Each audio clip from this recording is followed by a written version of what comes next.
I'll applaud myself. Welcome in, everybody. Late night tip. You dig? Because you know what's going on. We don't need to we don't need to say why we are on here this late. And as always, guys, it's late night, so you're gonna get a very different Marcus. And if you're not ready for that, get ready, because I'm a little bit more impolitically correct. I feel like what YouTube and other streaming platforms should do is, like, depending on your location, between the hours of, let's say, 10 o'clock and 6 a.m., you should be allowed to say, you know what I'm saying, within reason, you should be able to say and do different things, like within reason. Like if you just want to get a little bit more edgy, a little bit more, brutally honest, I think that should be fine. The terms of service should be, y'all know what I'm trying to say. But we're back, and tonight, this morning, wherever you are watching this around the world, we should not have the same issues that we had last night, because unlike last night, I'm streaming directly to YouTube on OBS. I am not streaming to Twitch because my restream is broken. Canop and I discovered there is some issue between Google and Restream. It has nothing to do with me. My stream crashing was out of my control, and we shouldn't have any latency issues today. I don't know what the hell's going on with Streamlabs OBS, but ever since I've been on my new PC, it doesn't work. And last night was a great reminder of that, but we should be good tonight. And I just welcome everybody in. And what we're gonna do is we're gonna take a look at some of the things from the first day, and we're going to be looking at all of this stuff throughout the week too. But I just wanted to take a little bit of time to look through what we kind of saw yesterday and just kind of go over it again before the new show starts here. I think in about an hour or so. What the fuck time is it in the UK? Current time in Manchester. Sir? Fucking girl, man. It's 8 a.m., so we got 2.5 hours. Okay, so I did come on here a little bit earlier than I anticipated. Time zones and time differences, that's not something I've always ever been good with because I've always been overseas. And so it's like my mind's always messed up. Sir? I need to clip her and make that to my soundboard. Like that's gonna be on my soundboard. You guys are gonna hear that. And if you're not ready for it, then too bad.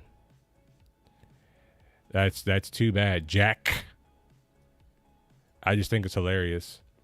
I'm not trying to, shame this girl or anything like that, but I know that there are people, good-looking people that you can hire to do interviews and stuff. It costs money. You do have to pay for the services, but if you're having an event like this, you can't have like the awkward interviews, and you can tell this girl was very, very camera shy. And I don't know if she works for Cloud Imperium Games. I don't know her affiliation with the company, but you can tell that she's very, very camera shy and she's not used to being in front of a camera. So if you're going to do this again, Chris, which I'm probably not going to watch the next Citizen Con, all right? I'm just going to be honest with you, unless it's like, in the United States or on this side of the world, but I probably won't stay up late to watch this shit again because so far there hasn't been much in the way of anything that I particularly feel that is, game changing in a sense that where we're going to get it soon in our hands and it's going to change the game right away. Everything is soon, TM, work in progress. What's going on, Scar? We got Scar in the building, guys. Let's give Scar and Canop a round of applause. These two guys right here, I can't say enough good things about them. We're just going to give these guys a round of applause. You know what I'm saying? You guys deserve it. You guys deserve a round of applause. And, you know what I'm saying? Who wants them noodles? Who wants a space worm? All right. So let's take a look. We're going to take a look at Squadron 42. We're going to stop and we're going to talk about certain things that we see after Swamps. Where? On Hurston? Ha! Yeah, okay. We're going to get Swamps on Hurston. It would make sense that Hurston would have swamps, though, because of, the planet's location and things like that. But, yeah. Yeah. Yeah, I don't know. Like the whole tree thing. I guess we can start there too if you guys want.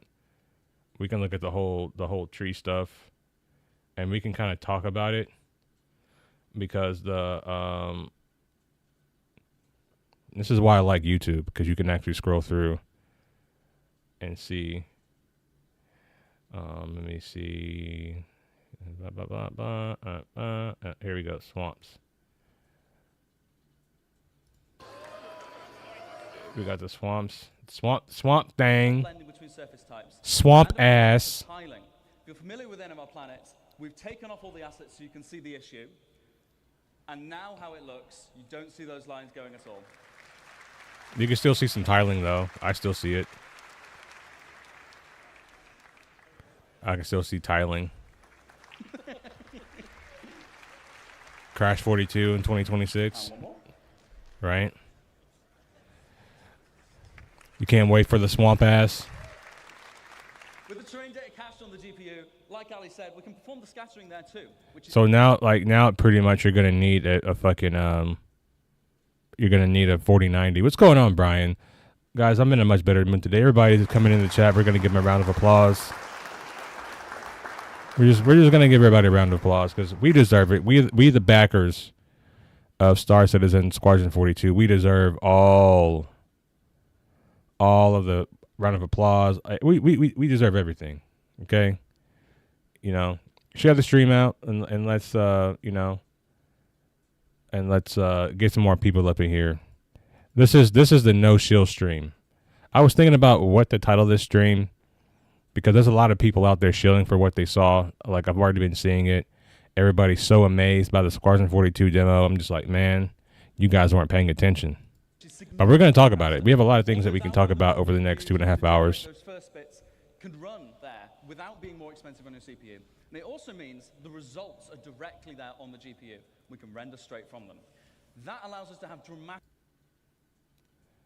I'm go for it, bro. Let's talk about swamps. The swamp ass. Wait, should I click? No.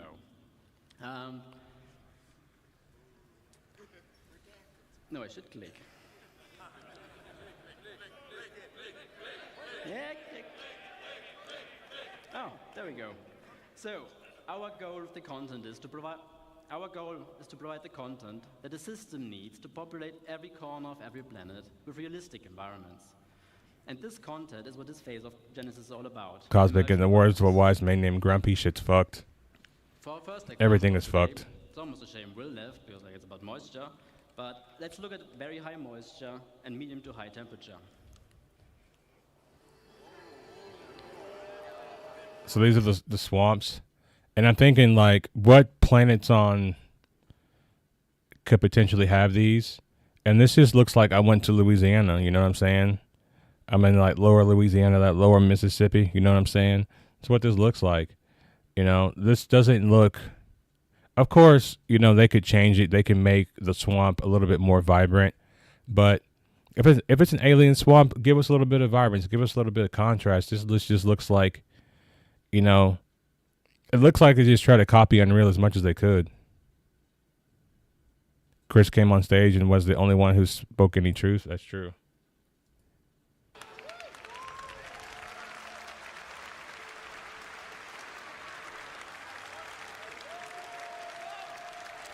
Does anybody remember, I can't forget what patch it was. What patch was it? When they started introducing all the new derelict sites and all the new outposts, like on Dunborough, on Microtech and all that stuff. And you would fly over there and you would get like 10 frames per second. And that's what this just reminds me of. You fly over there and it's so choppy and it's so bugged. I still believe that, my guy's probably out of prison by now in the game, so we could probably go check. But I still believe that one of the sites on Microtech, I think it's not Microtech, but Hurston, one of those outposts or those settlements, one of those settlements still is very buggy and very choppy. You know, and this has been like, what, 320 came out last year? You know, 320 came out last year, so it's just like, I'm not too sure about this, right? But let's just see if their new tech can keep up, because it's not like this is Unreal and we got Nanite and all the other things that could potentially make this great. But what we see here is, you know, pre-rendering white box assets, of course, and it's. I'm not gonna lie, guys. I'm gonna keep it a beam with you. Like, it looks great. But I know that once this comes into the game, that it may not necessarily play great, and that is the main thing, right?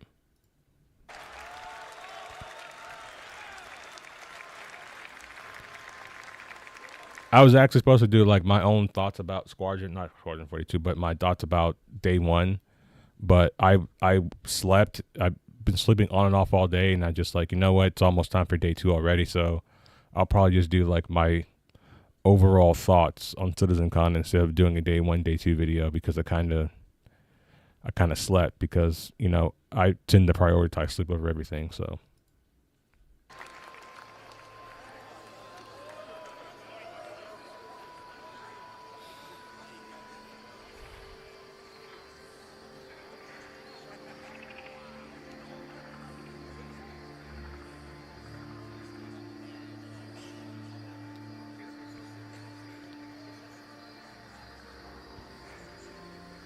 running up like 4 hours, like I can't do that shit no more.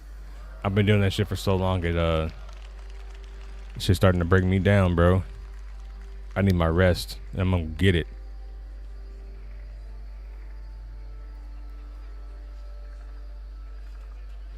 Oh my goodness.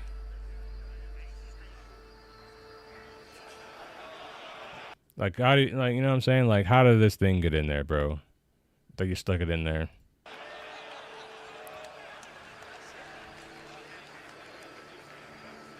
Come on, dude.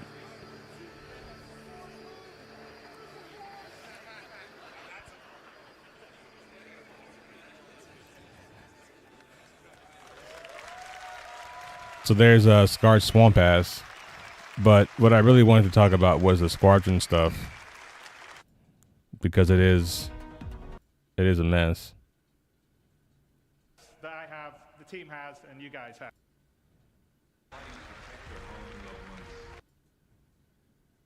Is the prologue of Squadron 42's and you optimizing live journey. Okay. All right, Rich. It's in your hands. Absolutely. Hello, CitizenCon. So, my name's Rich Tyra, and I'm the Senior Game Director for Squadron 42 in Star Citizen. And I think we've got a little bit to play, so who wants to start? Should we go? Okay. So as Chris says, this is going to be playing it as a natural playthrough with, hopefully we don't run into any issues, but we'll go from there. And this, what you're seeing here, is the Combat Pilot Training application form that we're going to submit for your application. But once we get into the game, I'll kind of be quiet and just let the game speak for itself.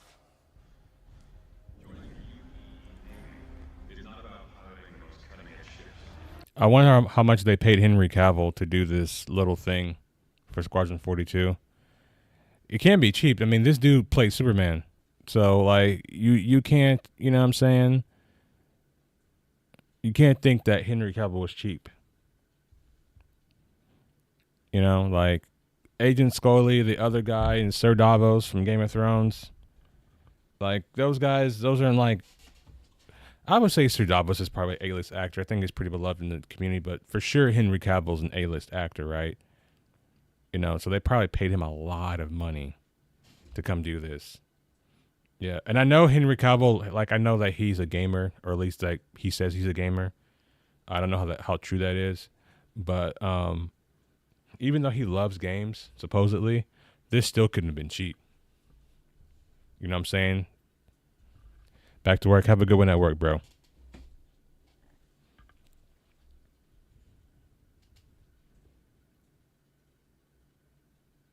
I need to make my little chat window a little bit bigger if I can.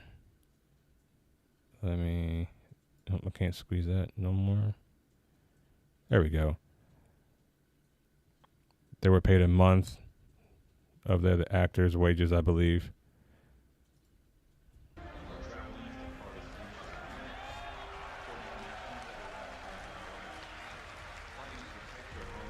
And it's like, we're 900 years in the future. Like, why do we have CRT over everything, man? Like, this shit looks terrible.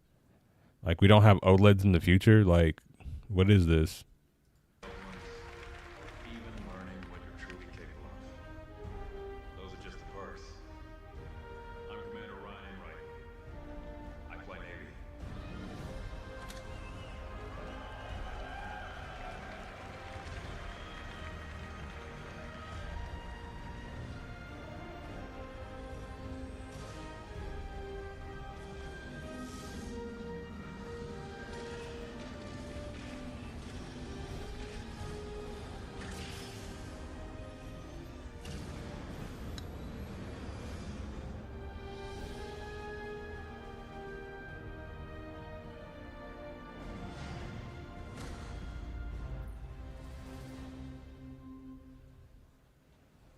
I like we have hologram tech and they're like, now let's make everything a screen, right? It's only a hologram when it benefits them.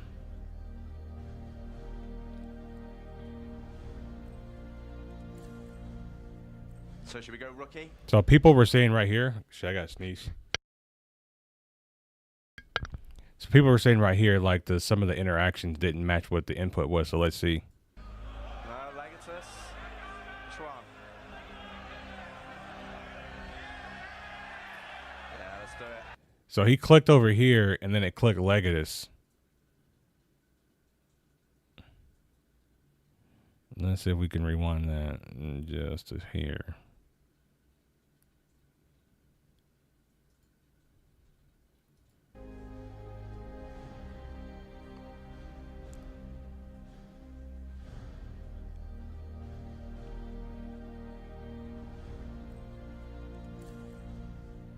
So should we go rookie?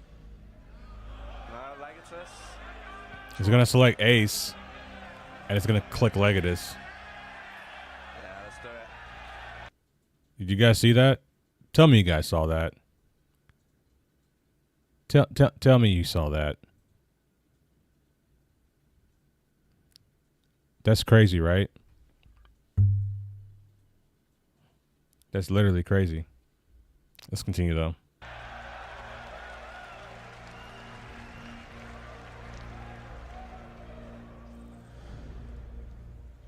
We can kind of skip through this part. Nothing really happens here. So you will be able to fully customize your character for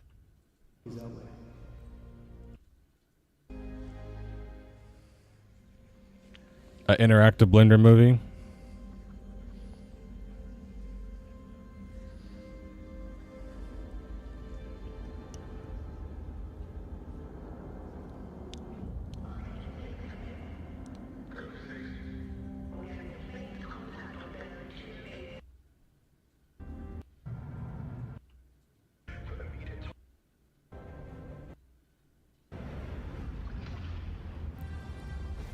I've already seen this. This didn't have the same impact as it did last year, for sure. Copy that. Adjusting it now. Reaper Squadron. Reaper Squadron. Thanks for joining us. What's your sit rep? In position. Holding now. Understood. Stand by for further orders. All flags. Bishop wants to lose formation on that baffle so we don't clump up. Copy that.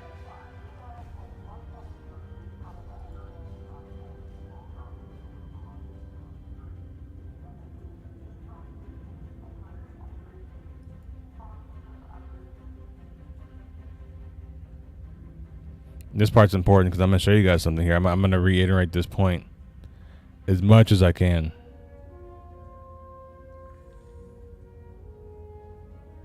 I know I just wrote you, but a couple of hours ago, proximity sensors on the other side of the jump got twigged and went dark. The word is it might be that clan that we've been battling with. Guess that last fight didn't scare them off quite like we all hoped it would. Honestly, we've been out here so long, I don't know what to pull for anymore. I just wanted to let you know. I'll write as soon as I can. Stay safe.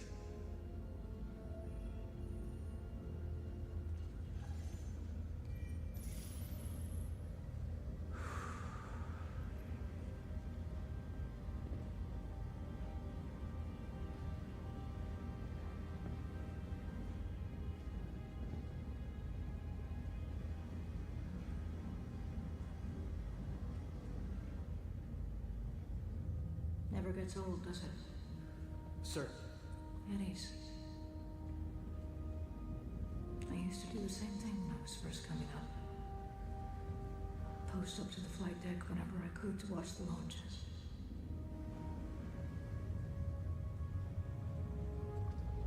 Have you seen the F-8s up close? No, sir. The thing's a beast. Nimble, too. 12 maneuvering thrusters and 3 mains. It sure sounds like it. Sir. They misspelled Chris. Captain McLaren. So you hear what they said. The F8 the F8 is, I got DPS calculator up right here. Right, remember, their words about the F8. Not what we said. We are going by what they said about the F8. Okay? And remember, I'm gonna hit this point home until I get a fucking reply from somebody about why this is this way. Okay? We're gonna go here, slot 2. Cutlass Black literally has better flying stats than this ship. And in their game lore, they said that this ship is the best ship in the universe, the best human ship. Right? But it doesn't fly better than this. So based on this logic, okay, the Cutlass Black should be the ship that they use to fight the Vandal because it flies better than this ship. Okay? It literally, oh, they have the DPS calculator updated. Oh, you can play around with the little things. Oh, that's neat.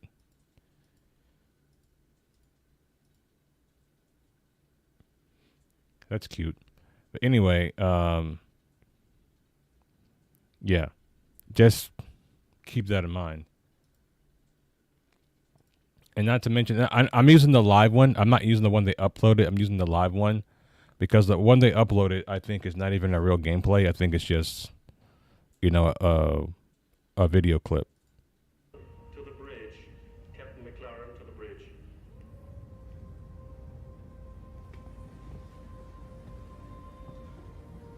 I saw you apply. The cutty's not out yet? Right. Yes, sir. Keep your head up. Took me a couple times before I got in. Thank you, sir. You can see a lot of weird artifacting and stuff.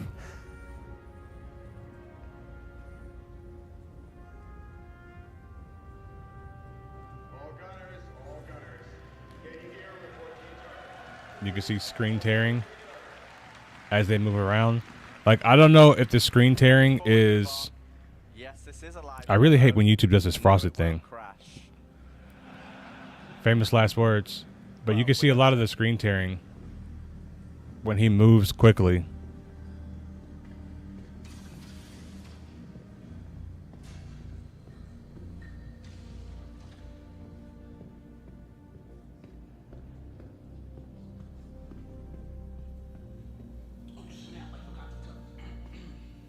You shouldn't be doing maintenance right before a battle. That's not the time for maintenance.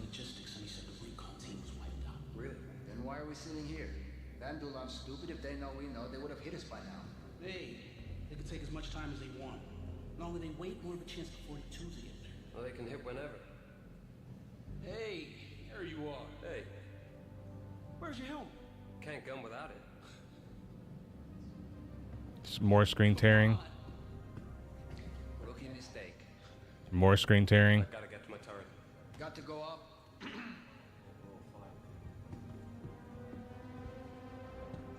Hitching.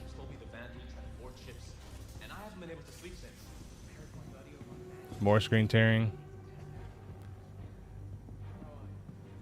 And I'm not trying to like make this worse than what it is. I'm just saying like what I'm seeing. Like I wanted this to be good, and right there you just saw more screen tearing as they try to look up here for the news.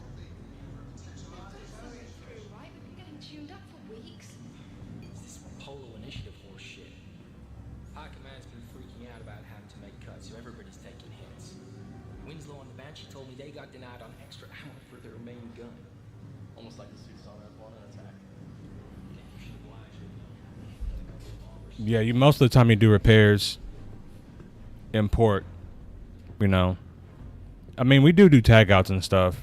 Like, we do like maintenance underway, but like not like right before a major battle. Also, this is a co-ed berthing.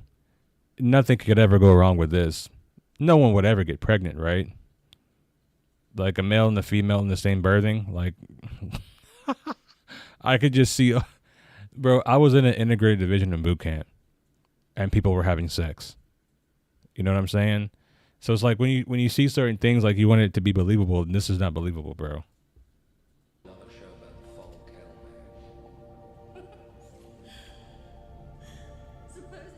More screen tearing. More screen tearing.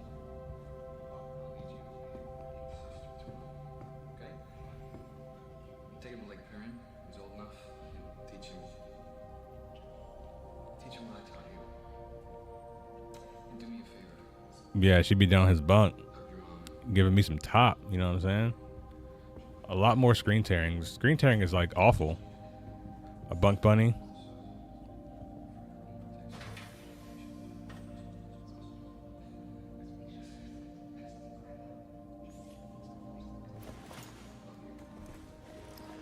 They cheered for this. He's putting on armor, guys. Let's cheer.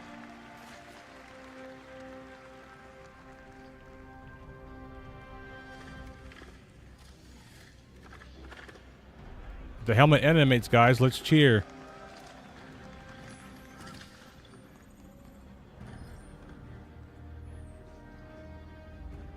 Hey, it says follow Marcus. Follow me, motherfuckers. Hit that like button while you at it. Hey, you get any sleep last night? That's literally me. Yeah. My dude's got a reverse lineup. He's got an edge up on the back of his haircut. That's crazy.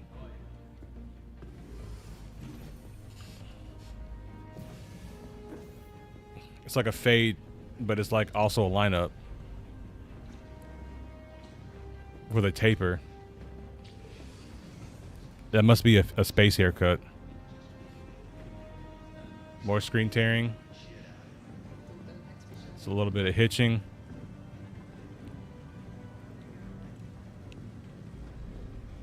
Oh, bad news. I heard Goofy was assigned to your rig for his last shift, so brace yourself. Your controls are gonna be screwed.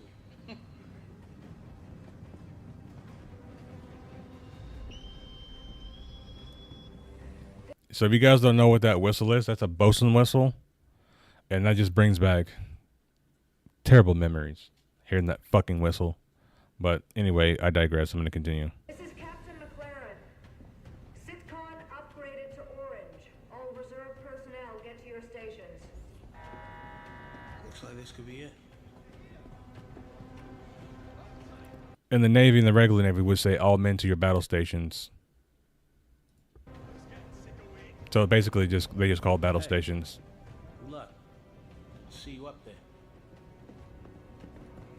So when they call battle stations, you're gonna have gunners going to their gunnery positions, and then you're gonna have everyone else that's like a like damage control. They're gonna go to like their damage control repair lockers. They're gonna put on all their firefighting equipment. Yeah, they're gonna stand by for whenever the ship gets hit, and they're gonna go around putting out fires and things like that while the ship is like being attacked. You know what I'm saying? I had two positions in battle stations, so. I was actually, on my ship, I was in repair locker 5, which is like the main repair locker, which sucked because I was an investigator, but I was also a gunner on the SCAT team. So there was one drill we had to do where I was a gunner. I had to go all the way down to the armory, get my 240, go up to the forecastle on the ship, get on my station. We're just doing a drill, by the way. Get on my station, and then they called battle stations again, so I had to pick up my 240, carry it all the way back down to the fucking armory, turn it in, go all the way back up to repair 5, get on my investigator stuff, and go find a fake fire. That was not a fun day. It's not fun. You got it. A little hitching there.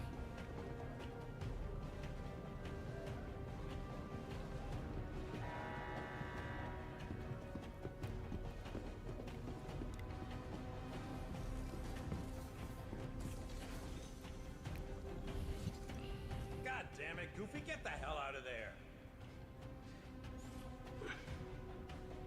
So glad you could join us. Want you calibrated and ready to fire in 5, here?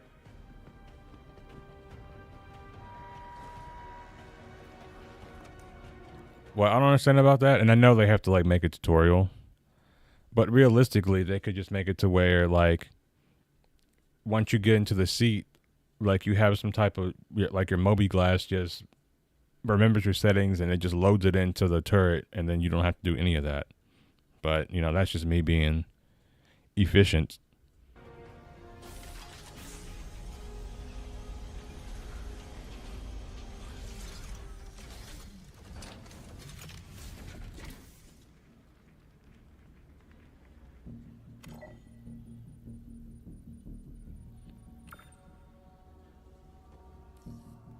I don't know how the hell Goofy uses this thing with those settings.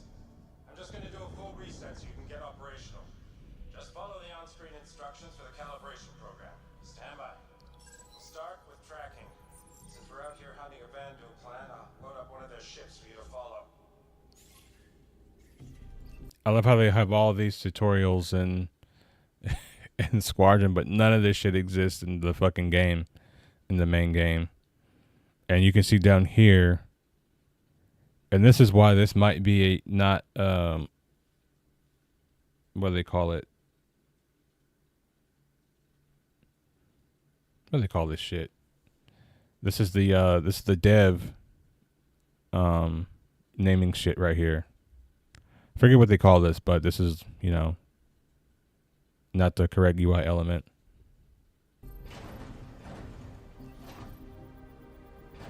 So much for their polish, right?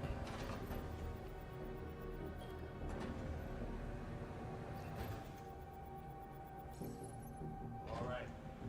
Should be all set for controlling your turret. Next up, we'll test your firing mechanics. The system projects simulated rounds, so don't worry about friendly fire.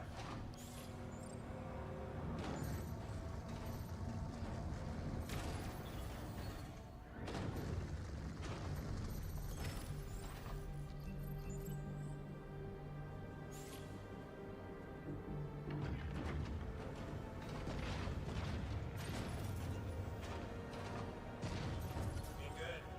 Last thing we need to do is verify your targeting. I'll load up a larger Vandal ship for you to practice targeting specific parts of the enemy. Like I said, they should be adding these tutorials into the actual main game.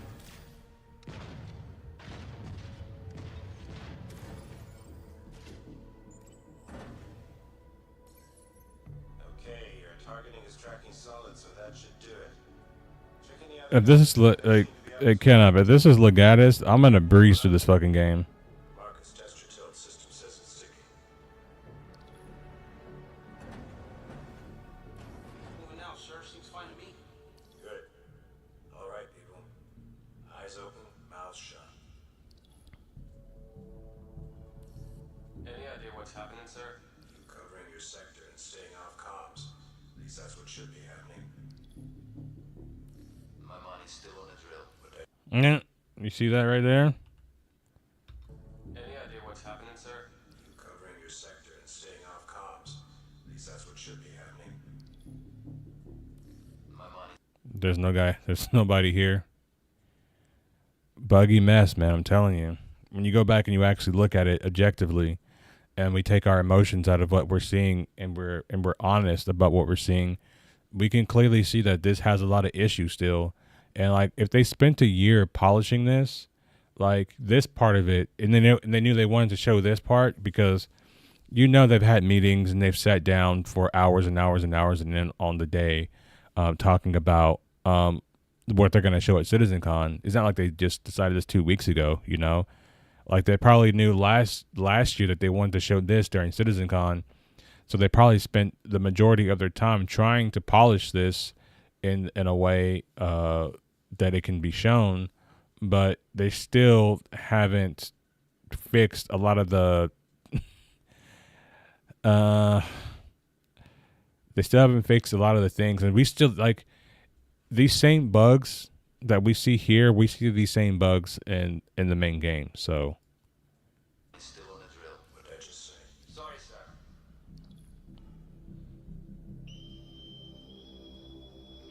Not bad yeah, time. damn bosun whistle.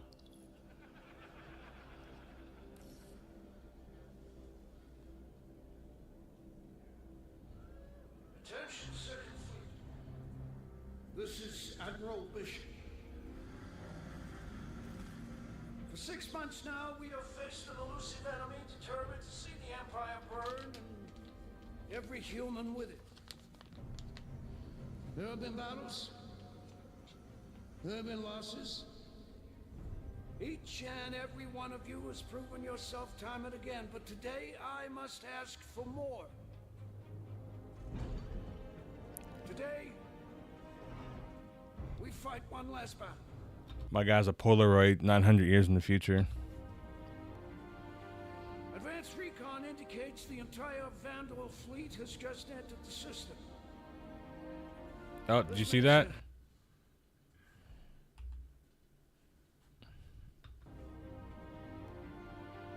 Advanced recon indicates the entire Vandal fleet has just entered the system. His face changed. He's a shapeshifter. This fucking guy.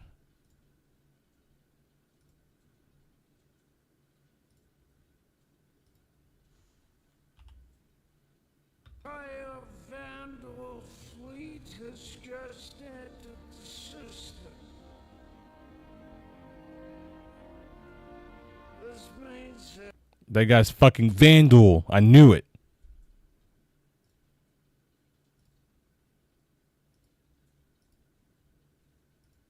Kingship is headed our way. Live demo.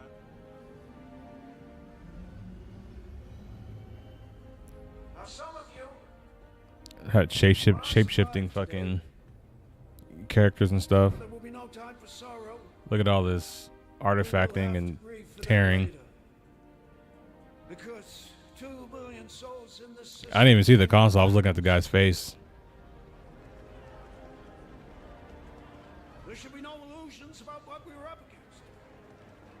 In the history of the UEE, a kingship has entered human space a handful of times. Man was getting hit by an anti-aging wave, right? Battle of Orion, Siege of Tiber, the fall of Caliban. But we are the Second Fleet. History will remember us differently. We will not have to worry about it being kind, because today we will define ourselves through our actions. We will not lose the system. We will not fall back. We will win. The glitching looked like what you would get if you asked AI to make the SC trailer.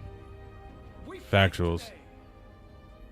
So in 40 years from now, when you're surrounded by everything and everyone you hold dear, and they ask, what did you do in the Battle of Vega? What did you do in the Battle of Vega? In the eye and say, I held the line. I had swamp ass. That's what I had. Men and women of the Second Fleet, I am proud to stand with you today. Good luck. Bishop out. Nice speech. We got Alexander Volkanovsky in the. Let's get into position.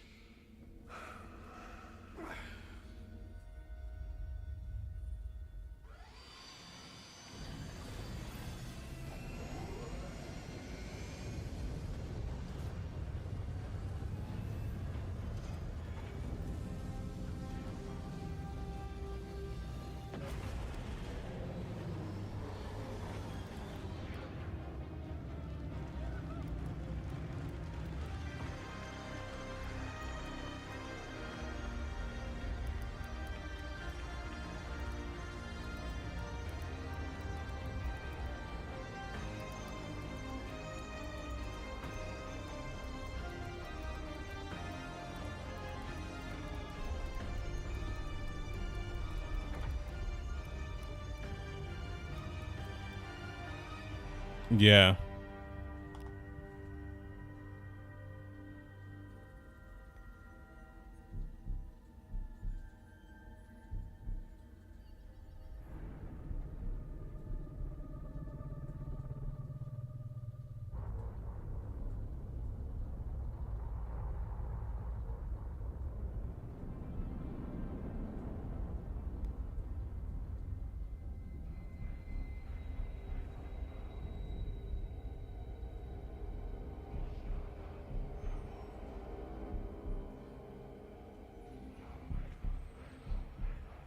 Fleet, hold fire until my mark.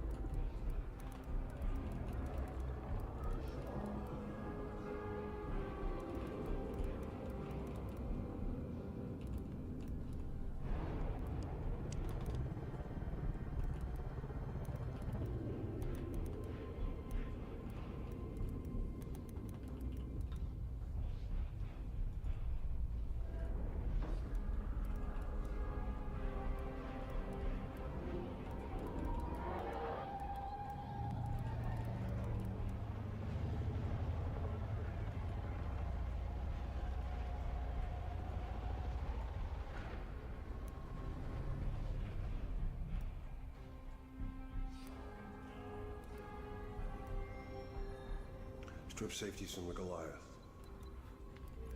I'll have to hit him close. I want him live on launch.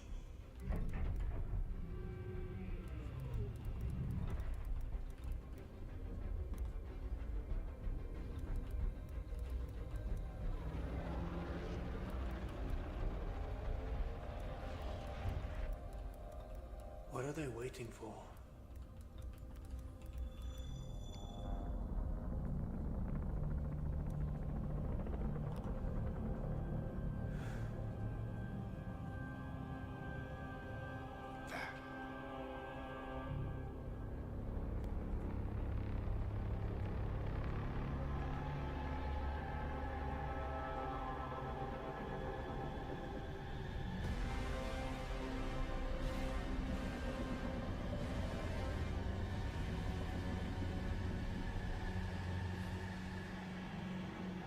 Humans cheat. We just spawn people out of thin air. Of course we do. That's our main thing. And the famous words of Eddie Guerrero, wrestler, rest in peace. If you're not cheating, you're not trying, Holmes.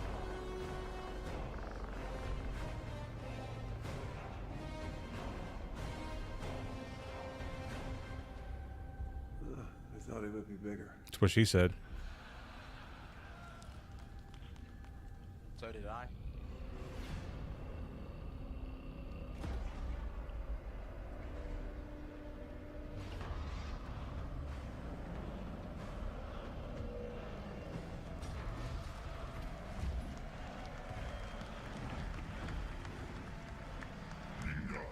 I love how the work in progress covers up the subtitles, which is like par for the course with CIG.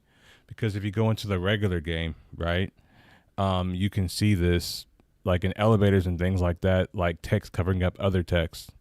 It's like the little things, the attention to detail things that always get this game in a lot of trouble.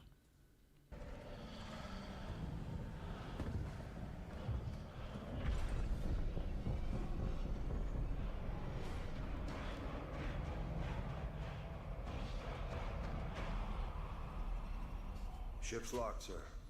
Fleet's ready. Stand by.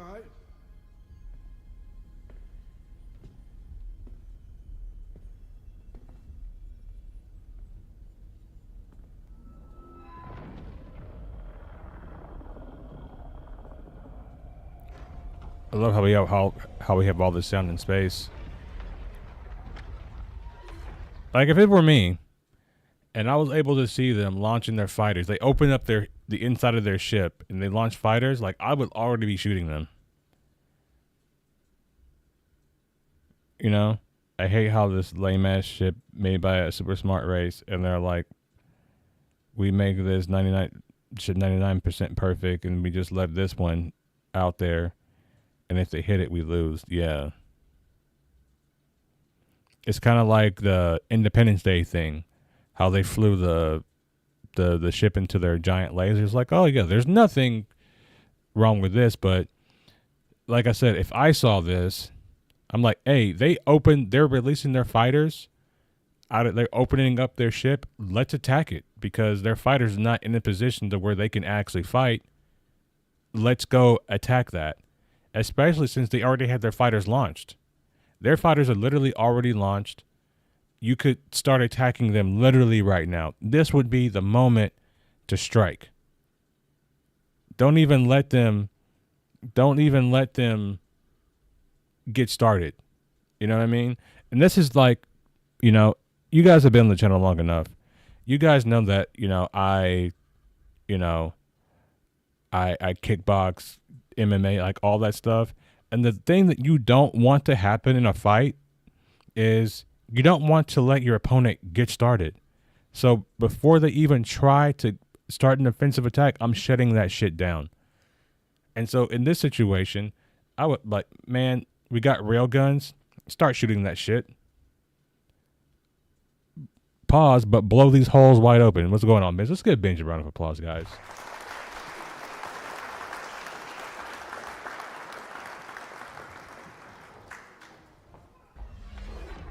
I'd already be shooting them. Yeah, guy, you want to open up your kingship like that? Okay. No one's ever tried to strike first when the enemy isn't ready. I know, right?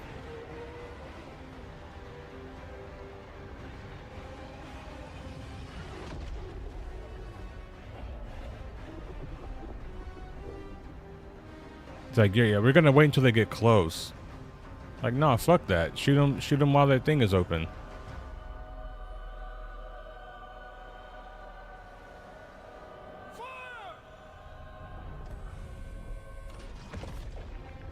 They should have had. There's only one person in the entire Star Citizen universe that can defeat the Vandal race because he understands the Vandal race.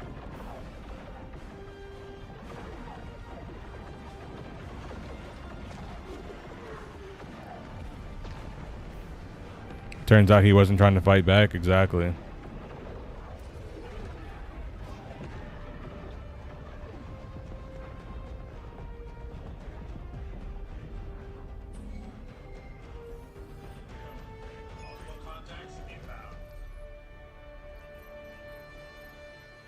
Got one.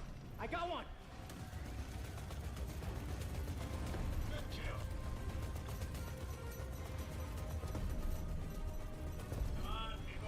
Like, this would have been so much cooler if you would have seen the Vandal ships out here tricording.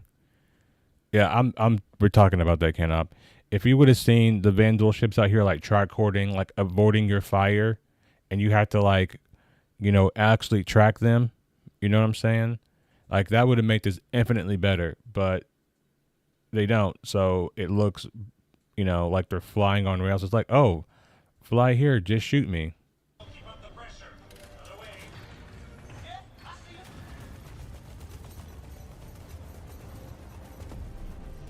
See, they're just flying in a straight line. It's like, shoot me, shoot me, shoot me.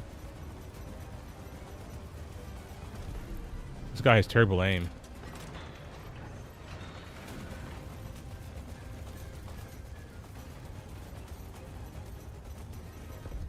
God, their flight paths look so bad.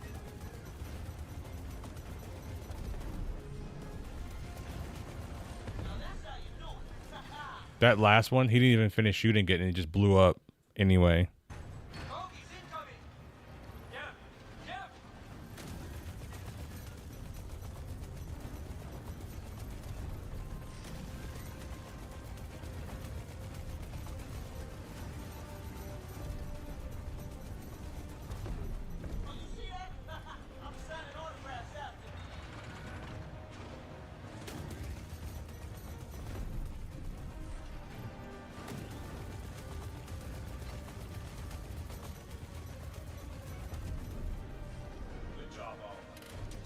Console gameplay, exactly. Welcome, Doctor.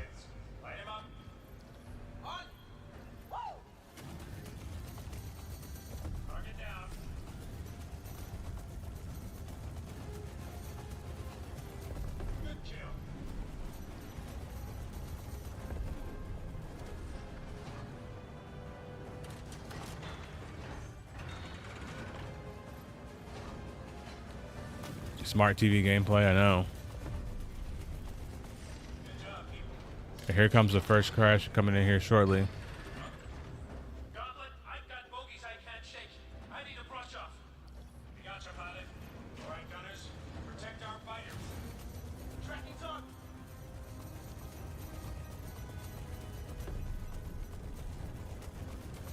And bugged out.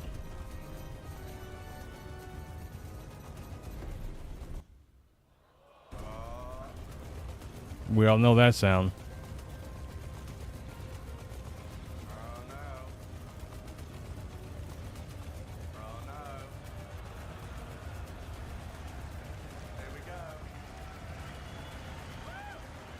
Kenneth and I we tried to I tried to like screenshot this, you know, as best as I could, and tried to get ChatGPT to read this for me to see what the error code actually was, but we were unsuccessful.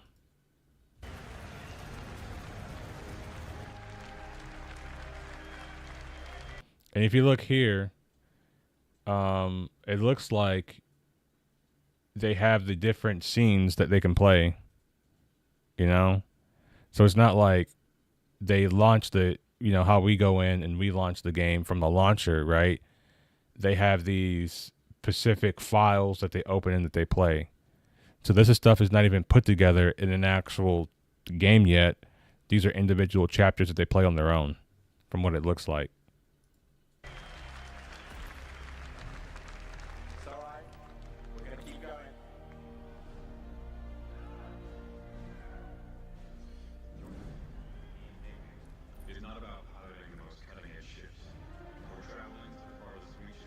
You can't skip that again?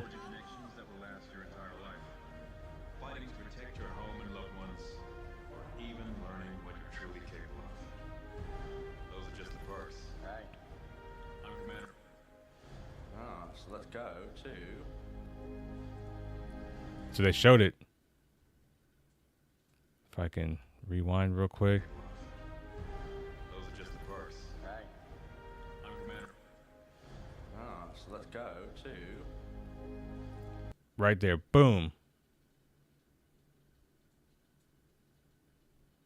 They have all the fucking levels right there.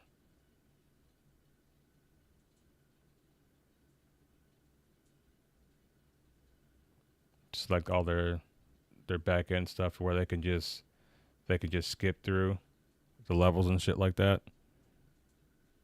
It's very telling. Back in the game.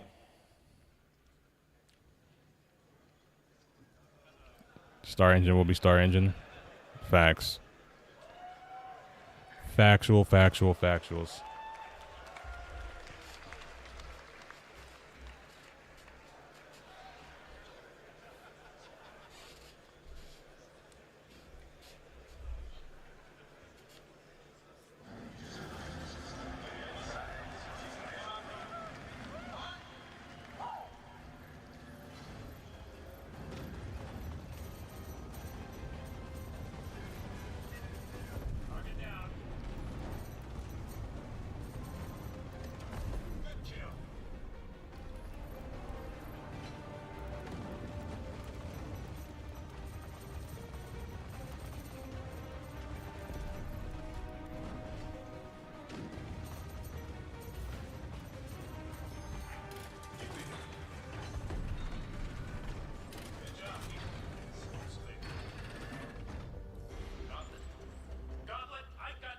Now, see, it's bugged again, where what we have here is something that we see in the PU. Basically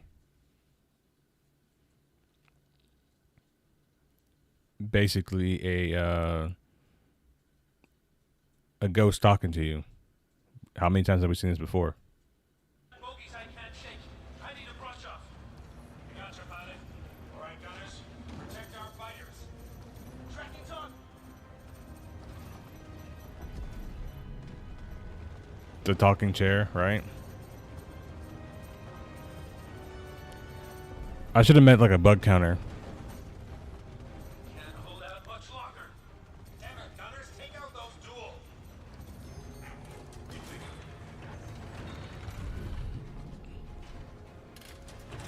Thanks for the help, Copper. You got it. Get back in there. Will do.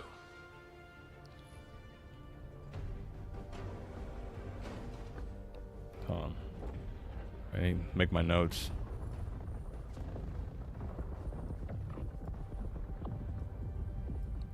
Hey, appreciate that, Dr. Fobin. Really appreciate that, man. Thank you so much. Thank you, thank you, thank you. You don't know how much that means to me.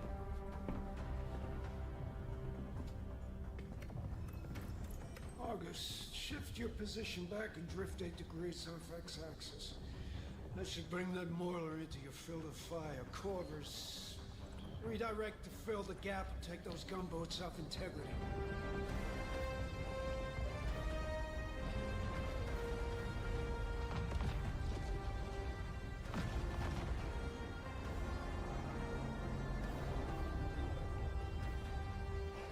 Scimitar, your turn to play bait.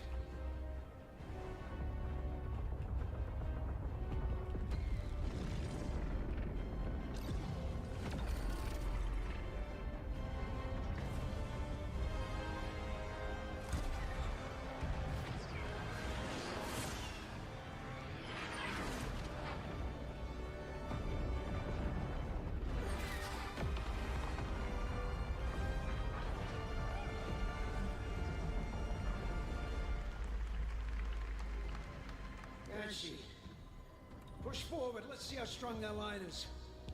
Raiden, you're their support. We do hold the line.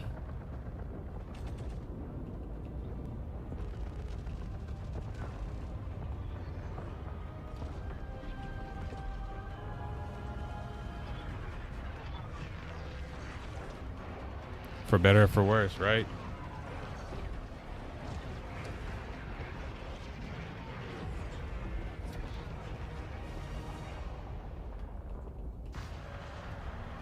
Multiple impacts, sir. Could have been capital ship fire. No, it's too focused.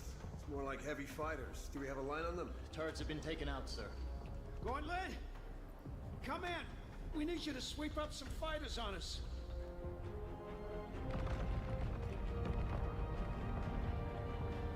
On it, sir. Get us in close. Aye, sir. You're up, turret gunners. We're guarding Bishop here. Make me proud.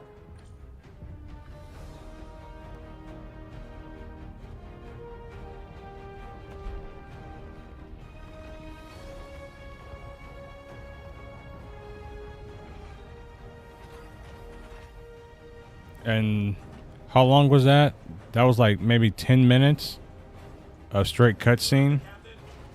Now here's the thing about this, guys, and I want you guys to answer this question for me, right? I want you guys to answer this question for me.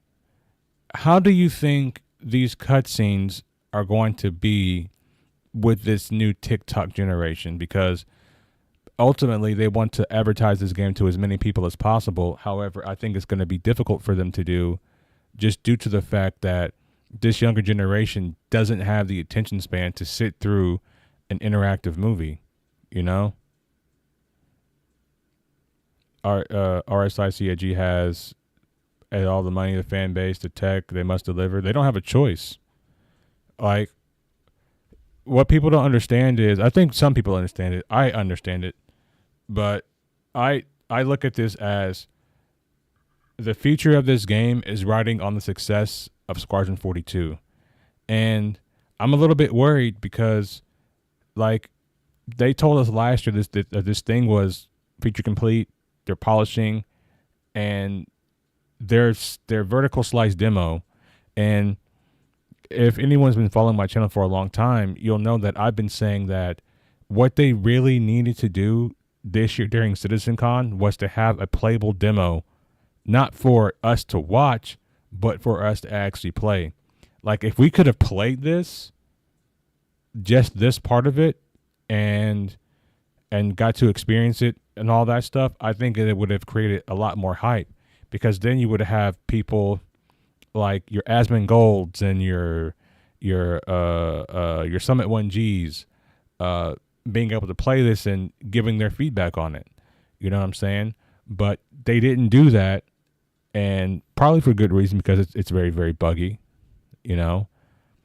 But letting the player experience it and just not watch it is much, much better than just us seeing it and watching them fail at playing it.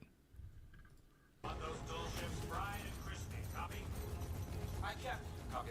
on it, sir. Let him have it, Gunners. It's us or them.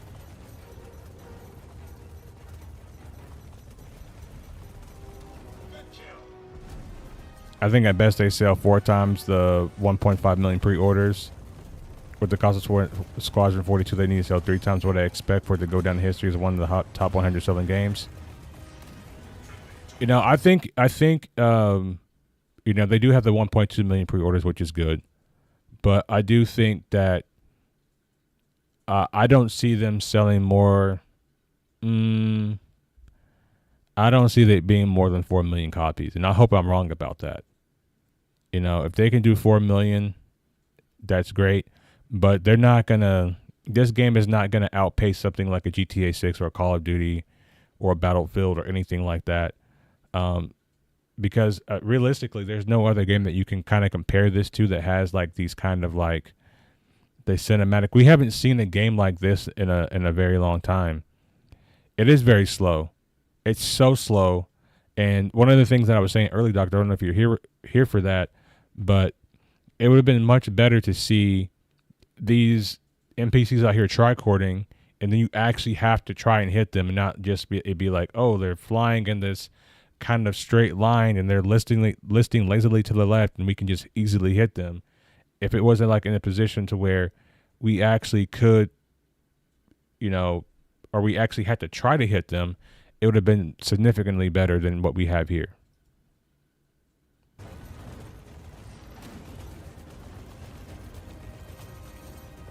Like if you look at these 2 ships, I'm gonna rewind that.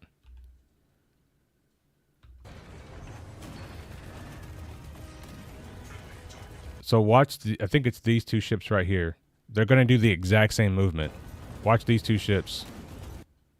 It's these 2 right here. They're going to do the exact same movement. You know? They're going to do watch this. They're going to do the exact same movement. Watch. They're going to shoot and they're going to turn. Make the exact same movement at the exact same time. That ship just did the same thing too. So if you can, like me watching this, like I'm going to remember all of these flight patterns that these NPCs have, and I'm going to kill them all pretty easily. And that's not what I want. Like I want it to be a challenge, but if it's not a challenge, then it's like, what are we doing?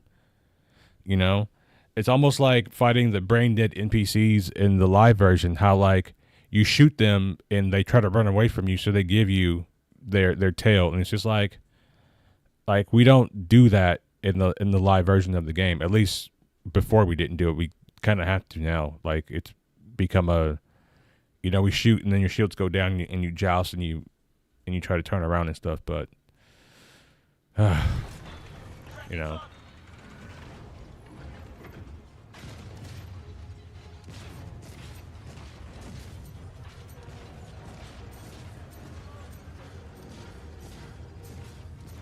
These NPCs are actually worse than NPCs in the verse. And that's saying something.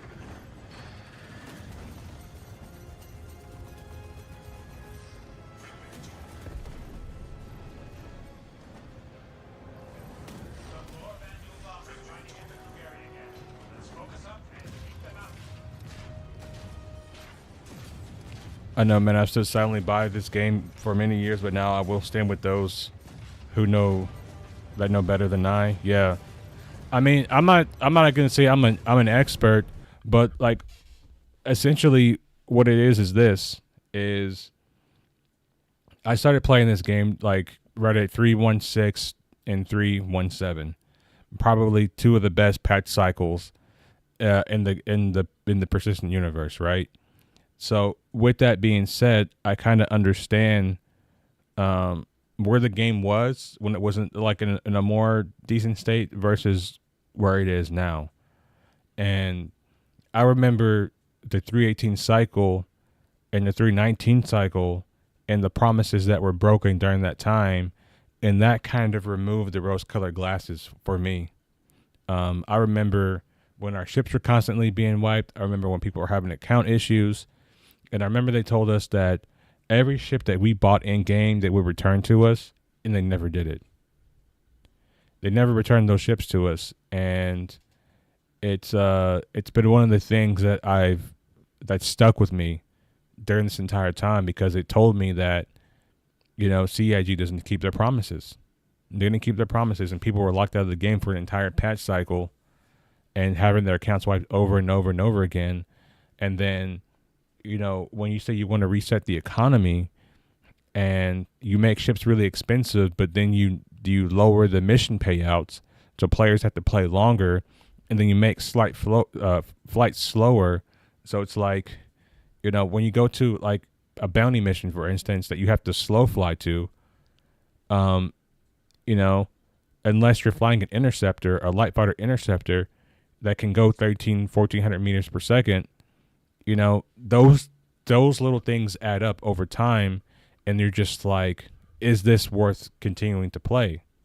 And for me, like, it really hasn't been worth continuing to play because of all the time sink. If they can get rid of some of that time sink and give us some of our speed and movement back, and some of the choice, the game will be in an infinitely better place. But they are so focused on making the flight model inclusive so that people can actually play the game, instead of just teaching them how to use the ships. I mean, in the beginning of this video, they literally had holograms up, and they were like, you know, shoot this and do this. And later on, we're going to see them have vector lines for, you know, to tell you where to drive the javelin. And they could have done this with tricording. They could have literally used that same element and explained their flight model. But instead of doing that, they've made the choice to make combat slow, and that to me was a bad move.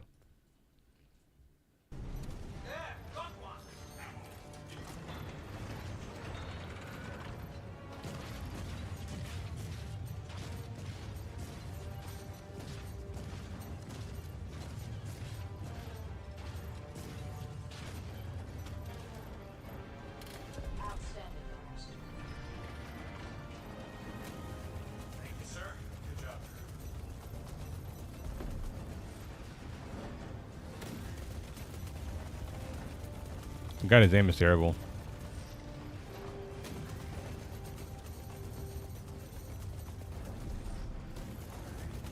And my thing too is, like, since they're flying so slow, like, I don't know why these ships don't have like anti-air, you know, like the anti-air flak. Like, they're flying so slow. Like, you don't really need to aim at them. You can just be shooting anti-air flak and just let it burst, and you would destroy all of their ships, you know? But we're shooting these rounds, and we have to hit these targets, like, and it's kind of weird.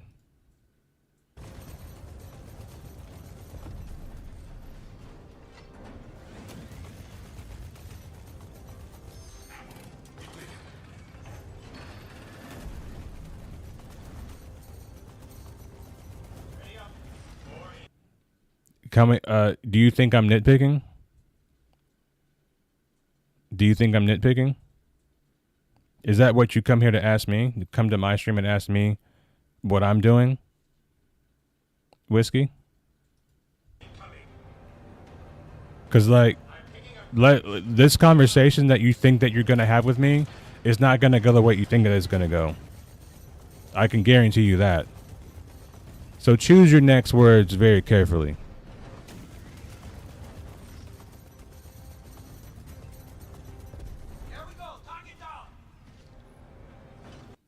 You know what I'm saying? Like, they've been telling us, Whiskey, that they've been polishing this for the past year, right?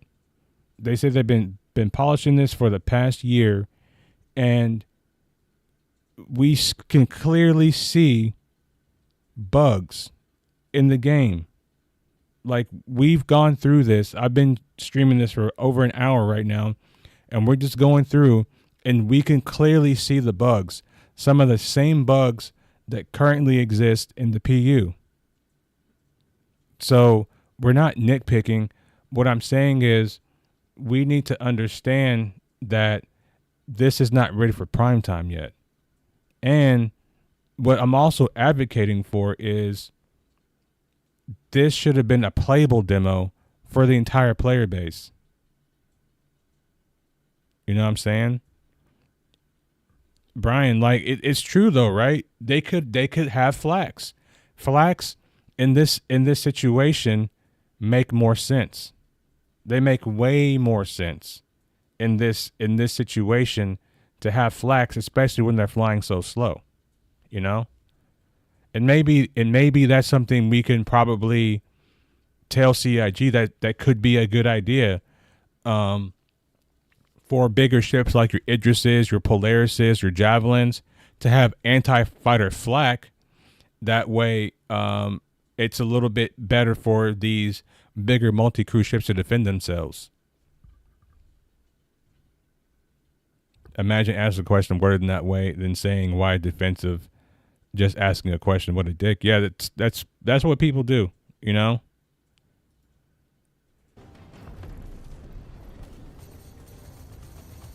You know, and this is the other thing, Benj, is like I've been advocating for the past year, right, that CIG give us higher quality stuff, right? I've been advocating that they raise the level of what they put out, right?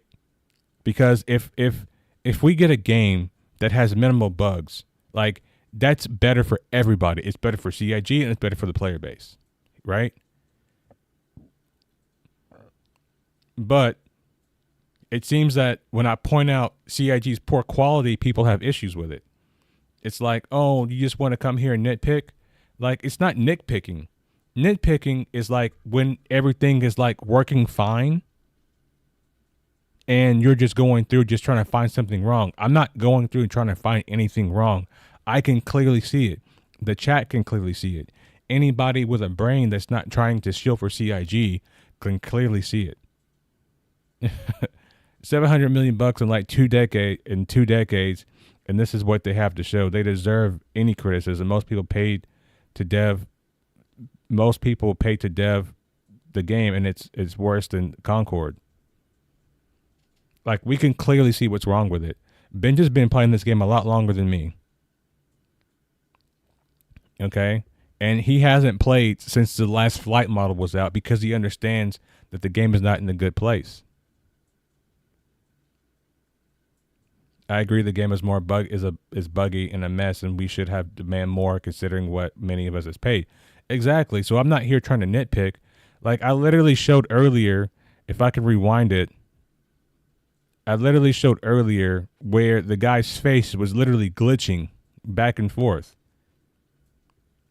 I spent $2K with CIG, double that on the gaming PC, and the same again on Virpals and all this stuff for the game, and fuck this game, they ruined it. Yeah, like I bought a Toby. I basically built a new PC to play in Pyro. You know, I spent $2K on a new PC. I got dual VKBs. I have a Toby eye tracker. I bought, a new monitor. I got a new gaming chair so I could be more comfortable, so I can sit and stream and play with you guys a lot longer. And I feel like I kind of been hoodwinked a little bit. You know what I'm saying? Yeah, like we've seen so many bugs.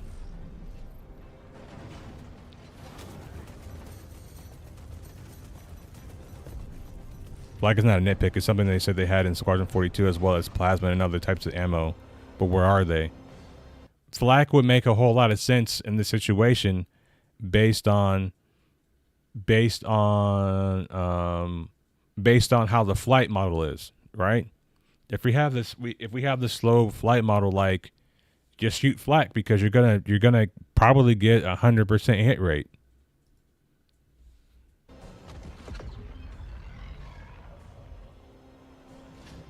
And right here, like, he was just basically standing there and letting this thing get shot. And that's just, for the cinematic purpose.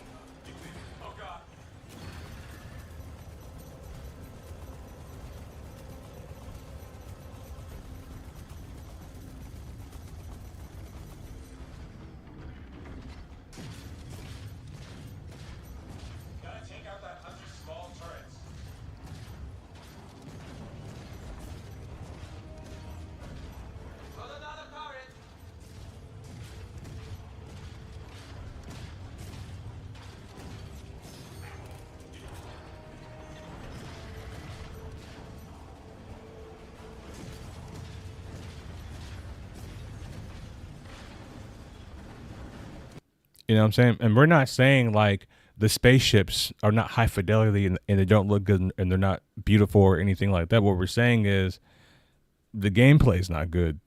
That's what we're trying to show people and get people to understand so that they can not get hoodwinked.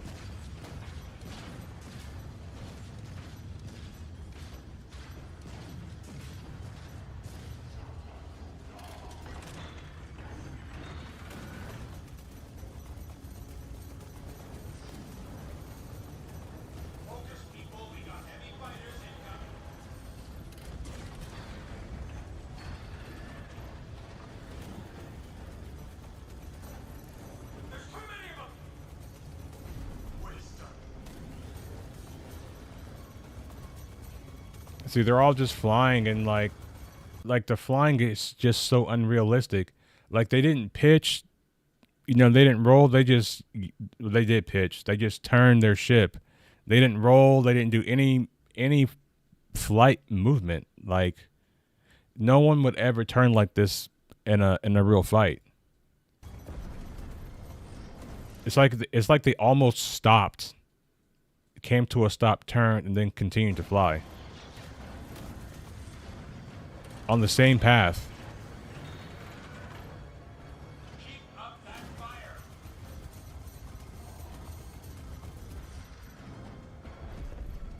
Get ready. Corvette's coming around. All gunners, get ready to target the main turret.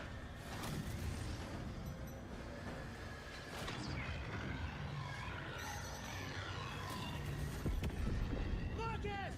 Is that Marcus? Can anybody see? Shut up and fire. Then they killed my boy Marcus. They massacred my boy.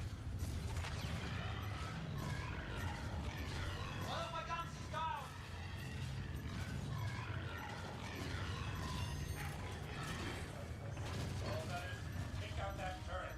It's your only target right now. We won't survive another hit. Turret down! No, like I will agree with you that there's no other game like this right now.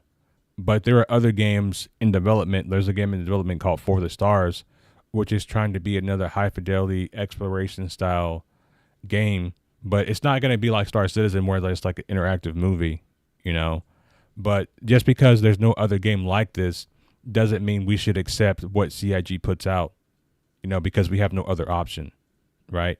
I feel like because we crowdfunded this project, as the player base, we should have a lot more say-so in how the game is being developed and worked on.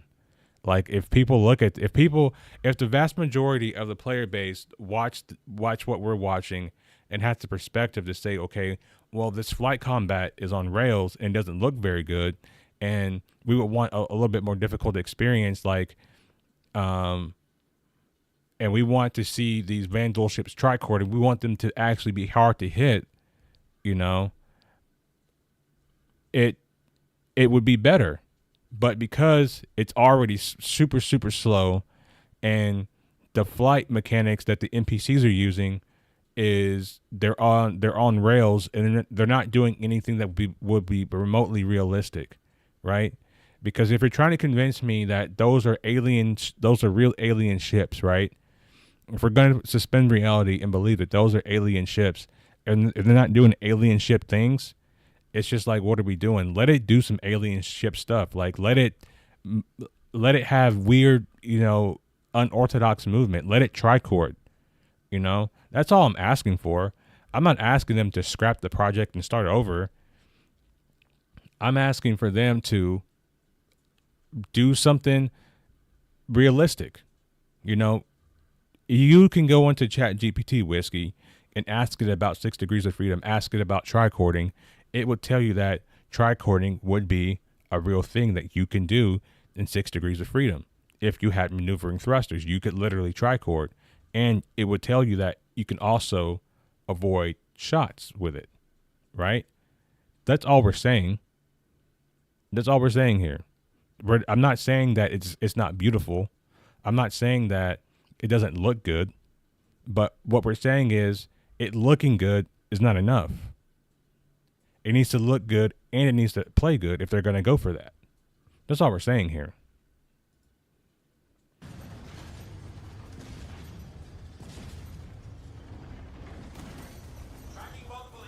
Yeah, we just want the BS to stop. That's all. I can tell you. So, Whiskey, just so you know, Kenop is my best friend. I've known him since 2nd grade. Me and Kenop used to play Star Fox at his house, right? Because it was on N64, right? We used to play Star Fox at his house, and the only thing that we've been dreaming of since we were little boys is a freaking crazy in-depth space game. You know, this is like our dream too, right? And we're all trying to share in this dream together, but there's a lot of BS right now that CIG is doing in terms of like their game development and in terms of some of the decisions that they're making, and it's making it very difficult to continue to want to trust and stand behind this project, because it seems like they will do anything they need to do, even if it means sacrificing their player base.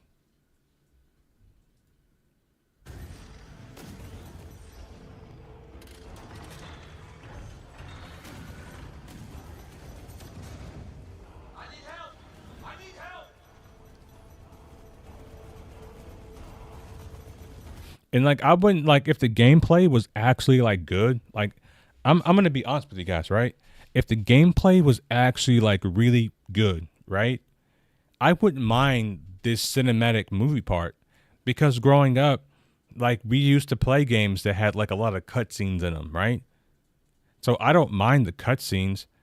If the cutscenes are good and the action is good, then it's good. But if the cutscenes are good, but the flight mechanics don't make sense and the gameplay is like mediocre at best, you know, then we have kind of a mixed bag. And what we're advocating for here is to not have a mixed bag. Like, let's make everything as good as possible. This is what we want.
Like, I'm not gonna lie, like, the Vandal ship looks cool as fuck, bro.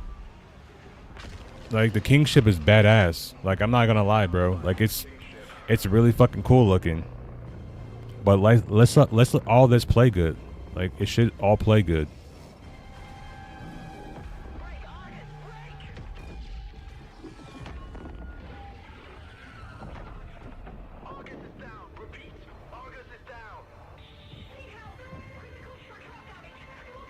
Flight ops.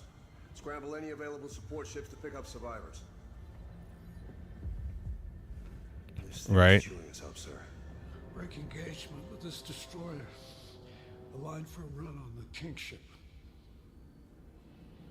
Weapons. I'm gonna need you to cook up a firing solution on that King ship. Hit him with everything we got. So, all of our weapons even focused? Have to do something. Right, Mr. Krause? The Van Duel aren't gonna blow themselves up. Yes, sir. Wait, next time we take a hit, drop our shields an extra 30%. Hear that, Shields? Sir. Navigation. Sir. Adjust heading. 10 degrees port. Aye, sir. Let's get their attention.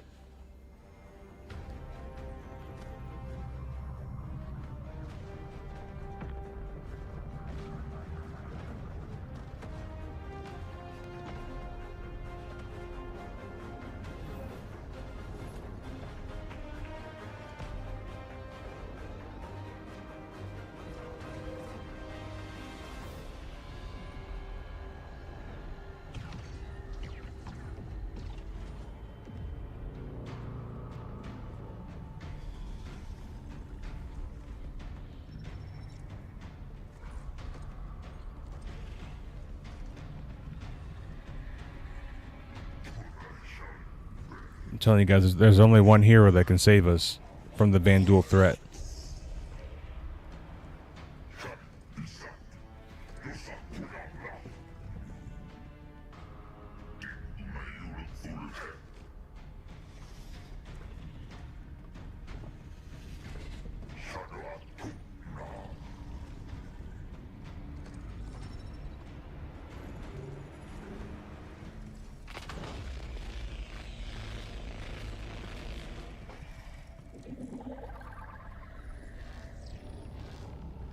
Vandal man.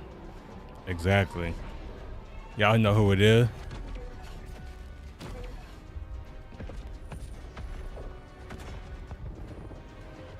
My cat, man, in some aspects, he's really smart. Cats are smart. If a cat can be racist, it's pretty smart to me. Second shield generator's down, sir. Starboard 4 exposed.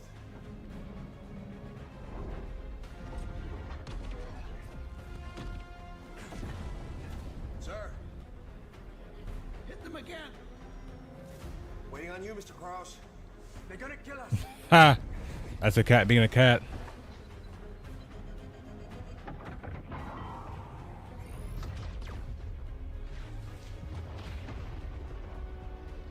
They should have been leading with those railguns. I'm sorry.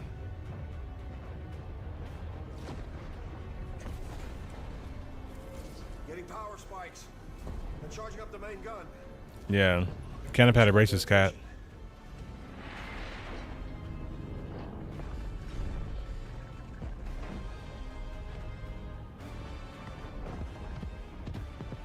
Yeah, he had a cat named Midge. She was racist. Every time she would come over, she would try to attack me.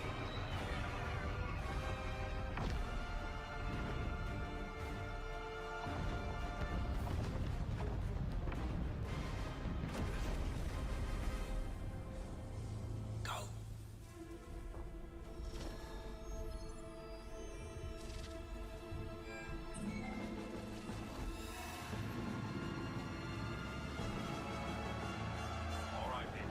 5 seconds out to the fray. Warm up, Cal. You got point. Copy that. Tally's on me. Yeah, the cat wanted to smoke every single time. Flight. Echo flight. Prep for boost.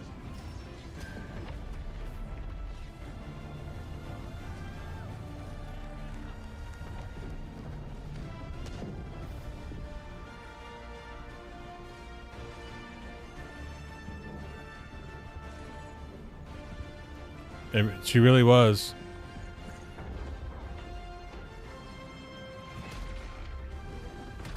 Let's say hi. Full copy. Shots to the ready. Stand by for lock. And it's gonna crash again.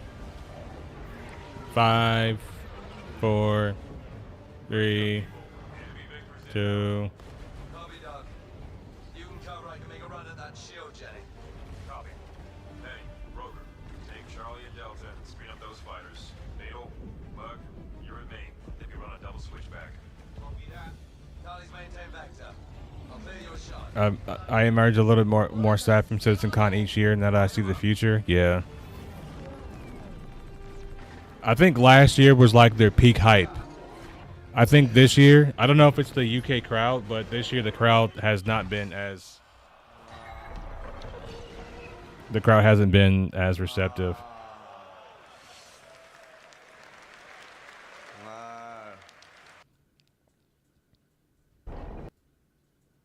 Flight. Echo flight. 335, break engagement and support. Sir, firing now. Charging main guns, prepping for full spread.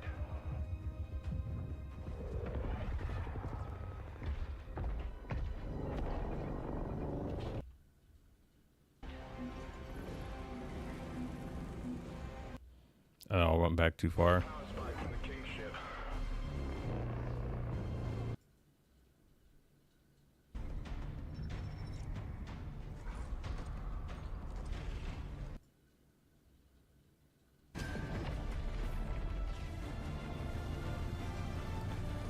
Oh, there's a quantum boost that we don't have yet.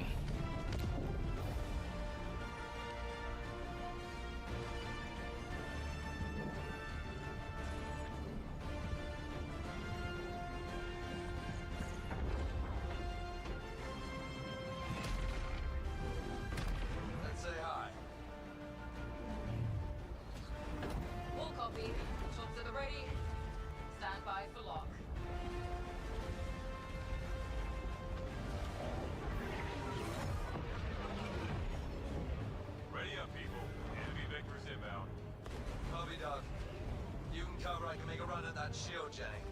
Copy.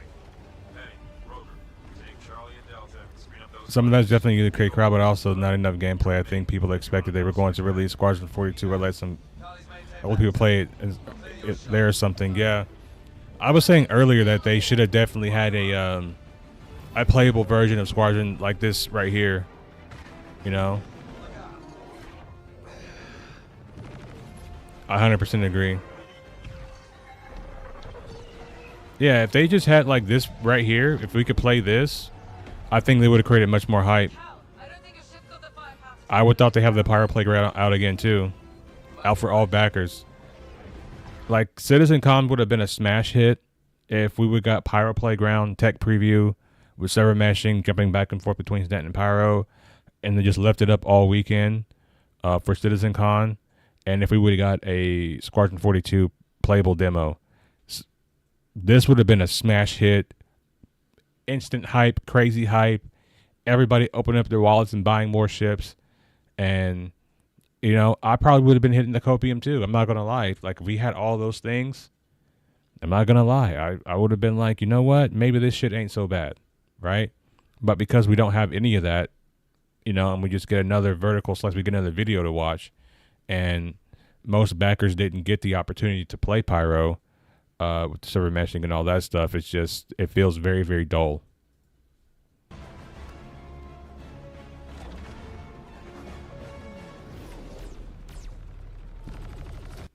Like that maneuver he just pulled was like a maneuver that you would pull in like Atmosphere. You know? Like, you could just tricord instead. It would have been much more effective.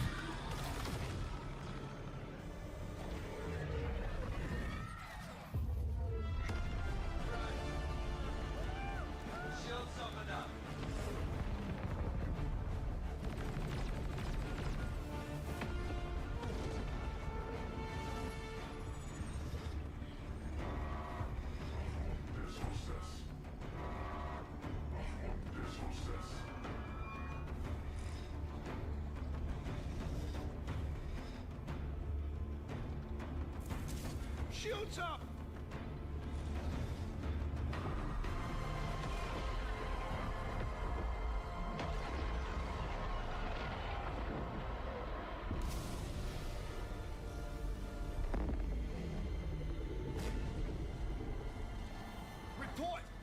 Add the P for free flight, Pyro for all backwards. They would have made a lot of money. They would have made a ton of money this year.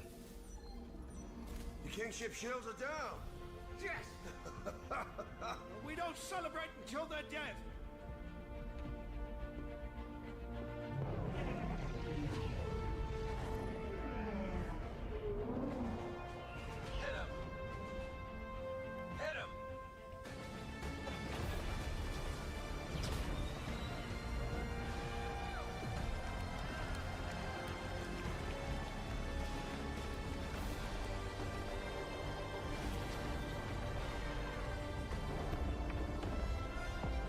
No point in pitching y'all in space unless you have more thrusters on the sides and the top of the ship, yeah.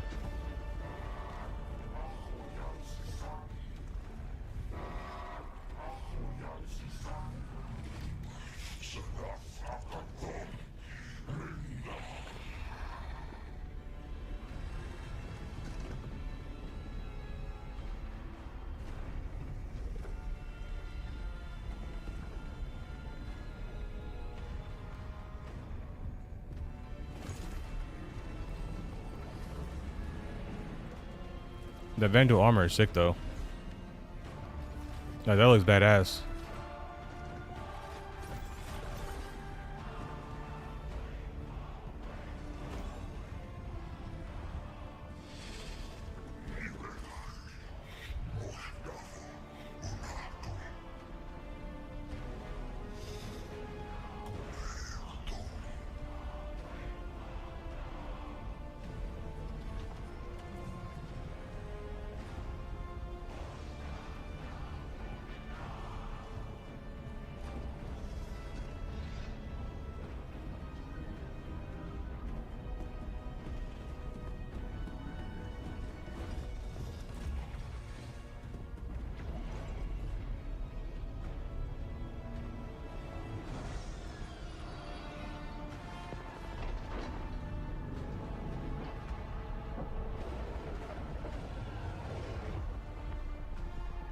That's like the Vandal version of the F8.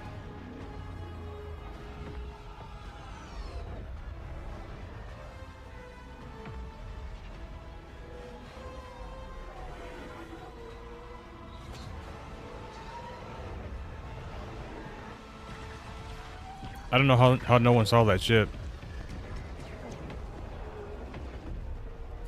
Everything kind of balanced how I spent my real money. I'm sure that this one I spent, I'm sure that this is the worst I spent.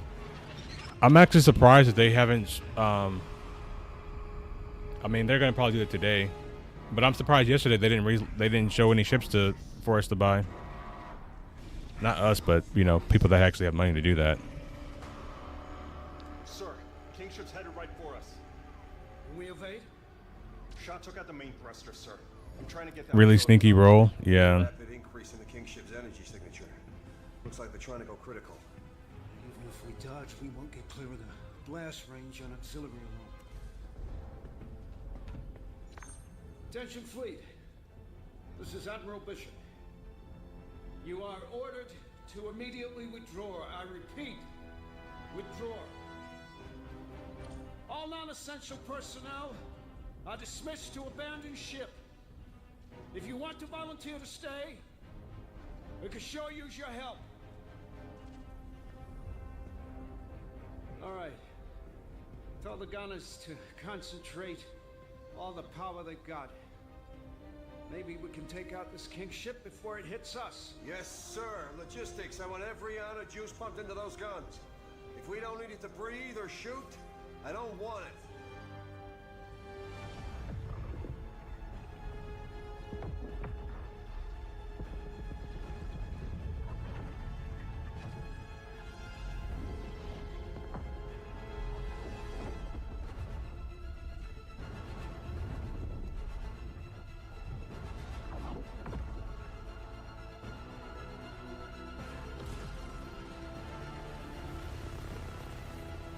Like, we've been watching the movie for like how long? Like 15, like almost half an hour, 45 minutes, and there's been zero gameplay.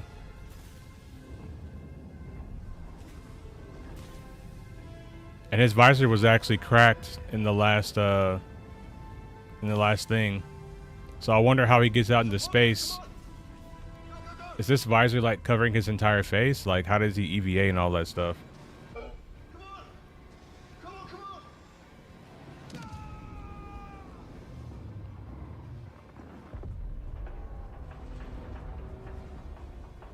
It seems like if you're gonna be in a man turret, you should have like a full visor.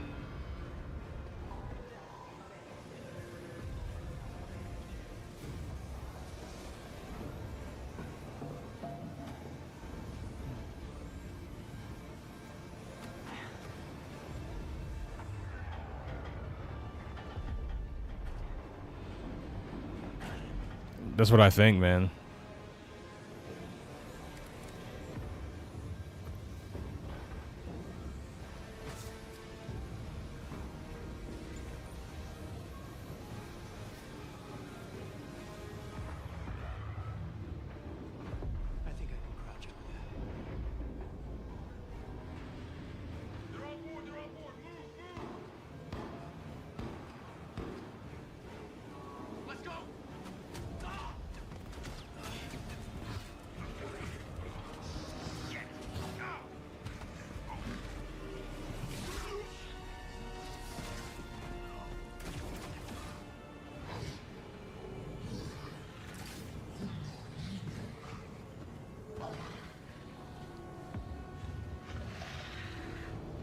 Game plays itself now with the occasional spam R. Yeah.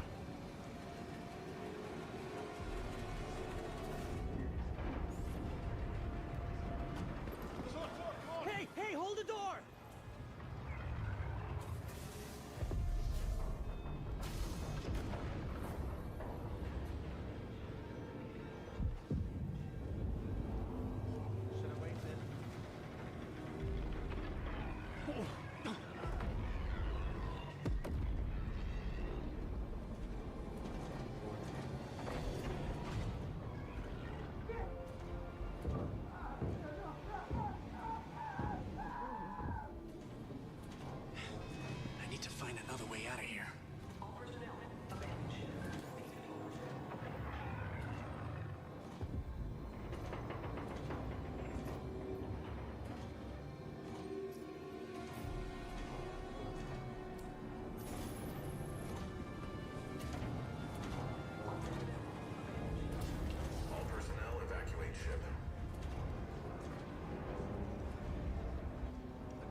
I wonder if we'll be able to import our characters into Star Citizen into Squadron 42.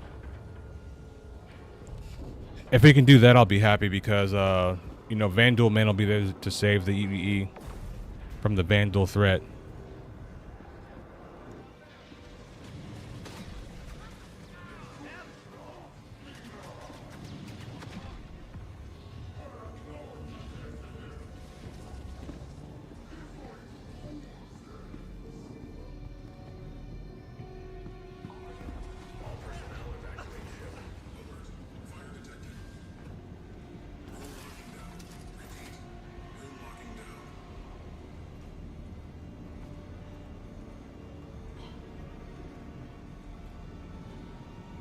Like they could have done what Throne and Liberty did, and like have like the story as a part of the MMO experience.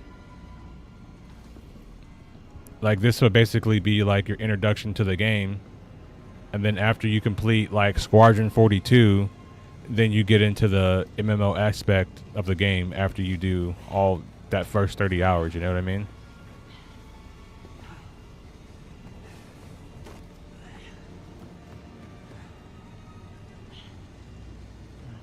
Homie's dead, bro.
This is a single player so important that the MMO I bought into the MMO, not the rail game.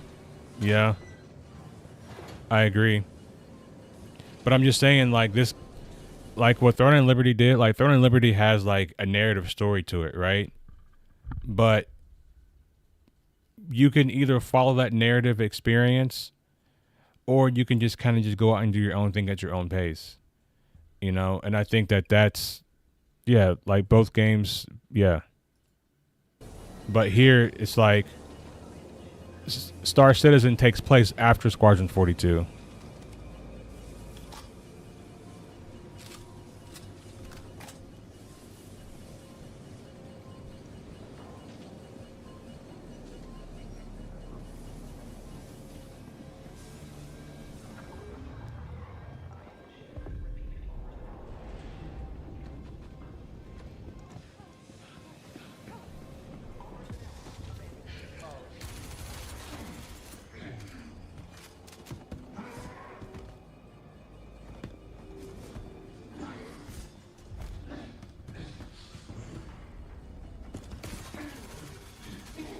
I think on this part, when I get to this part of the game, I'm just gonna crouch and like lay on the ground, because the entire thing depends upon you, you know, standing up so he can knock you down. But if I'm already on the ground, I can just kill him, you know.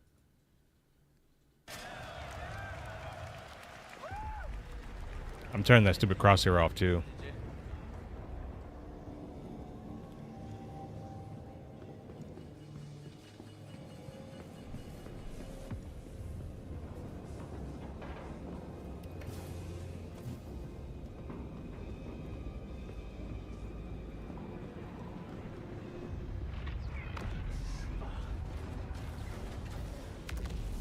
And here's the part that made no sense to me is like, why is there no fire suppression system?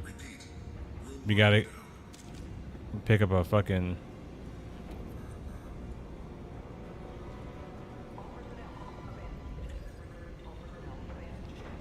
You gotta pick up a fire extinguisher instead of hitting the AFFF button.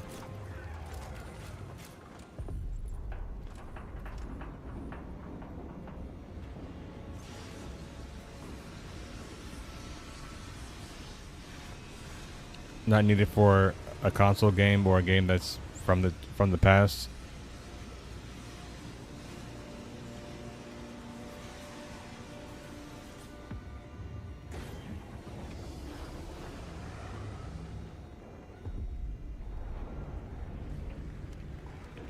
Systems back online. Back in the game.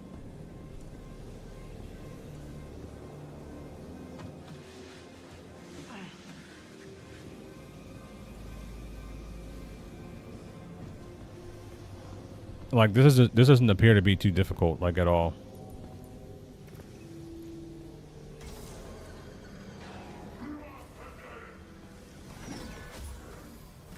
Please move gaming forward. I know, right? Breach detected. Depressurize.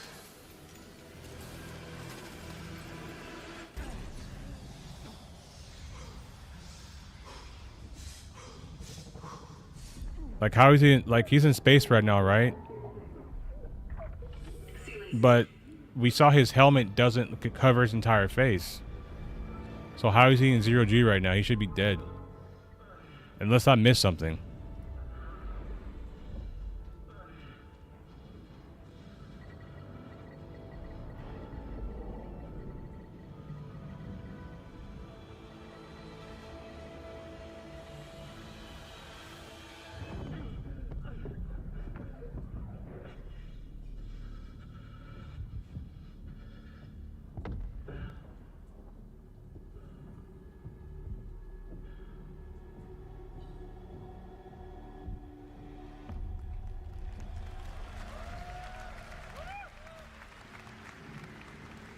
This part is pretty cool, I'm not gonna lie, doing the jumps without EVA.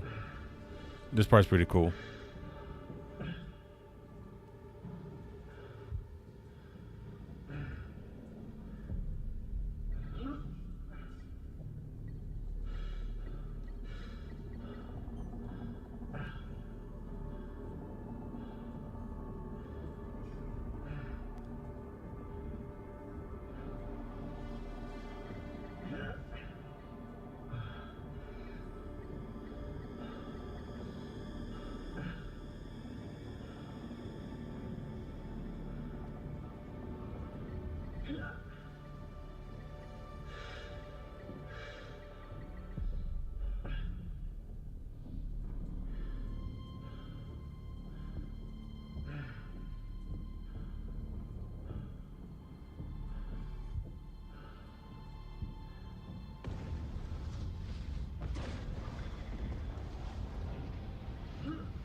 This is probably my favorite part of the entire game trailer, whatever. Is see him go through the EVA process. Just saying something, right? And if you didn't already realize, I don't have an EVA pack.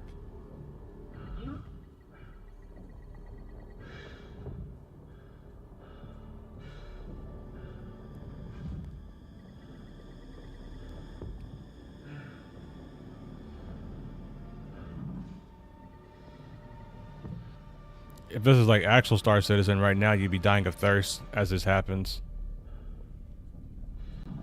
You have like 10% hydration left. 2% hunger. It's the only gameplay, that's why? Probably so.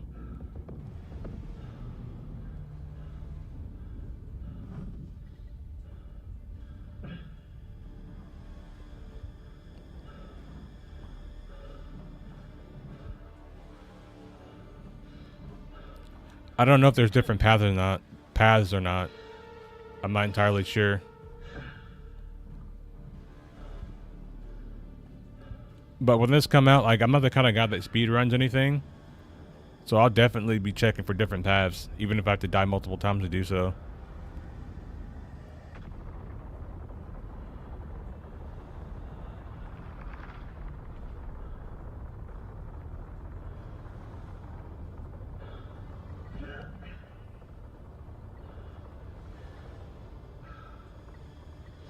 I'll probably need to shit at this point. Yeah. Shit and piss. You'll be dehydrated, needing to pee, and dying of hunger too. But also needing the shit all at the same time.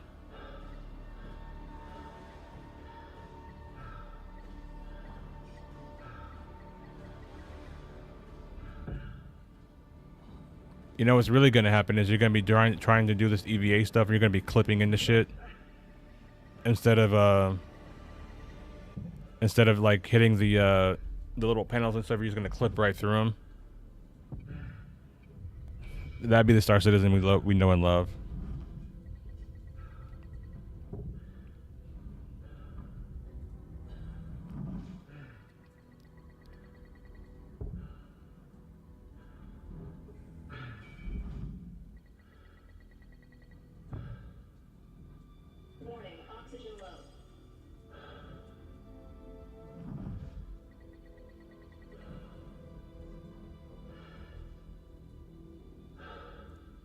Pressurizing.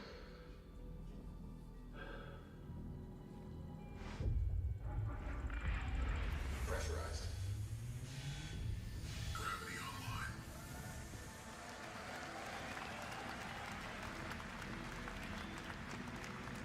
online. IBS flare up, yeah.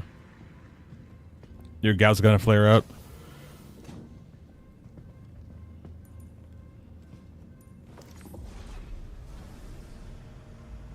See? His like, how is he breathing in space? His visor only covered like half of his face. So how is he breathing? And his neck is exposed. Like, how, like, this is what I'm talking about. This makes no sense.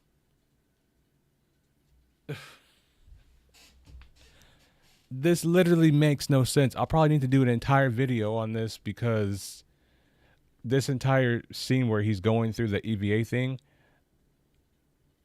like, how is he surviving in space with his neck exposed and his half of his face exposed?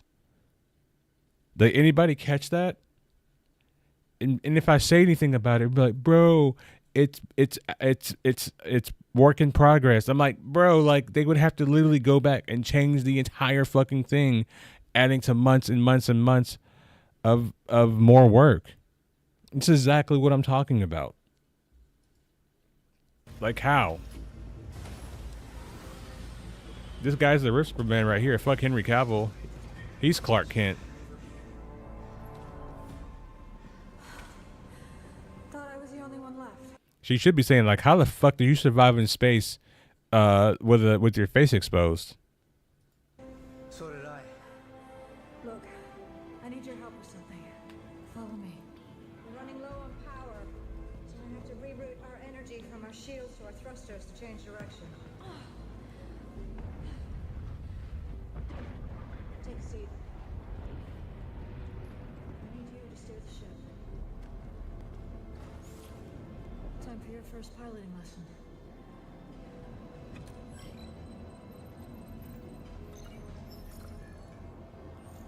Yeah. We're setting a new course. For that. Ready? Go.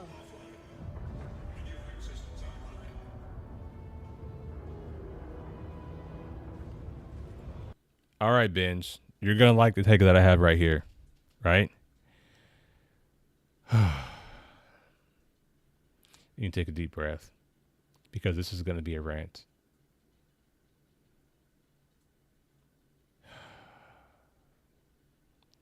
I'm channeling my inner Zen right now. Because when I first saw these vector lines right here, it really, really pissed me off.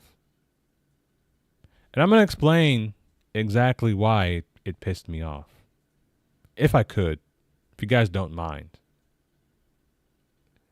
It pisses me off because they literally have these vector lines showing you that you can turn the ship this way, you can turn the ship that way. Why not use these vector lines and the other digital training stuff that they have at the beginning of the game to explain to people how to tricord? You can literally make lines with this on the screen saying input your strafe, input up strafe, roll, add throttle, add forward thrust. Now you're tricording, and they can give you holographic targets to shoot at so that you can learn how to tricord. It could even be like, okay, you've been out of the pilot, you've retired from, or you've ended your UEE military service. So we're going to give you a refresher course. And exactly, people would enjoy learning that. And what that would do, Binge, what that would do is that would raise the skill floor, but keep a very high skill ceiling, because no matter what you do, when you come into the game, you don't have a choice but to learn the tricord. You don't have a choice. But if you want to take your skills much, much higher than what they currently are, you can do that. But if you want to go into other gameplay loops, you can also do that. But you have the basic skills of flight, movement, and space combat, so that when you get into a PvP fight, you know what to do at a very basic level. And you won't have the 1%ers out there destroying everybody. The combat would actually be a lot more close, because you would understand that, hey, in order to avoid getting shot, I need to input certain movements, right? But instead, what they did is they gave us slow, boring master modes. That's what we got. I'm just saying. And I don't think there is not a person on this planet that could argue against that. It's not a person on the planet that can argue against that.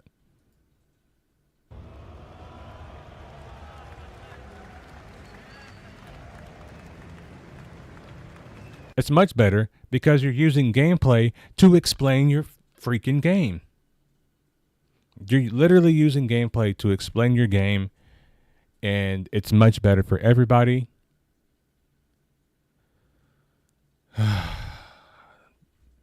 Trying to keep my zen. Trying to keep my zen. Stay zen. Breathe. Don't get angry. Don't go off. Musa. Om. All that good stuff.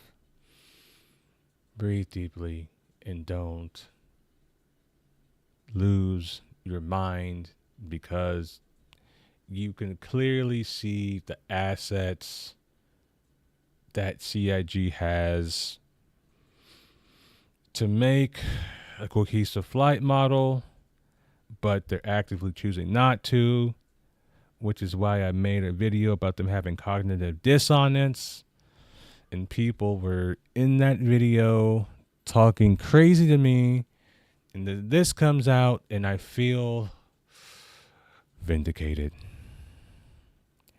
I'm vindicated, because if they have this is an asset. I don't give a fuck if it's for an Idris. You can take this and put it on any fucking ship, and you can expand upon it, and you can be like, do this. Until you do this, the thing won't turn green, and then it tells you upstrafe. Until you upstrafe, it doesn't turn green. Roll. Input your roll. It turns green when you input your roll. Forward thrust. It turns green when you input forward thrust. Now you're tricording. And now everybody can do it. How hard is that? The entire reason I'm on here today is if Yogi comes on stage, he's getting one of these.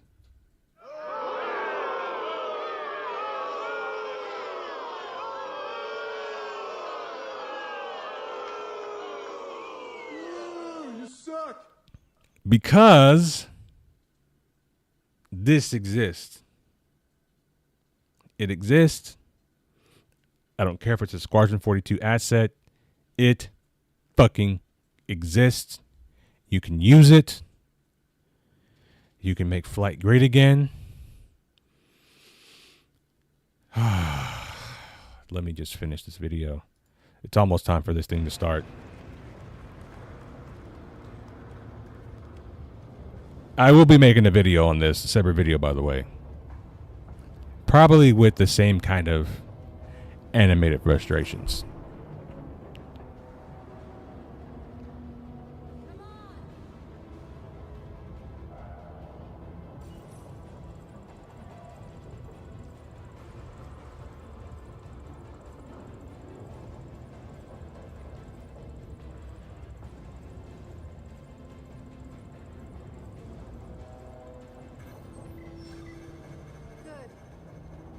I also feel like the Javelin should have like a railgun instead of like torpedoes, because the way that the Javelin's designed, it has kind of like those pointy things in the front of it, and it looks like you can make a big giant energy weapon right there, but I digress. Good. Hold that. Shifting power back to shields. Shields?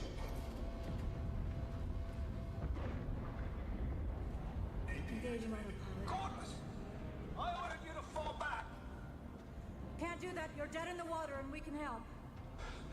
The situation's under control. You are to reverse. You can't kill it. Not before it takes you out. We are boarded and burning. This is the only way. Lock your course. Get off that thing. Both of you clear? Aye, aye. Rachel. I will.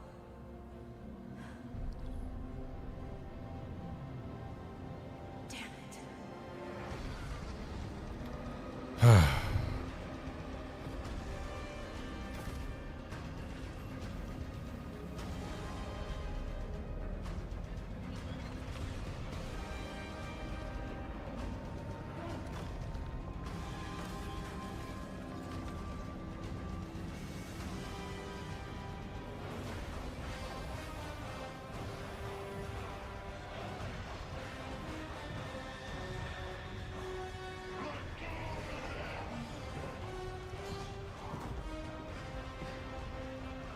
We're about to have company. I've got to try and divert as much energy as I can to the engines. So I'm gonna need you to hold them off. Go now. Oh, look, she's clipping.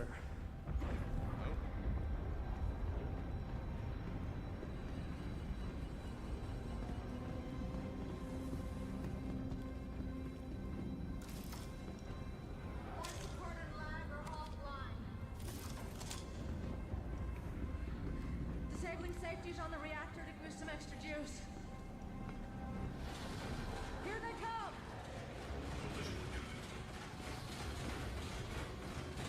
Should be starting soon. Oh, this is right on time. We're right on time, guys.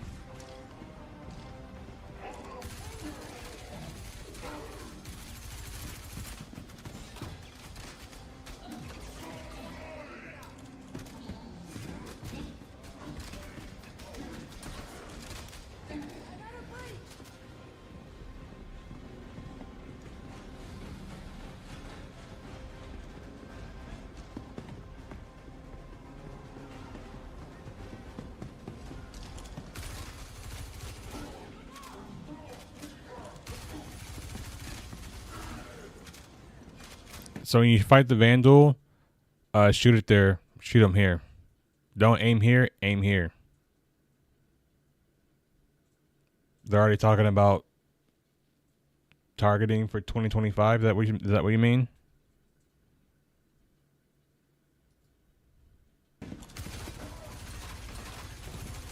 But yeah, when you shoot the Vandal, aim for their waist. Crafting for 2025. Yeah. I doubt it. It'll be a tier 0. It'll be a tier 0 crafting.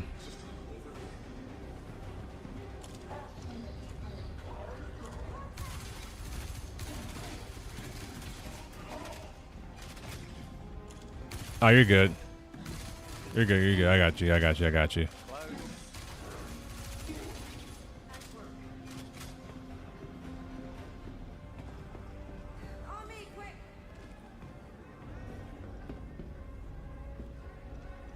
Don't worry, don't worry.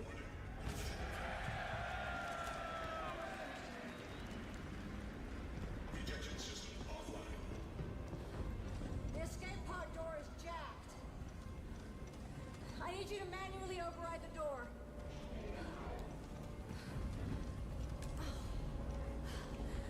The only crafting they'll have is CCUs.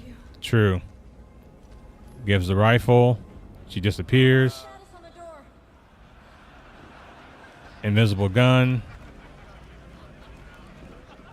The biggest blunder.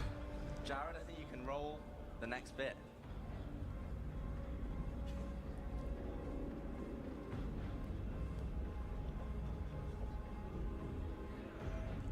So they were supposed to show them escaping in the thing.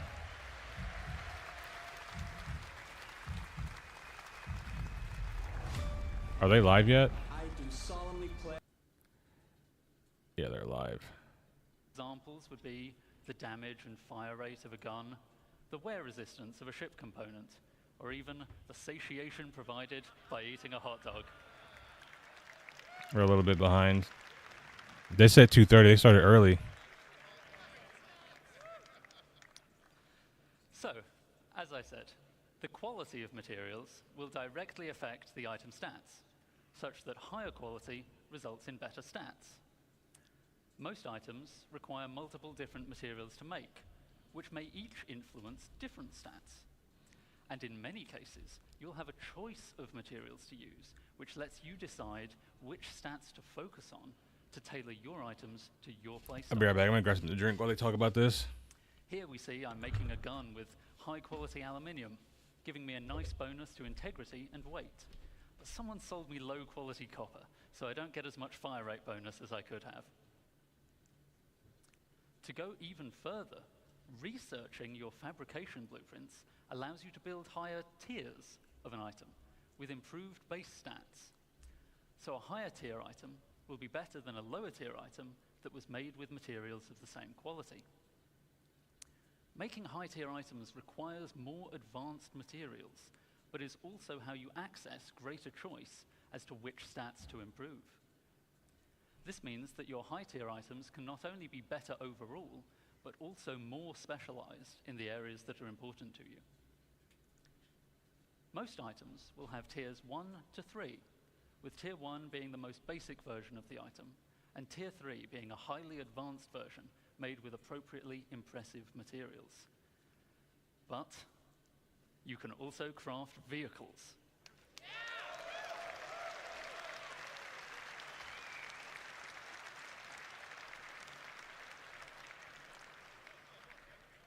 And vehicles are so important that they will go up to tier 5, providing a way for you to really invest in making your favorite vehicles excel.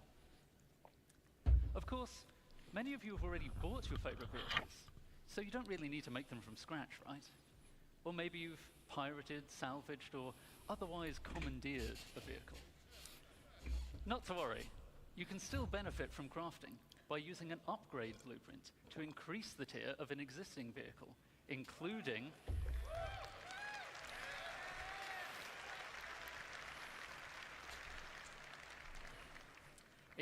the usual stat improvements and customization.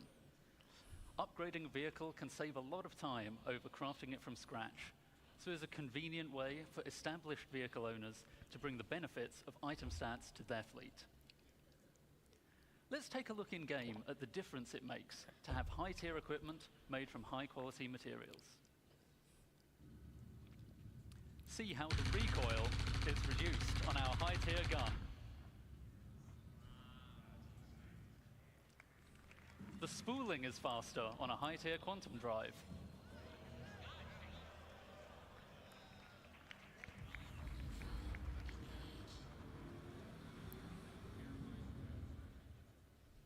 And a high-tier scraper beam is much more effective.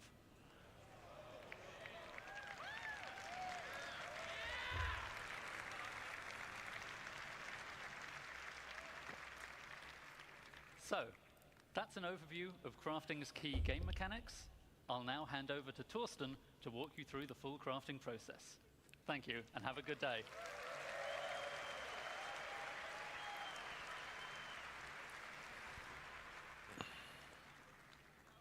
You're gonna need to be a shit ton for this, yeah. Thank you, Jacob. Hi, I'm Torsten, lead system designer of the CGP system design team.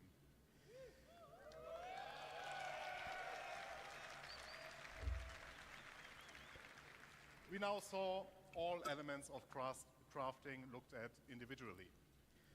Let's bring them in order how you, as the player, will experience the crafting profession. You will start with acquiring the correct blueprints as the first step in the crafting process. As Jacob already mentioned, blueprints can be acquired in multiple ways. Let me give you some examples here. You can purchase commonly available blueprints, earn them from reputation and mission rewards. Are they only purchasable in game? All content in our game could reward you with a blueprint. Some blueprints will be challenging to find, so players working together may find them easier to acquire. While you may find a blueprint on a datapad or other portable device, the blueprint itself is not a physical item. You don't collect them in a box or stack them on a bookshelf. Blueprints are digital. Once You can buy them in the game store? Permanently added to your personal library. This library... So they're going to be in your mobi-glass. This library is persistent to your character, and every blueprint you claim is yours forever. Until they have to wipe the game. They cannot be stolen or traded once claimed. But it does not just end with acquiring blueprints. Those tiers of quality that Jacob mentioned are unlocked through blueprint research. Research requires a research data bank which can upgrade your blueprints. Upgrading here means that you unlock a blueprint that allows you to create a better, higher tier version of the same item using more advanced materials. Note, you will still have access to the lower tier versions if you want to craft the cheaper version. In order to upgrade a blueprint, you may need to perform certain actions. In this example, we need to craft 100-volt pistols and have one with a higher fire rate. Other examples would be collect resources, 4 days, 18 hours for research time.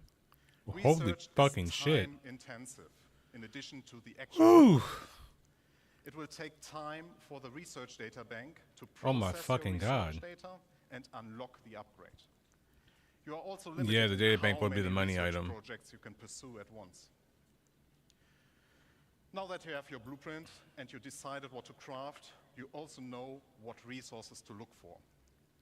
Every blueprint you find will have unique requirements in their resource needs.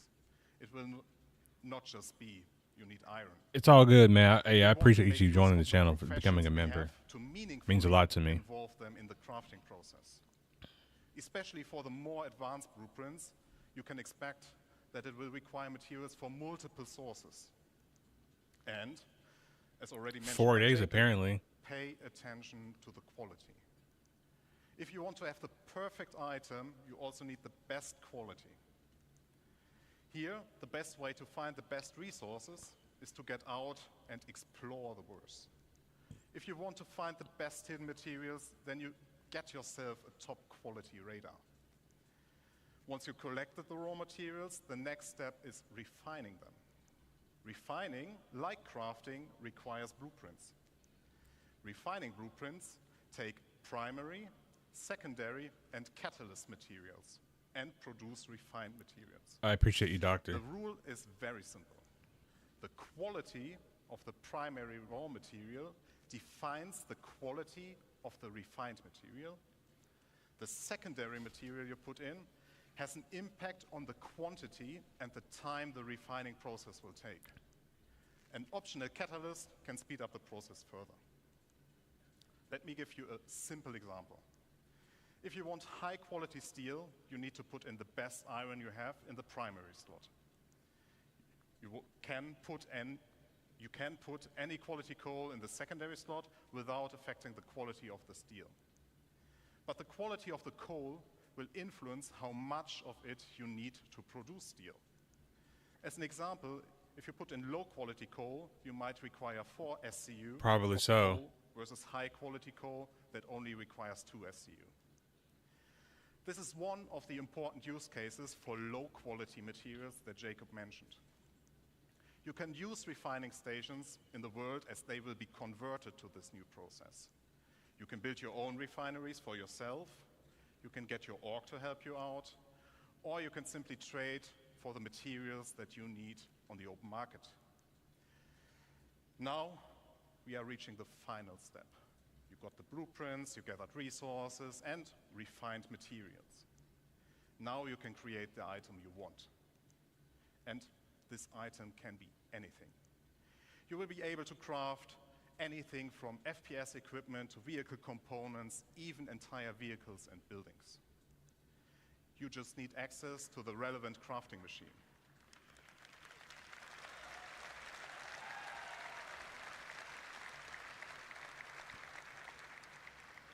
Talking about crafting machines.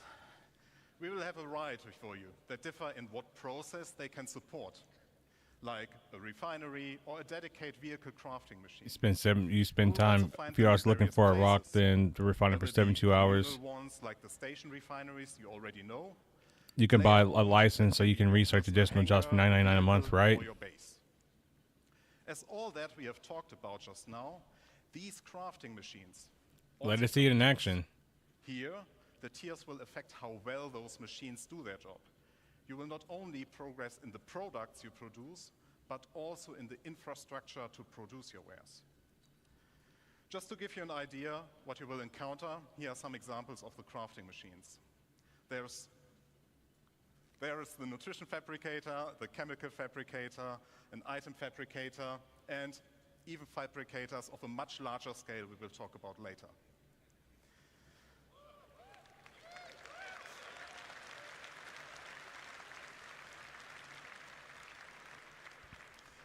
Talking about scale, I would like to talk about the future of crafting and the scale it will have in the game that you all know, and how it will change the game moving forward.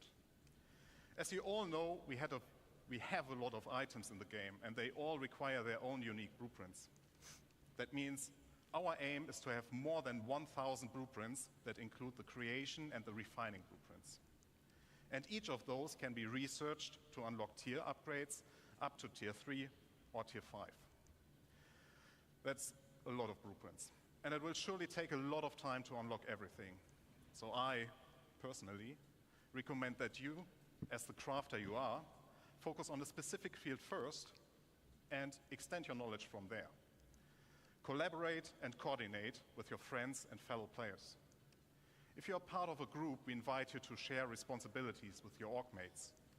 Maybe you will be the FPS crafter while your friend is a ship crafter, but they know a ship component crafter specialist. There's a lot of content, and it will continue. I'm going to be a Colossus bomb specialist. You are free to be a generalist crafter, a specialist, or something in between. Pick the blueprints you care about and be the best. Have an exotic shield generator that no one else has the blueprint for but you. Right. Help others and earn credits while doing it. Let's see if they talk about it or not. It is a real profession in the game that will benefit from your dedication and attention. As you can tell, crafting will have a huge impact on everything in the game. Even if you do not want to get actively involved, I'm a pirate, so you will stumble my upon crafting is weapons just that stealing were your shit. crafted by someone else, and you will be using it. People will start selling their crafting goods or the refined materials or even the raw materials for the sole If Grosso wanted to play Once Human, I would go play that. created by crafting. Yeah, I'm not going to do much crafting. I'm going to Players do the like stealing. you can become well-known specialists that are sought out to get certain things crafted from. With the ever-expanding game we all love, we will continuously expand our crafting to offer you long-term progression that involves the entirety of our game. And you might have guessed it already, but there's one more thing that crafting is the foundation of, and that is base building.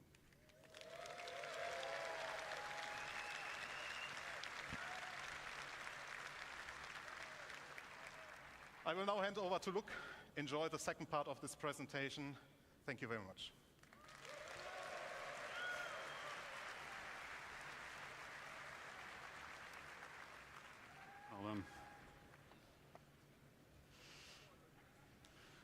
Good morning, citizens.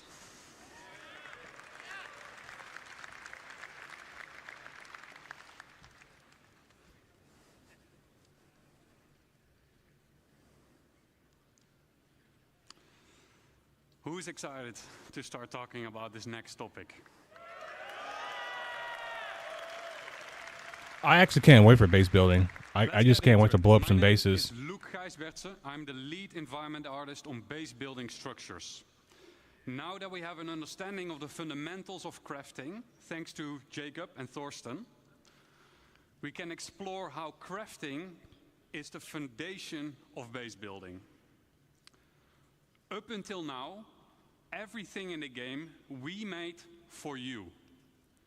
From here on, we will give you the tools to build your own stories, your own homes, and truly make the universe yours. Join me on a journey on building our own habitable home on Pyro. Keep in mind that the following footage is work in progress, including its UI, design, and visuals. And we're super excited to share this with you.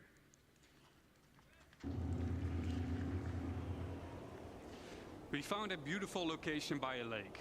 This is where we'll build ourselves a home. To do so, we need some resources and the construction graph card.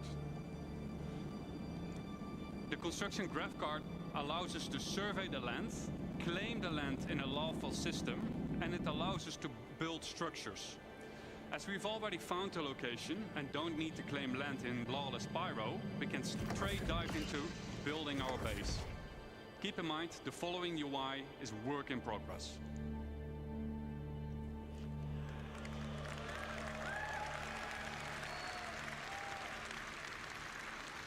A survey drone that deploys from the top of the card gives us a controllable augmented view of the land. In the new structure mode, we'll pick a small basic structure and hit construct. For this demo, the construction will be instantaneous, but in the final product, this will take you quite some time. More time sink. Okay. We've done it. We've built our first structure. Let's have a look on the inside.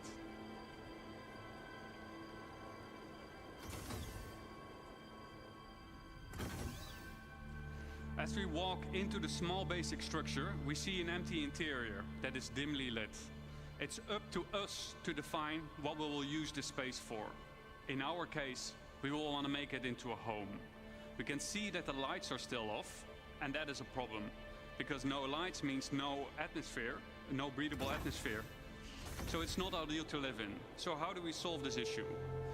We can improve this by providing the building with power. Let's see if we can build something that helps us out.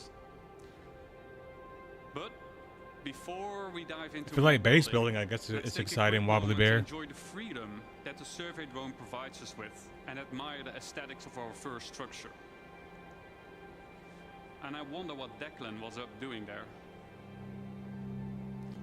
Keep in mind If that there's no base building power, is how are still the doors work in open? progress, but Opening? What you're seeing right now has been recorded directly in the client and works seamlessly between first person and the building mode. There's sound Okay, hitching. Enough. Back to base building. In the list of new structures, we see a small fuel generator. That is something that could solve our problem, I think. Power providing structures need to be hooked up to other buildings inside construction ER mode, but we'll explain this later. The fuel generator is one of several structures that provides power, each with their own benefit and drawbacks. Fuel power is quick and easy to build, but it requires a constant supply of fuel besides its regular maintenance. If a structure is not maintained, it will halt its activity. Players will need to maintain fuses to keep the building operational. The better crafted fuse, the longer it lasts. This is where the fuse goes on this building. Next up, we have a terminal that gives us access to the status of our building. And, more importantly, we get to activate it here.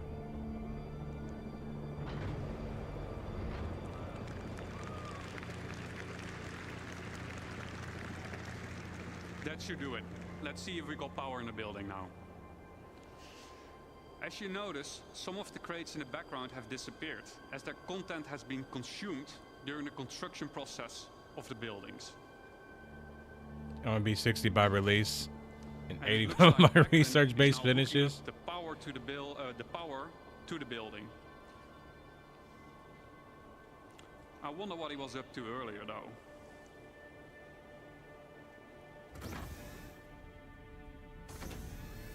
Wow, Declan has been busy decorating the place. As we can see, the lights are now properly working. We got atmosphere, and we can start to use the item fabricator now that there is power. Always handy in case we need a fuse. Let's have a quick look at what we've done so far. I already have it playing fleet to my grandchildren. That's sweet of you. We made it our own. I don't think your little home. grandchildren are going to have the patience to play this, We though. hooked it up with power. I would say we have a place that we can live in. It might not be much, but I think it's just enough to call it a home. But can you spawn there? That's the problem.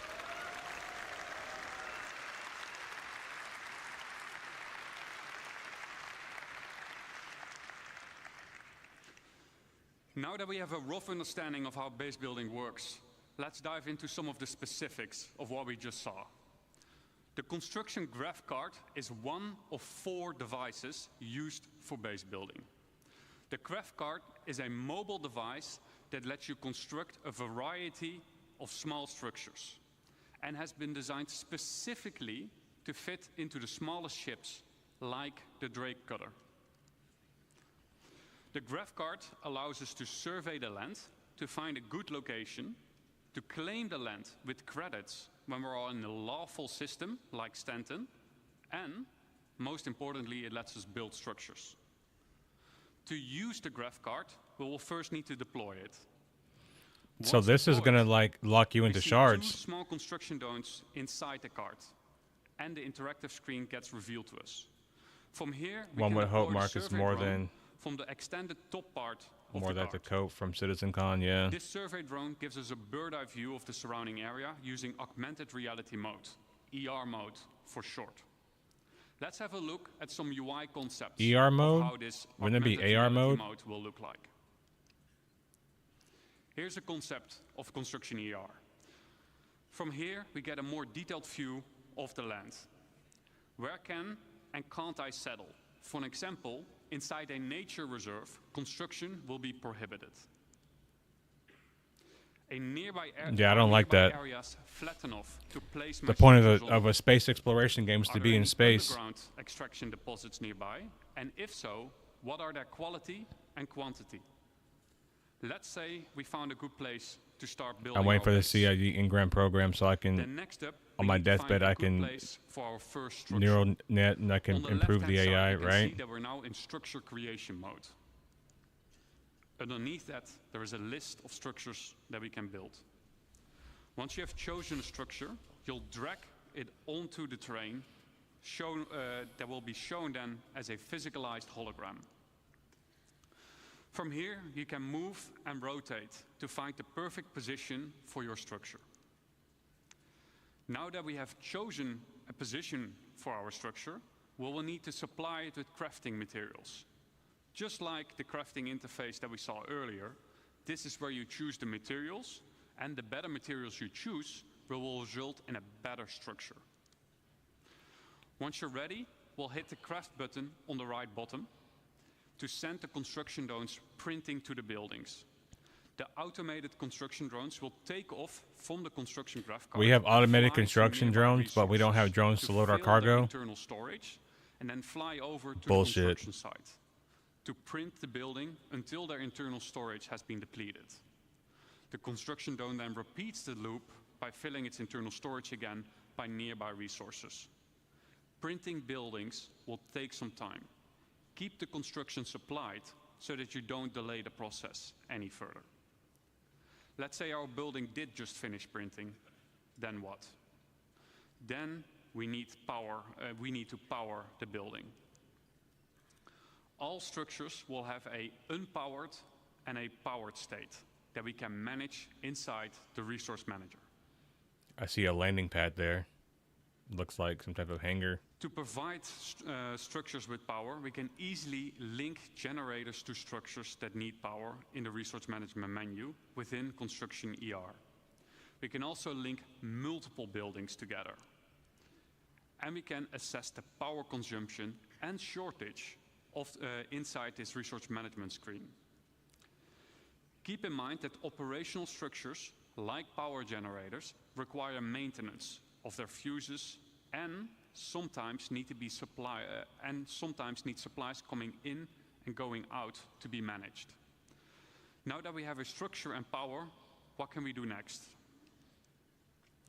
Then we can actually upgrade our structure. Structures can be upgraded from tier 1 till tier 3. The better material you provide, the better the improvement will be. Just like Jacob and Thorsten explained in the crafting presentation. Tier upgrades can, for example, improve the structural integrity of the building or make its resource consumption more efficient. To really make your base feel like home, you will want to decorate your base with a wide variety of furniture pieces that can be bought, crafted, This is what they show for what for the stars. Yeah, what they show for that. Yeah. It's up to you what to define what the you stars want this for the space to stars be. looks Do you good. want to decorate it as a hospital? Do you want to make it into a workshop? Do you want to make it into a luxurious bedroom? It's up to you.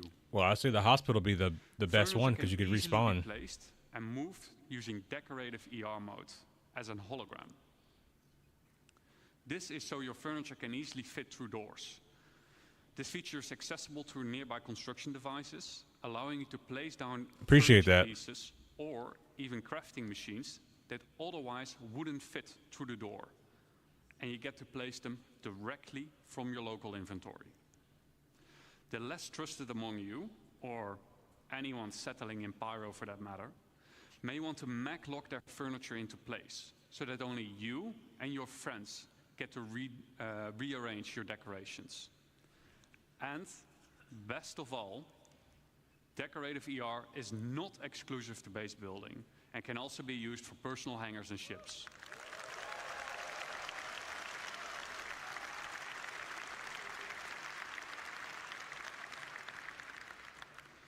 To recap, what are the essentials Hospital for any hangar base? must. Yeah. 1. Come prepared.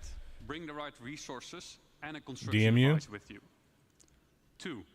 Use the resource manager, power generators to make your base habitable and functional. And maintain your base with resources and by replacing out worn fuses. And 3. Personalize your base, personal hangar and ship with decorative ER. And there we have it, our home in Pyro.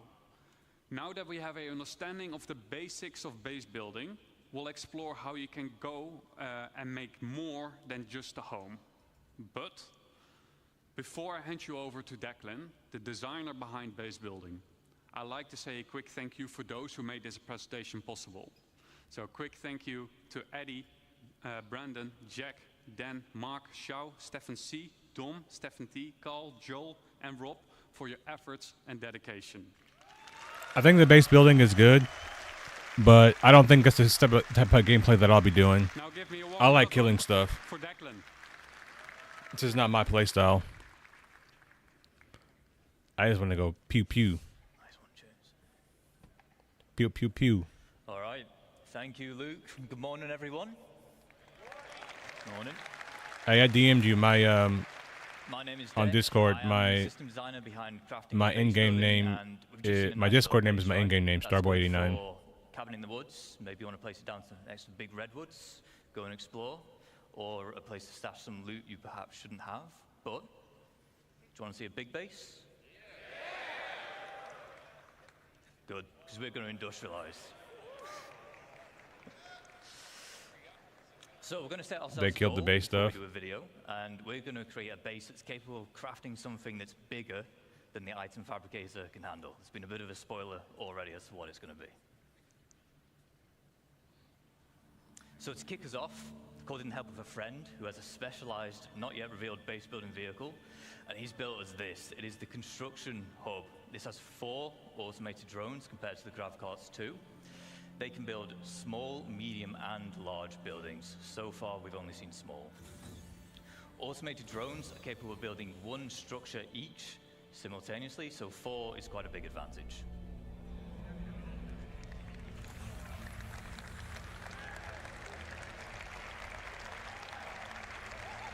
That's pretty dope. For the people who like this is going to be fun. This is not for me though, and I understand that. This base building stuff is not for me. I'm just going to be the guy that goes and kills stuff. That's all I want to do. There we go. If it involves killing, On one of the brand new underground resource deposits, and we're about to exploit it using this. It is our extractors. This particular one is a large, solid extractor.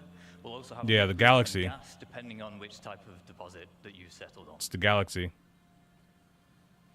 We have our output grid here, where we're getting all the brand new resources up out the ground.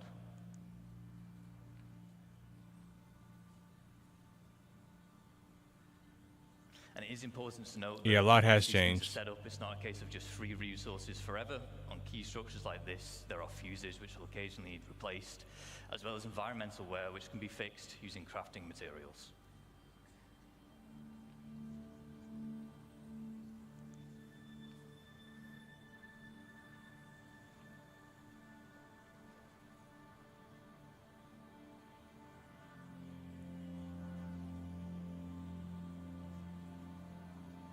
I hate how they always walk. They should just run how we play the game. Just run. We sprint everywhere.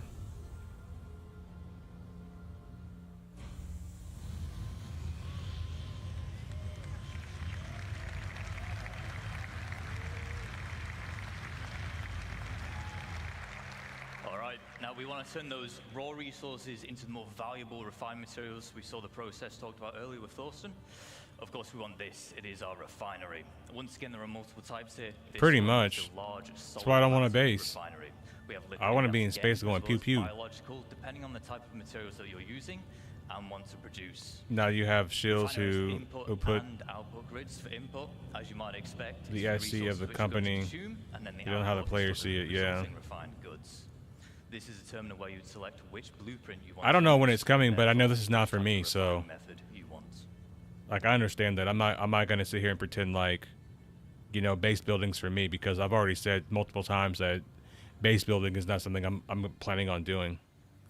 Robbing bases, however, you know, that might be something I'm into. So we're going to put down our elevator storage. Base is really starting to build up now, but it's worth me mentioning again here that whilst we're putting these buildings down instantly in this video, large structures like this, they will take some time with the automated construction drones, but the smaller scale base we saw in the previous video, that can be done in a single play session.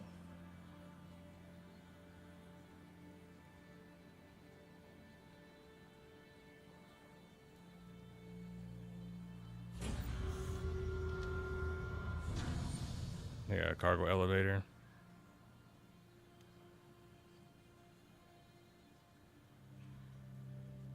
We're We'll just keep on putting down more extractors because we want as much as that valuable resource out the ground as quick as possible. And with base building, we're introducing the concept of a freight elevator network. What this will allow you to do is it will allow you to link multiple freight elevators together, and in turn they will share the same storage. So as we're doing here, we'll deposit an item on freight elevator A, and then we're retrieving it on freight elevator B. There is a distance limit, but you can daisy chain the elevators together to extend that, and it has to all be contained within the same base.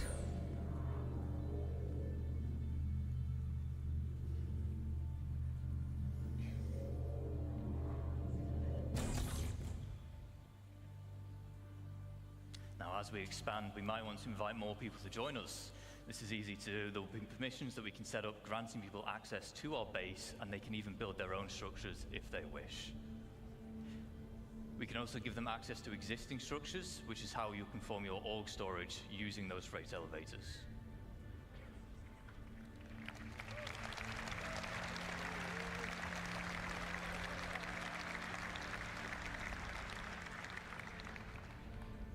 It's gonna be so many abandoned bases. Now we always want a safe place to store our ships, so the trusty hangar will do.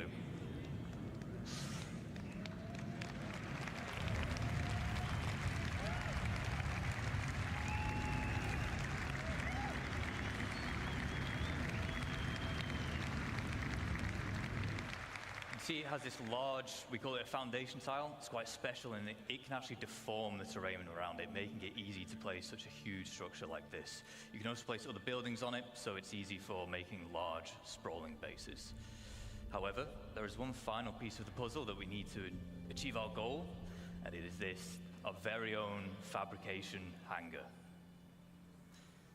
Does anyone want to guess what we're going to build in a fabrication hangar?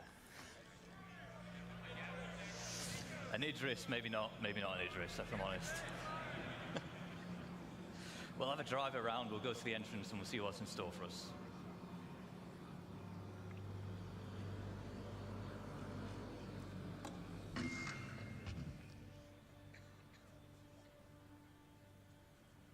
I don't think it was a retort at you.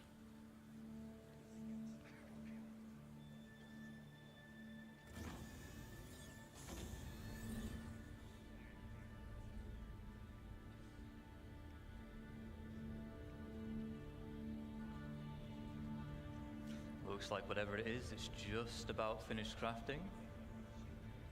This is how they're gonna start introducing new ships. This is the Star-Lancer. Oh, this is C1. Of course, we were going to build ourselves a ship.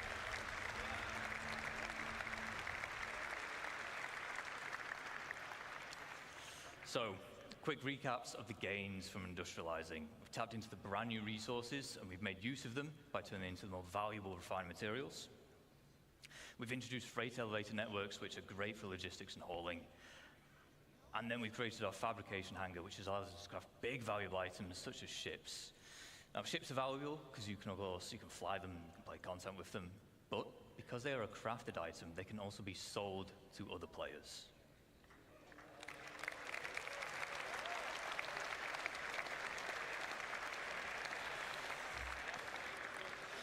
That's big for something like with Pyro. base building, you're going to be able to set up your own shops, and there's two main ways you can do this. The first is using a dedicated trading terminal. You can link these to your freight elevators, and in turn, any items within can be listed for sale at a price you deem reasonable. This includes resources, refined materials, and so on. Using the terminal, visiting players can browse what's on offer, purchase, and then collect from that same freight elevator. The second method is to set up a physical shop in the world. By using the decorator AR we saw earlier with Luke, you can maglock items and then list them for sale. Once again, browsing players, they can see the price of the maglocked item, purchase it, which then removes the maglock. This all sounds good, but we know CIG, so don't get too hyped, guys. If you like a store, you can put items on shelving. You can even go as far as to make your own ship showroom. You can advertise your wares on a Mobi Pass for UEC. However, it is important to note that the point of purchase will always occur at the base itself. Now that we know how to set up shop, I just want to take a moment to talk about why it's so impactful for crafting and base building the game as a whole. Understandably, throughout this presentation, we've been telling you why you want to craft all these things or why you want to build this big base. But maybe you don't have the time to build a big base and maintain it. Maybe you want to spend your time doing the missions, you want to do your beacons, that's how you want to make your credits instead. Shops mean that you can benefit from the players who do want to spend the time making those bases or crafting those specialist items, and then you can purchase them from them, which is very important because crafted items using high quality materials will be the most powerful in the game. On the flip side, if you do specialize, maybe you end up cornering the markets for a particular item or resource, and your shop will then turn into a hotspot of activity, making you loads of credits. Some of you will become infamous because of it. But bear in mind, a successful shop also depends on location. Do you want your customers on edge in Pyro, which tends to have the higher quality materials? Or do you want to spend time hauling them all the way over So to Pyro is safe going to have the systems higher quality where your materials. customers can be more at peace? Spoiler right there. We've talked about selling items. Let's sell the look of your base. We have foundation tiles, which can help you divide up the foundation decals, which help you divide up the foundation tile. You can place them freely wherever you want, and they just help you mark up areas like, I want to use this place for cargo, I want this for housing, vehicles, and so on. You'll be able to earn paint in-game and apply them to buildings. Right.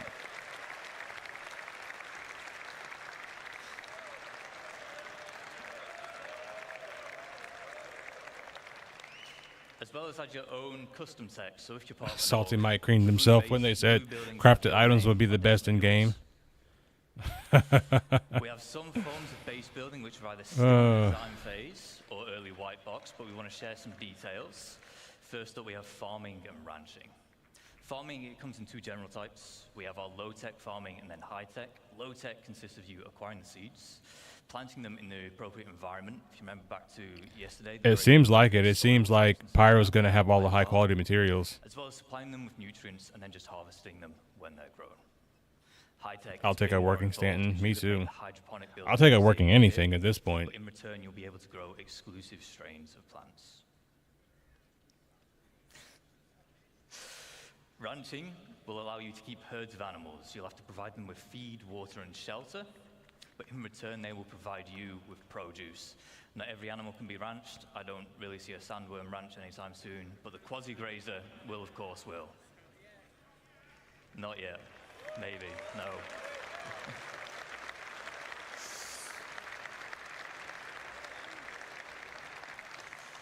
We have a few more additional archetypes. We have landing pads, garages, roads, fencing, as well as new variants of structures which you've seen today. For instance, the power generator, there'll be solar power, fusion, geothermal, as well as the XL structure class. If you remember, At this point, just make what we have work. I agree. Today, rather, is large. XL is larger than large. And then you have your defense.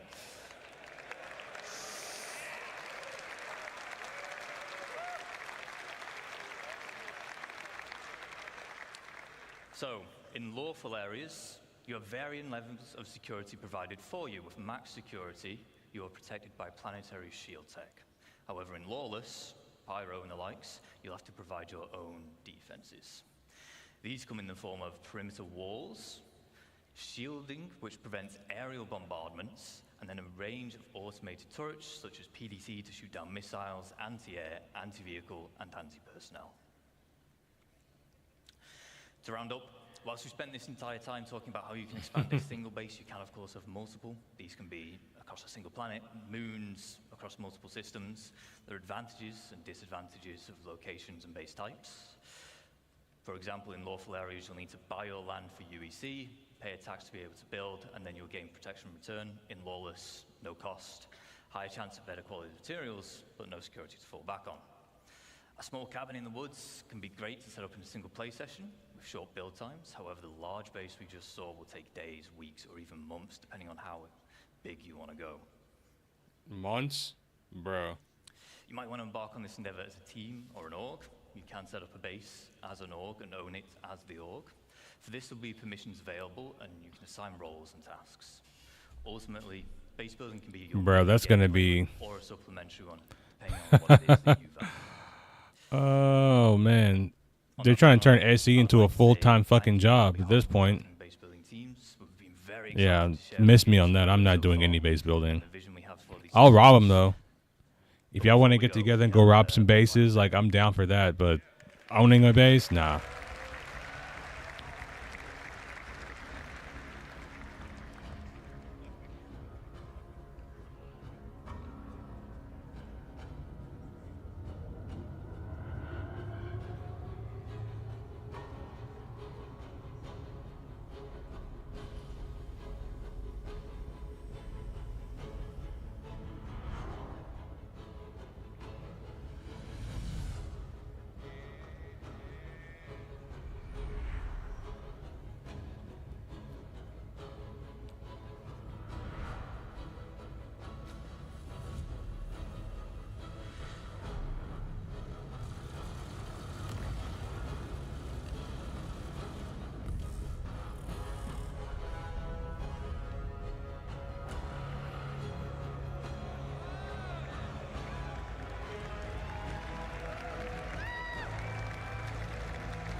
Yeah, somebody's gonna be spending a year, like, somebody's gonna be spending a year to like build their base only for it to get robbed and all their shit stolen. It's gonna be great.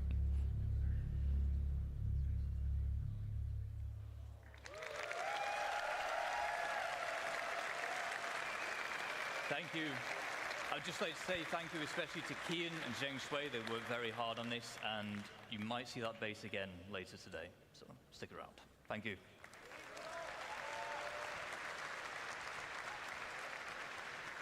This is gonna be great for piracy, though. So, hello, CitizenCon. I'm Kirsten, your core tech producer, and I'm here off the back of that amazing presentation with Thorsten. How are you feeling, Thorsten? Much better now. That was an incredible view to what players can expect next from crafting and base building. Do you want to tell us a bit more about the crafting system and what players can expect to come next? So, I Sorry. think we talked a lot about that already in the presentation, but it's a really dramatic change, or an exciting change, I would say, to the game, because we give the resources a meaning apart from just a monetary value. Now, even with the quality system that we now implement, there will be also a meaning to scout for like the Piracy is up, material. boys. And Piracy of course, is up. You need a bigger variety of the materials to be able to craft the items you need. And especially now with the tiered system that we will introduce, we will also give a meaning for you as the crafter or the player you are to Hit my invest knee. the time to be the best I hit my knee, y'all. specialist. Because something that is very important to us is that we treat it as a real profession, and we It's not a real profession. I'm playing a game. I have professions in real life. I'm playing a game, It's not Thorsten. just about making the universe Thorsten. more dense. It's also about making it more interactive and making everything in it more valuable. And more meaningful, yeah. So something that is also important for us is that everything that we do for this new feature is that we meaningfully integrate it into the game, so it all makes sense, right? So also with like the recent changes we did to the itemization in 324.2, we also, like, this is the starting point of all the changes we will be doing for all items. I will go around. I don't give a F. If I got to make an alt account to blow up bases, can up, I will. So what impact will I actually the have an alt crafting account. system have on orgs?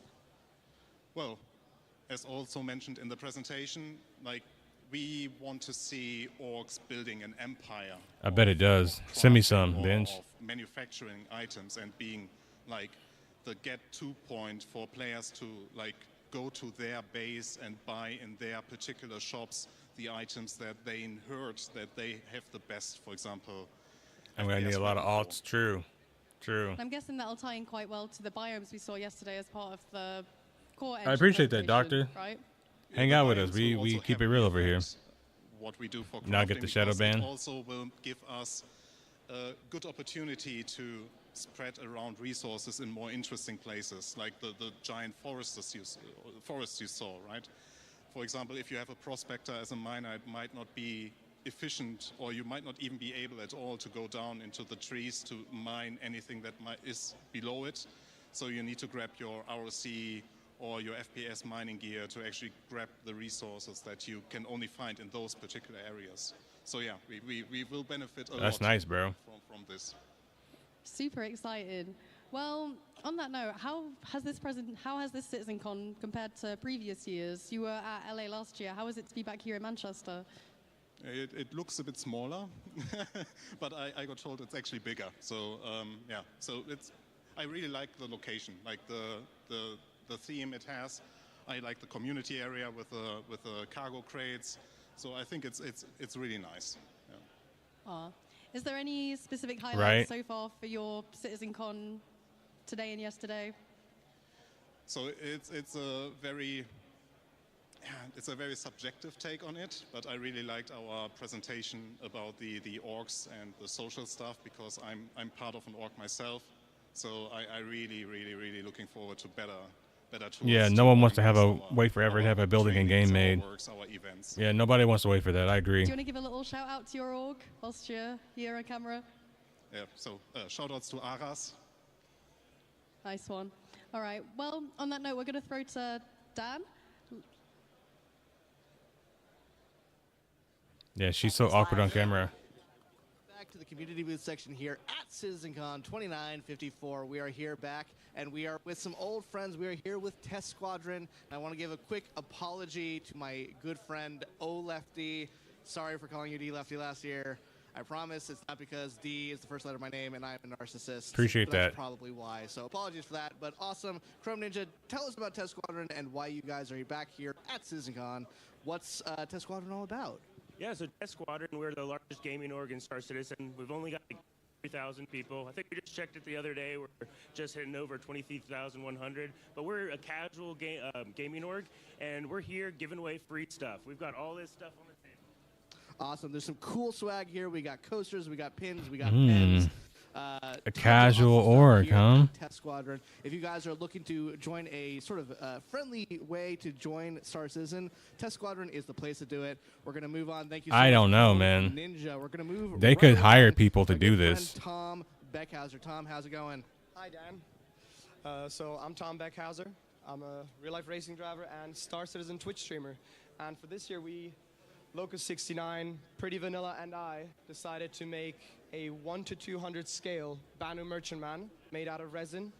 Total of 26 individual pieces that we assembled, primed, sanded, and painted.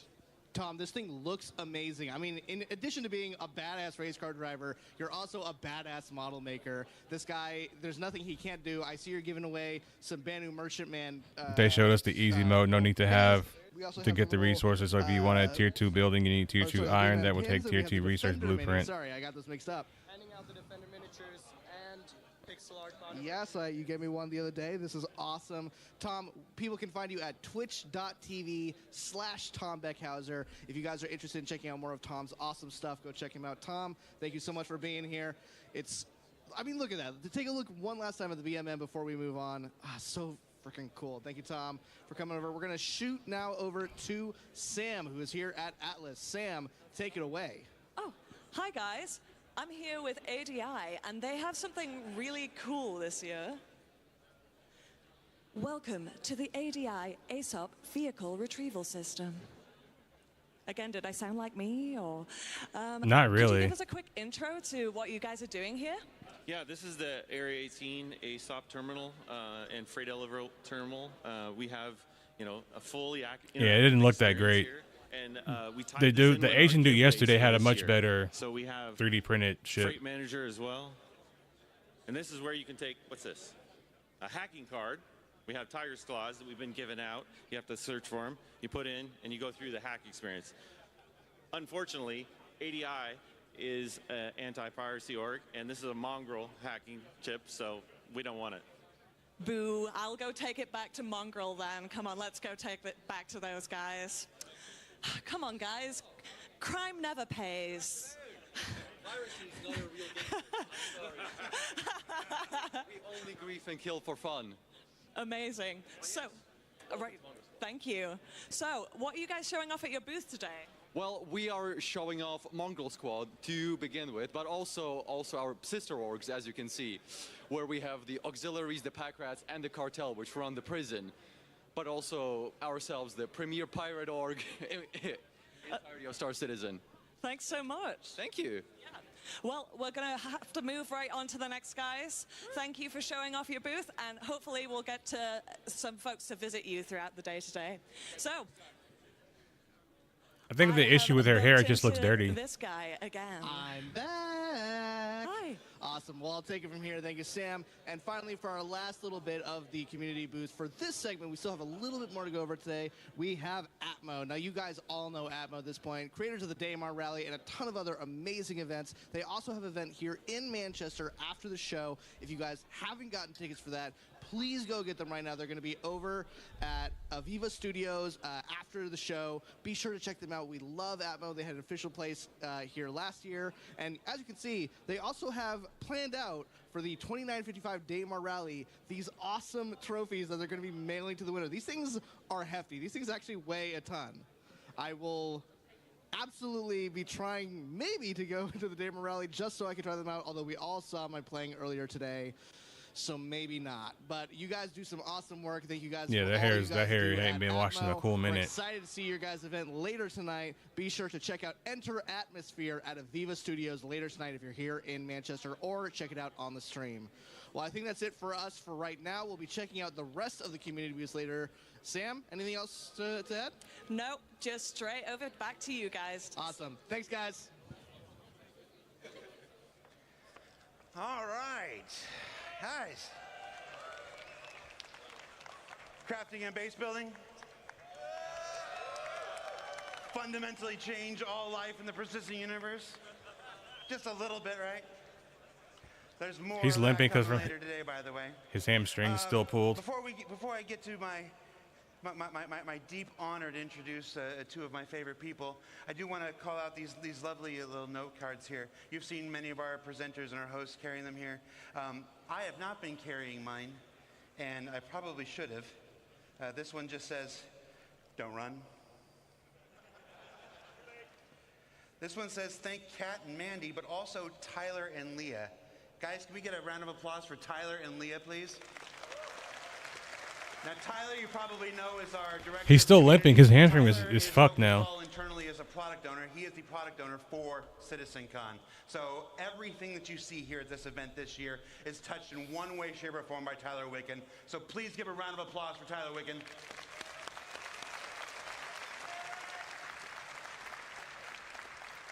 And because Tyler Wicken can't do anything by himself, Leah is the one who does most of the hard work. So Leah, who will never be on camera and who hates to be embarrassed, please give a round of applause for Leah, please.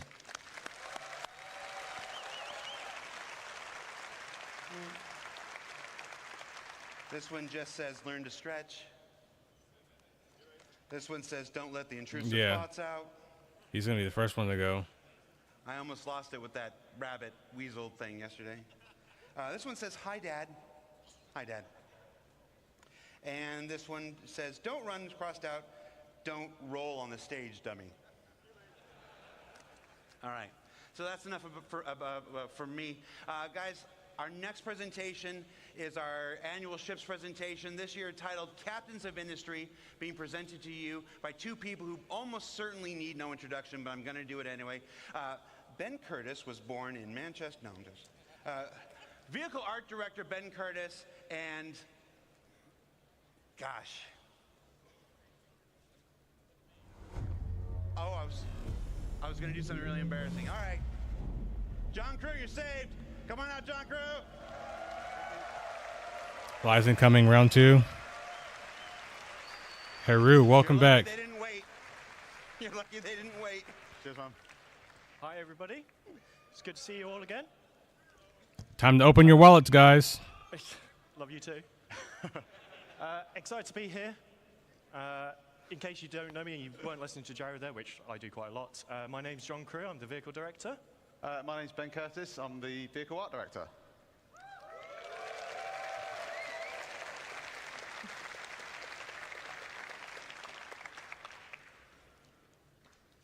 and the clicker is not working. Oh. So if you've got technical difficulties, you have to 30K. It's a sign from the universe. Oh, there we go. We're good. Right. So, today we're going to be talking about the vehicles to build your universe. And for those of you that watched the previous presentation, which is awesome about base building and crafting, you should be familiar with the construction grav cart. And you've seen how this works. You might be wondering, well, if I've got this, why do I need some vehicles to do things? I know there's going to be some of you that will be perfectly prepared to go push this thing hundreds of kilometers out of the garages at New Babbage. But realistically, you're going to need a ship to put it in. It can't carry supplies by itself, so you're going to need to put supplies in the ship, move them. And it has small drones.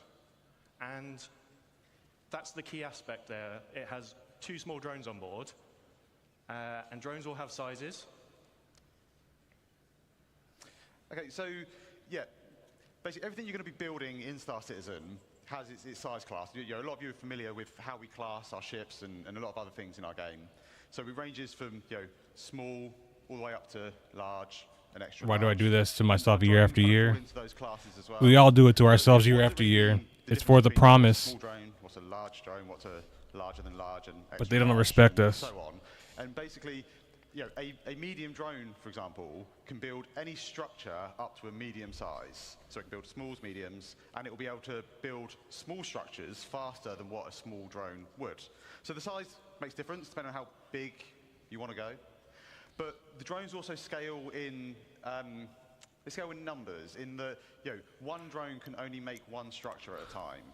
So the grav cart's got 2 drones on it, so they'll be able to create 2 small structures. But a medium, or if you've got a vehicle that carries multiple drones, you can craft a lot more structures, a lot bigger sizes, and that's kind of really the key to kind of like the upgrade path through the kind of drone sizes. So we've had a look at the small. So what's next? What do you want to build? A medium. So I know some of you have already seen it, but this is the CSV from Argo. So launching today is the very first ground vehicle from Argo, the Construction Support Vehicle, CSV. So this specialized chassis is developed to take on all the conditions on all our planets. It's a little rugged beast that really does just go everywhere. And if you're constructing a new settlement, there's 2 things you need. You need drones to build it, you need supplies to supply the drones to build it. And that's why the CSV comes in 2 variants. So we have the CSV FM, which stands for Fabrication Module. So this has 2 medium drones on board, and we built it to fit in as many vehicles as we could practically get it to fit in. So it fits in vehicles from a Cutlass Black upwards. It's approximately, and everyone always asks me, what ship fits in what, and I lose track of it all the time. It's about the size of a Tumbril Cyclone. So if you can put a Cyclone in a vehicle, you could put one of these in it.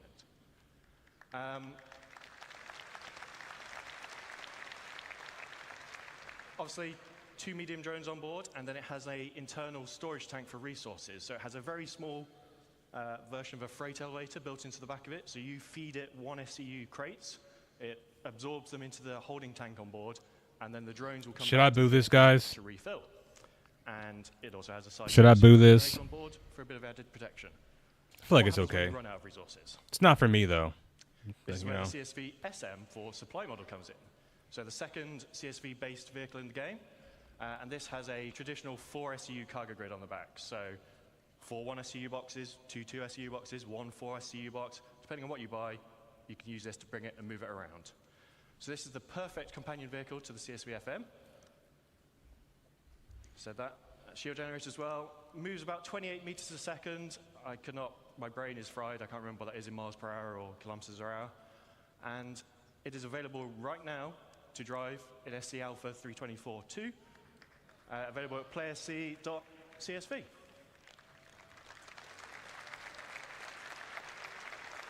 So now, let's take a little closer Great. We have look a at the vehicle that that's you could gonna do absolutely nothing with.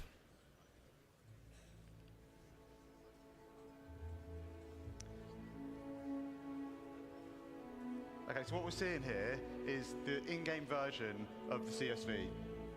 It's complete with its 4 SCU of cargo up on the rear.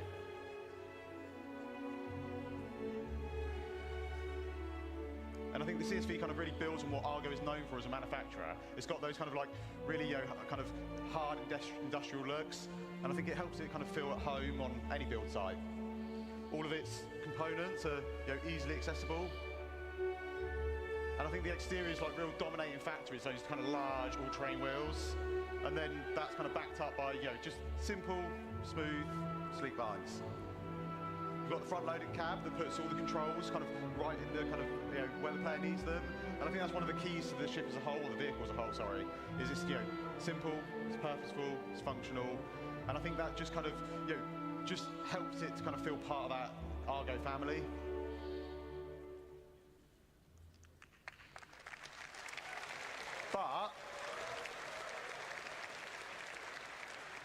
But what if you want to go bigger? Bigger? Bigger. Okay.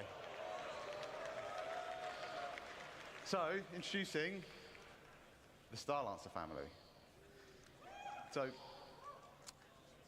yeah, the STAR-Lancer is basically a whole new family of vehicles, from MISC, and these are covering a range of different roles. Today, we're going to be talking about the first 3, which are the build, which kind of makes sense, and that basically is for all your large structural construction needs. So the STAR-Lancer attack is to replace, which is going to be the for Corsair. People that want a little bit more defensive or offensive excursions in our universe. And then we have the Max, which is a dedicated hauler, but it can still pack a bit of a punch. So we're going to take a bit of a closer look at all of them today. We're going to start off with the build. So That this is motherfucker's the starter big. build from the outside. The key thing to take away here It looks like the Odyssey. is you'll see it has the drone bays on each side, and then it has the drone resupply arms for allowing the drones to come back and resupply.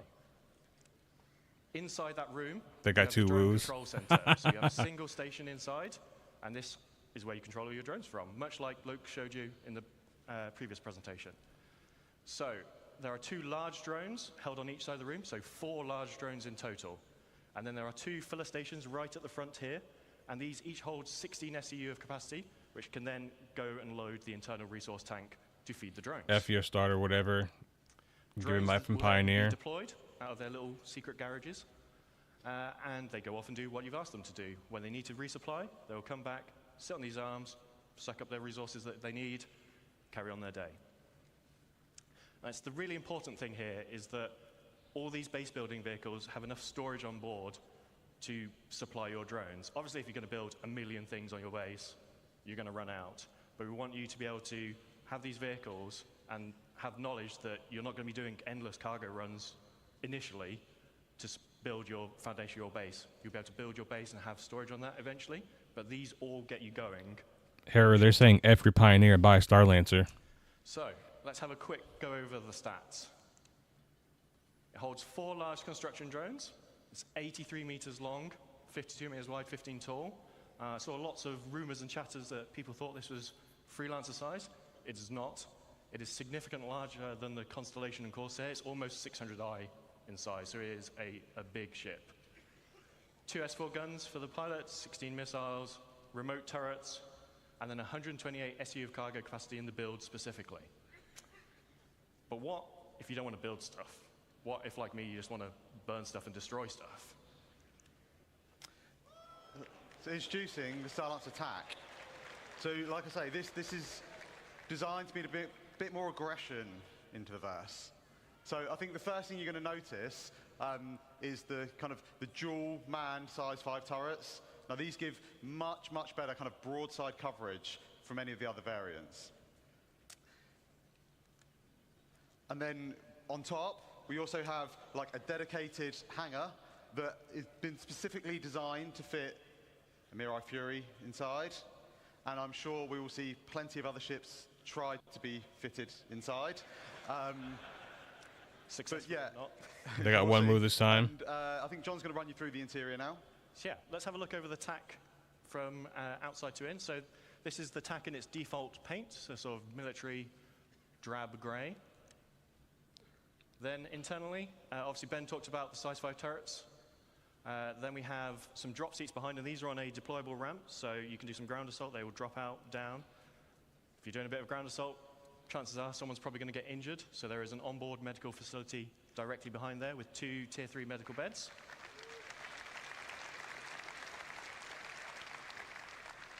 It's like a mini Odyssey. Obviously, there's the Fury hangar. Behind that is engineering. And then forward of the hangar is the refactored habitation and mess hall area, which is specific to the TAC. Just So this is the much stuff concept. crammed in there. We had to redo the upstairs of it, basically, to fit that in. And we'll go over the more normal layout shortly. Okay, so yeah, to sum up, I think the TAC's obviously going to bring a lot more firepower from the other variants. Its shield's been boosted up to two size 3 shield generators. It's got the med bay with the Tier 3 med beds, drop seats, it's got the hangar, and it's still able to carry up to 96 STU of cargo. And you can secure yours today by going to play.se/STAR-LLVH attack.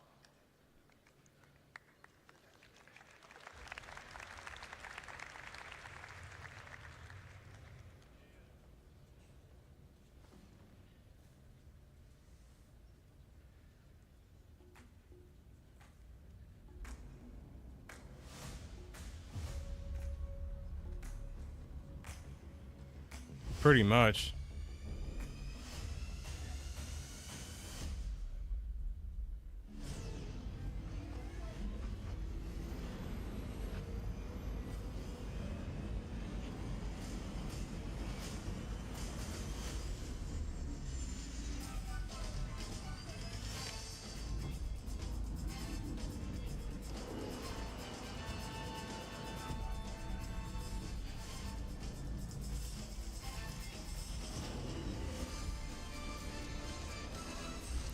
It's 3 a.m. where I'm at, Doctor. You must be in the Central Time Zone.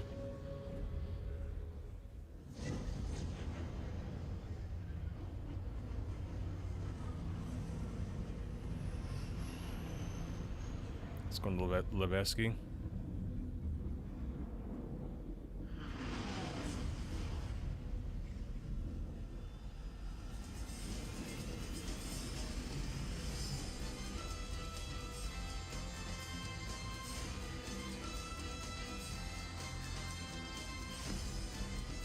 Built for life.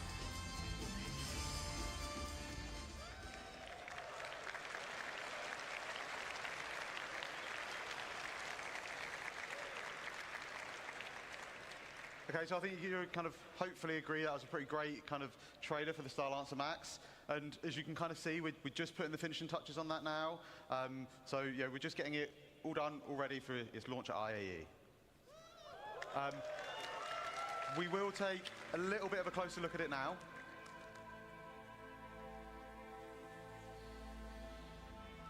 I think the STAR-LLVH kind of really fully encapsulates MISC's kind of ability to create beautiful ships. It's got this bulbous design that really helps to kind of convey its underlying structure and its underlying strength. And AT will still smoke it though. Trying to kind of put this together, they were thinking about what's useful, what's great, and one of the things that we thought about was this deployable cargo grid that just brings the cargo down to the ground, makes it much easier for loading and unloading. And they also wanted to put the kind of the crew, they wanted to put what was important for them. So they've added a lot of windows out so the crew can see out into the verse, and it's one of the things that we know people like, is being able to have these kind of little windows out into space. And then above the kind of main habitation area, we've got these big skylights, and they just allow kind of like more natural light to cast down into the cruise area. For a bit more protection, you've got 8 size 3 missiles up front, and then a further 8 on top. And these are backed up by a set of size 4 remote turrets, both front and rear, that give good topside coverage.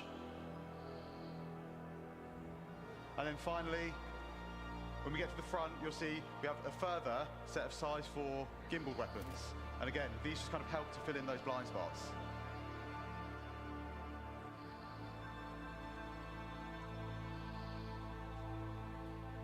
I think as a whole, I think the engineers or MISC have done an exceptional job in creating a vehicle that kind of fully encapsulates the functionality needed. Can the engines be shut while off still though? ensuring that the crew's kind of well-being and livelihood is protected.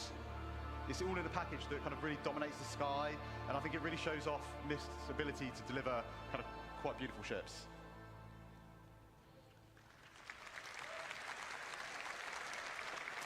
Right, so don't worry, this is not an Origin 404 moment happening here. So let's have a look inside the STAR-LLVH Max now. So, love it or hate it, we love it. The MISC traditional letterbox view is back. At the front of the ship, you have the pilot, co-pilot seat with 2 support stations at the rear. These are the ones that control the remote turrets by default. Then behind that, we have the escape pod room, 4 escape pods, full crew. And then behind that, we have the traversal. It's sort of a traversal room. It has a lift, goes between the 2 floors of this ship. Pioneer, Crucible, Endeavor, all these ships, yeah. For emergency backup. Yeah, fuck your that old is the ships. mess Buy hall new area. ones. So nice shared communal space for you to relax with If your they're friends. launching this at And then IE's move into Flyable, it's the 100% 4 reason why the individual Corsair was crew nerfed. rooms That's each true. with, double beds, so very luxurious for a spaceship. En suites for all. At the rear of this section, we have a further 2 lifts. These are just internal to go between the 2 decks of the ship. Then at the rear, we have They don't the have main stairs? engineering. So there are some components dotted around throughout the rest of the ship, but the bulk of your components and the engineering terminal are here at the rear of the ship. So that's upstairs. Let's go downstairs a little bit.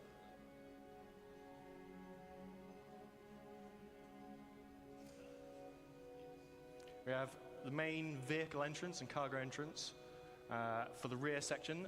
This can be used as a garage, but it is also a cargo hold. Can fit vehicles up to a Ursa rover in size in here. And then on the Max, we have, as you saw in the trailer, the 2, it's sort of 1 cargo lift that drops down, but it retains a walkway throughout the center of the ship. So regardless of whether your cargo is up, down, being loaded, you still have traversal front to back of the ship. Then we have the downstairs of the traversal room, which also features the airlock onto the ship. And then lastly, we have the armory at the front of the ship. So if you're coming on board... Because if the Corsair wasn't nerfed, the Corsair would smoke this thing. To the ground, you can stop off here, suit up, get your weapons, do the reverse coming back. And that is the STAR-LLVH Max.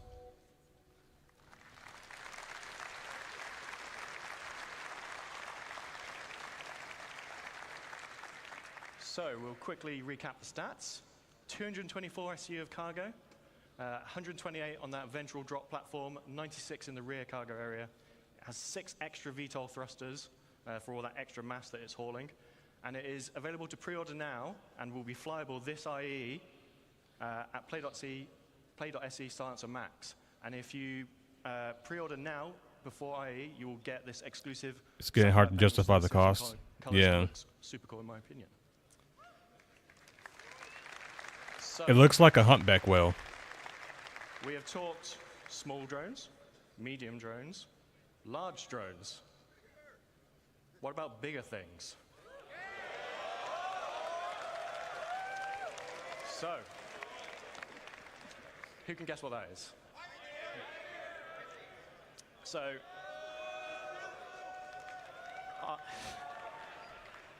I talked to you all quite some time ago about this in Germany, and this is obviously the original concept for the Pioneer. Now, some time has passed, and whilst the core concepts of base building have remained the same at a high level, how you physically build your bases has changed slightly. So, back then, you were building everything on board the ship here. You would fly your Pioneer, this is the area I want to build in, I'm going to build my base on board the ship, and I'm going to drop it down.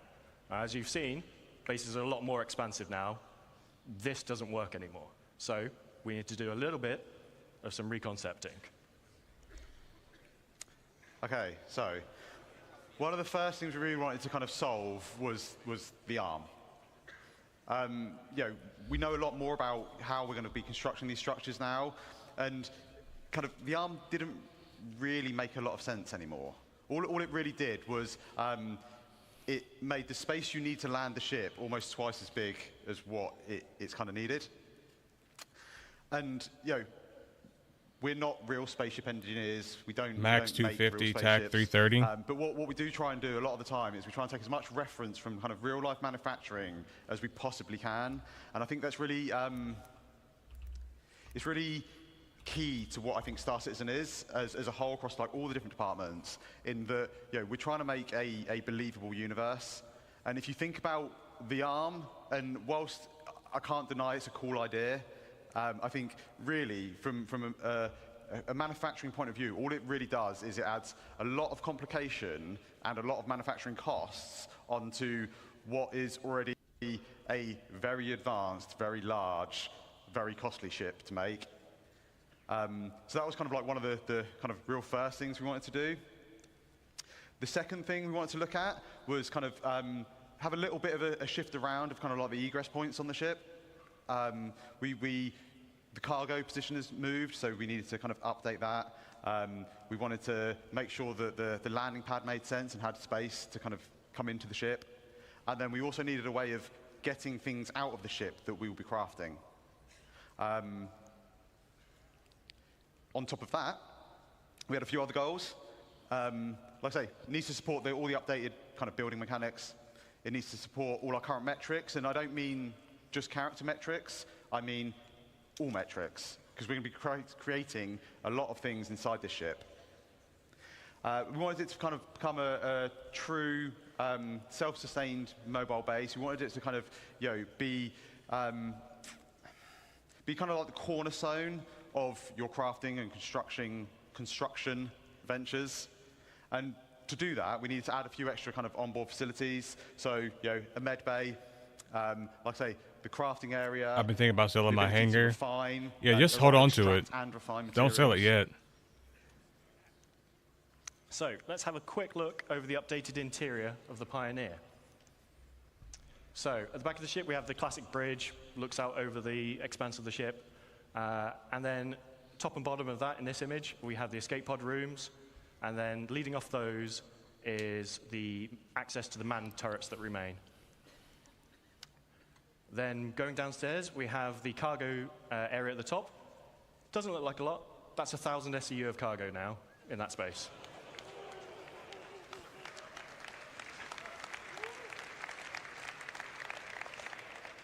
Next to that is the fabrication control room.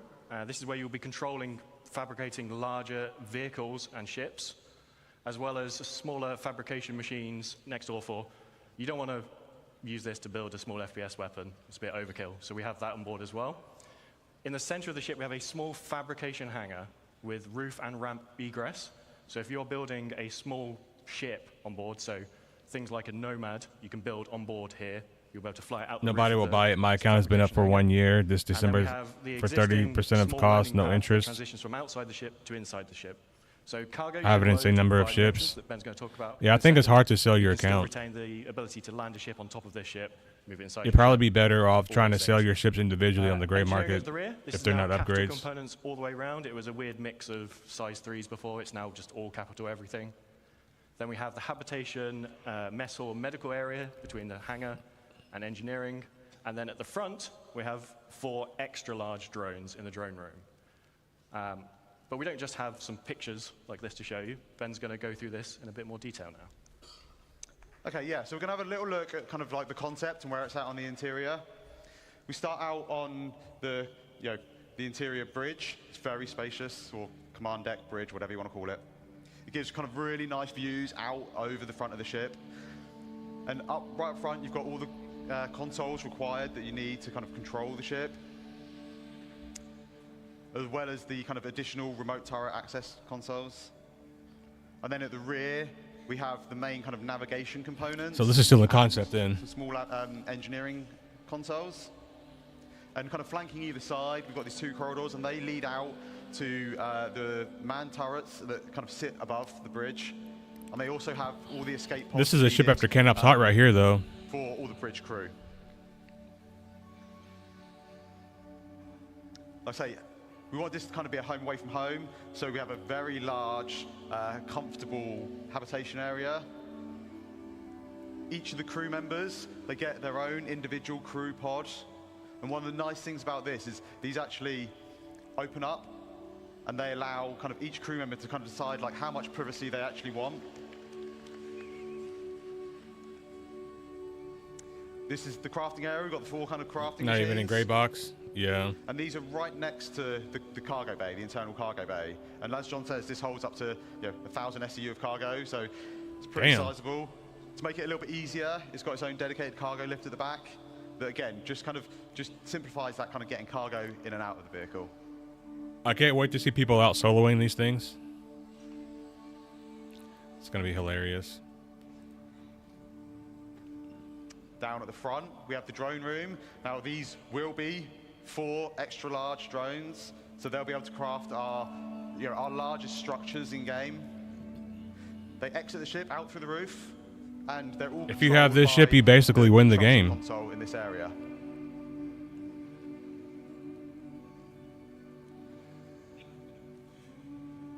And finally, we're just going to take a quick look at the crafting area on the ship. I have opened the door to gift shops here, we've got these blast shields to the people I down to follow. What do you mean by protect that? The crew in this area from what's going on inside.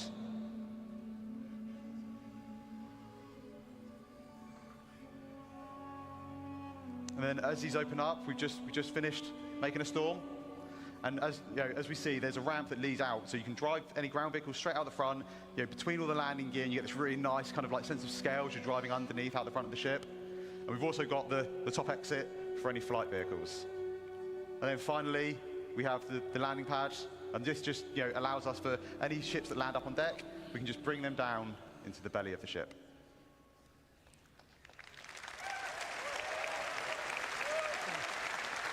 So, that's the Pioneer. It's had quite the glow up over the years. Holds 4 extra large drones. And if you're interested in finding out what extra large drones can build, I highly recommend sticking around for the next presentation. It's about 20% bigger. I know the jokes, we always make ships bigger, but to fit all that in, it needed it. It can craft small ships and vehicles. And one thing we didn't show in that video is the landing gear. This was your first pledge? Well, Well, Haru, you already won the game, bro. So when you find your win. plot, you land your ship, and you can start extracting the resources from it.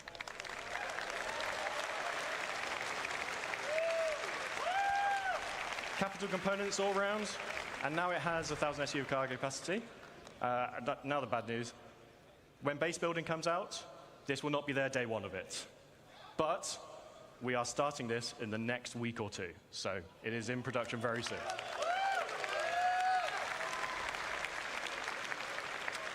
So,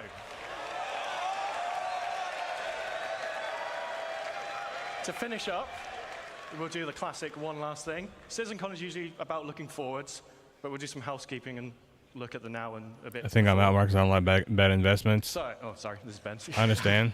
Yeah, so you remember last year we teased these 10 vehicle silhouettes. Now, these were vehicles that we were planning on working on this year, and we've not quite delivered all of them yet this year. Yeah, get up as a ship after your own heart. So far we've delivered 6. We've delivered the Pulse, the X1, the Medvac, the Argo and PUV-1T, the RSI Zeus, and the rework on the Retaliator. Yeah, 2 years. Sorry. So, all but one of these will be released before the end of the year. So the Legionnaire is the one that's going to miss out, and that's because we want to align it with hacking gameplay. But the rest will be here before the end of the year. So, Crusader Intrepid, Mirai Guardian, and the Polaris. So,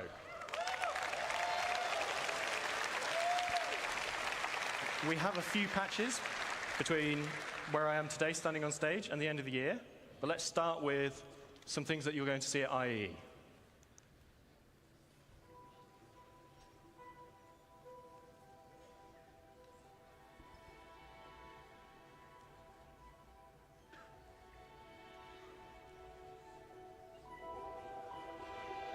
It's the Carrick.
Yeah, unfortunately, it's about the influencers now.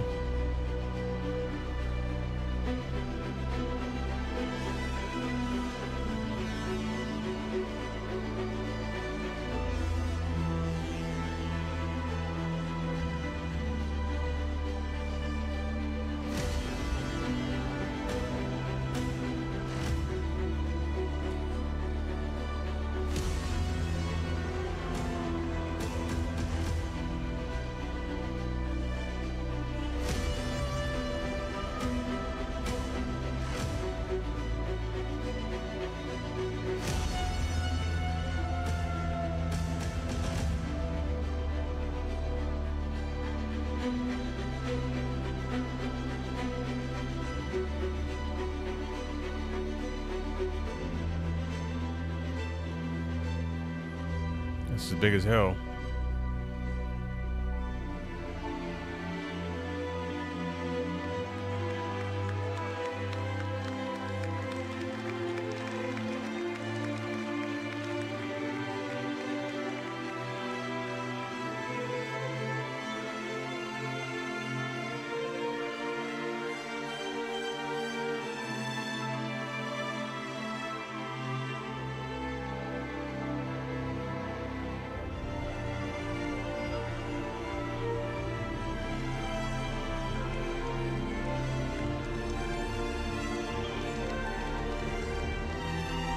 That's what they're saying. They're saying that we're going to get those ships this year, except for the Legionnaire.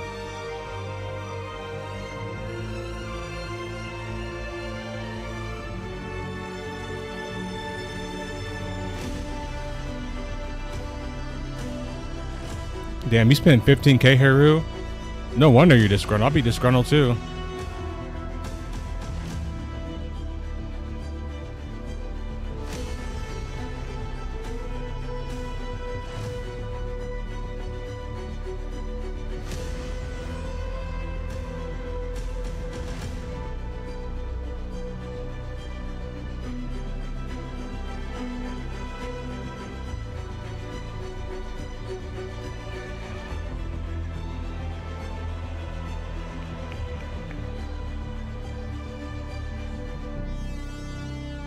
So it looks like the loading bay is automatic. It doesn't look like you have to manually load them. At least I hope not. That'd be pretty stupid.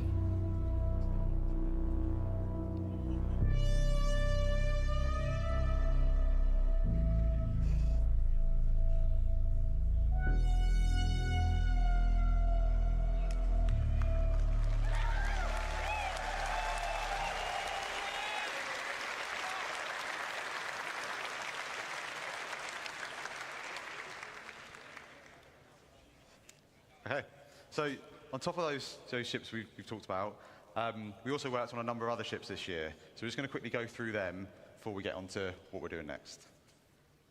So we delivered the Sulen, the Storm, the Cutter Rambler, the F7A and F7C Mark IIs. So I always get tongue-twisted with these.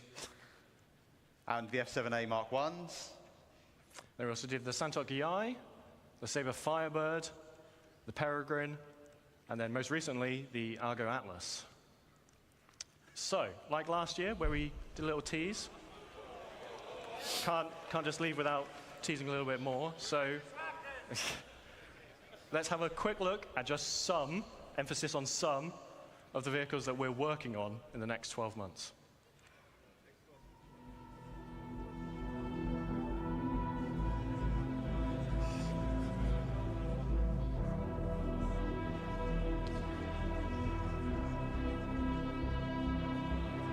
A lot of ground vehicles.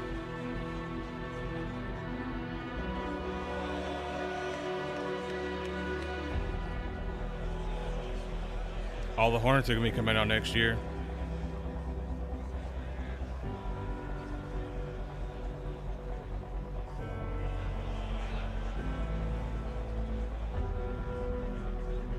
Another mining ship.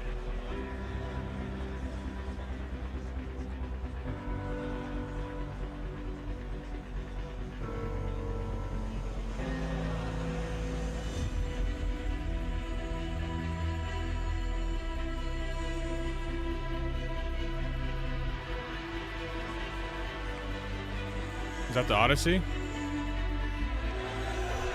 Yes! Perseus, thank fucking goodness.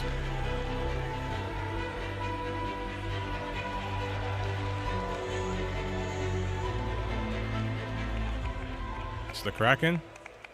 So,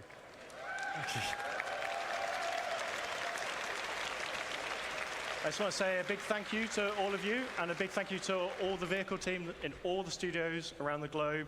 They give us all this really cool stuff that we can get to stand on stage and talk to you guys about. Some of them are probably hiding at the back, but I just want to say a big thank you to you all, especially for all the hard work on these recent ships. Yeah. Massive, massive thank you to everyone involved in putting these vehicles together. Right. Thank you. Thank you.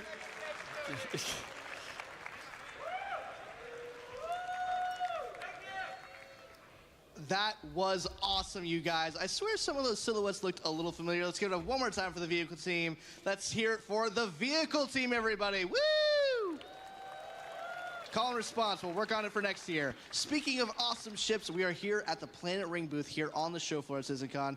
These guys have some amazing models that are in prototype right now. We're going to check them out right now. Let's check out some of these awesome prototype models we have right here. Let's check those out. The last one, let the cat fix the damn door so I can use the damn thing, right? Check them out. I am here with Ray of Planet Ring. We're going to be asking him a couple questions. The only ship I care about is the Perseus. Perseus. That's the only one I actually care about. The camera has time to check out the details on these awesome models that we're hoping to get out in the near future.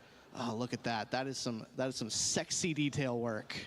So you cannot be need to start 3D printing these things, man. What inspired you to make models of Star Citizen ships? Well, actually, we have been Star Citizen bankers for many years. Myself, I joined the wars in 2015, and my colleagues joined it in 2014, which is 10 years ago. It's a long way for us.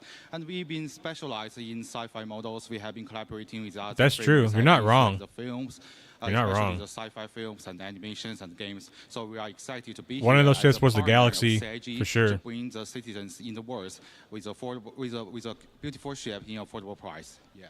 Amazing. So how long does each model take for you? Iron guys Chat really making it in 2025? Probably for 7 so. months for now, but our prototype now is still early stage of what we are going to do in the future.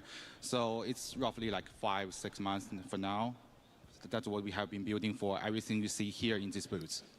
Yeah, and they are amazing. So I have to ask, which model is The Iron Chat can probably make it by IAE next year because they started it earlier this year. But, I would say the Star Citizen ships are very in detail, so each one of them are very hard to make actually. But my personal favorite should be the F8. You can see the F8 has very beautiful panel lines. It's very beautiful in details, and it has a yeah, I can see the Hornets coming out by and also, I want to make by sure Invictus that everyone next knows year. that our prototypes come into our final products come into 2 versions: assembly version and the finished version. So for assembly version, we have the injection pieces, so you can cut it yourself and build it yourself, paint yourself, and it's glue-free, it's snap-fit, it's easy for everyone to build in 3 hours. And the finished version, we have it printed for you, we have it assembled for you, and we have some actual layers, painting, welding effects. You don't think they started working on any of them? It's amazing. We'll see. Quality.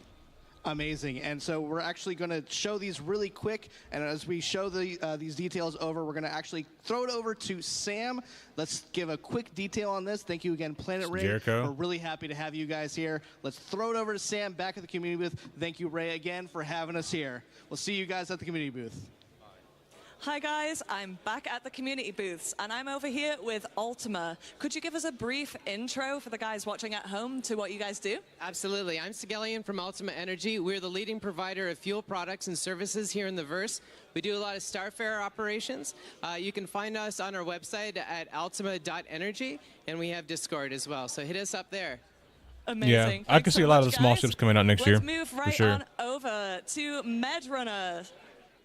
The only one that I actually care about Jared talked a little bit about you guys is the earlier Perseus. today. All the So rest of the how ships have can you found literally the kick convention rocks. so far? What's been your favorite bit? Oh man, it's been amazing. Squadron 42 looked so good. I mean, I'm an Idris owner myself, so I'm super hyped to seeing Squadron 42 in 2026. Just the love from the community has been amazing. It's been so much fun here. Thank you so much for being here. And if you guys haven't already, do come check out their booth because it is really amazing. Okay. Nobody likes Medrunner. And I am here right on the end of our amazing community booth area with our Avant-Garde guys. So, Avant-Garde, would you mind introducing yourselves and what you guys do? That shot is way too small, brother. We are a PMC organization. We do PvP both in the sky and on the ground. We also a trading division where we trade rare guns, rare armors, and everything.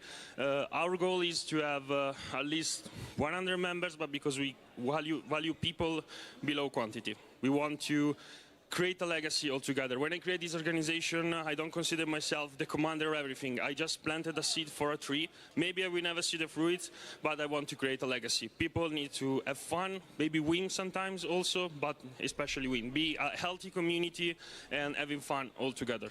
Amazing. Thank you so much.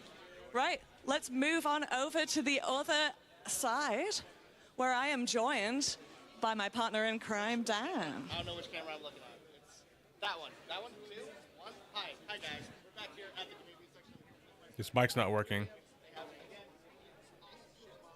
We saw a moment ago. Look at that awesome ship model they have here. It's even better than the one they had in LA last year. Guys, quick elevator pitch. What do you guys here at for Imperium have here at CitizenCon this year?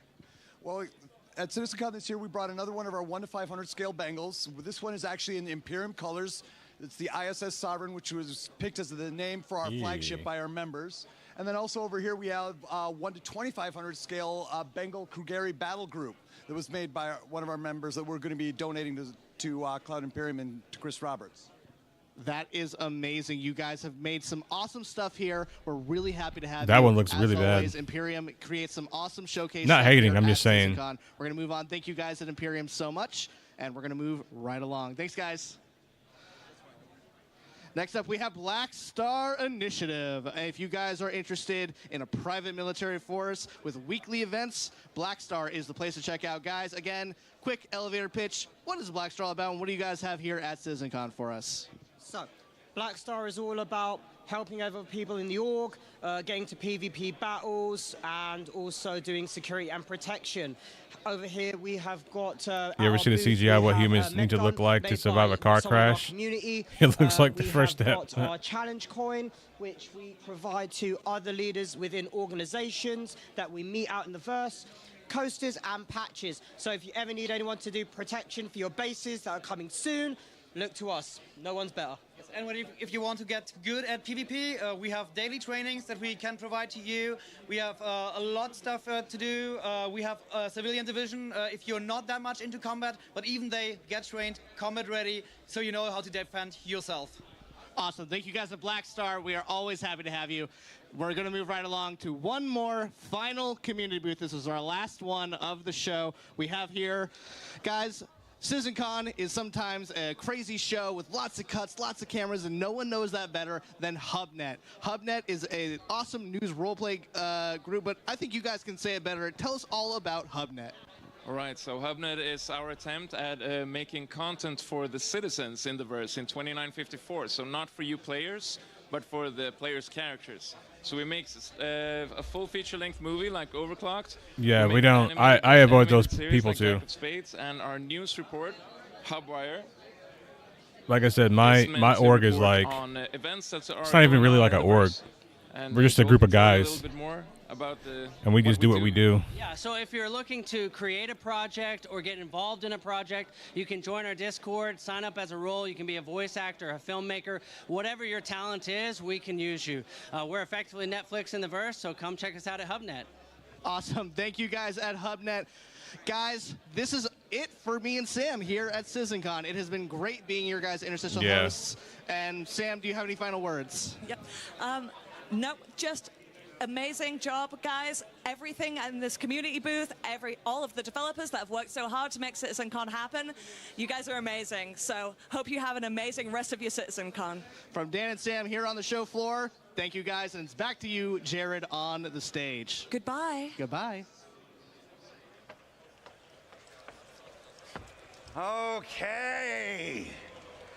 It's time, everybody.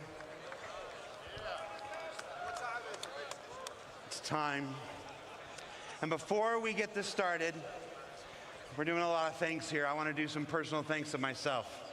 Okay?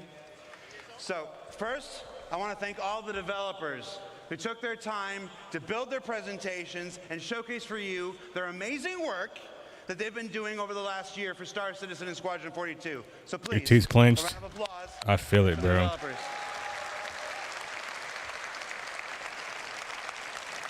It is not easy to stand on this stage in front of 4,000 people, in front of tens of thousands of people at home, and the hundreds of thousands who will clip this and replay it and cut it into other content videos for years and years to come. So thank you so much. I want to do a couple individual call-outs, though, because it's important to me, and I'm on stage right now, and you're a captive audience.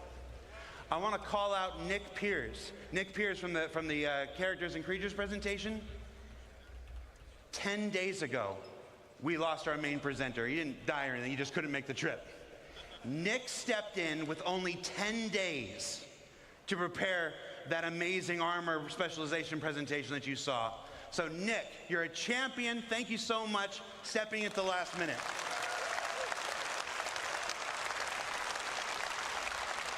Benoit and Ian.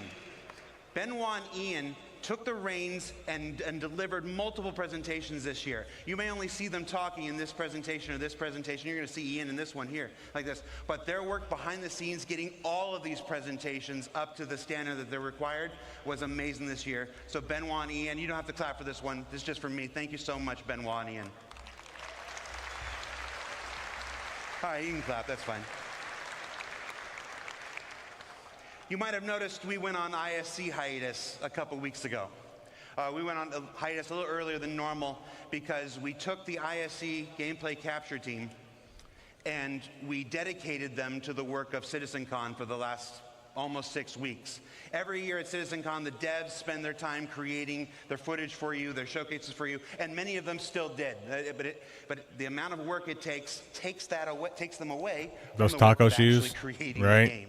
Those shoes are horrendous. Our ISC gameplay capture team really stepped up this year for the first time in CitizenCon history and helped folks create the videos. Those amazing looks at Nyx, those amazing looks at Castra, the amazing looks at the sandworm and stuff. So I want to call out Will, Dave, Toby, Alex, and our newest member, Thomas. Hi, Thomas.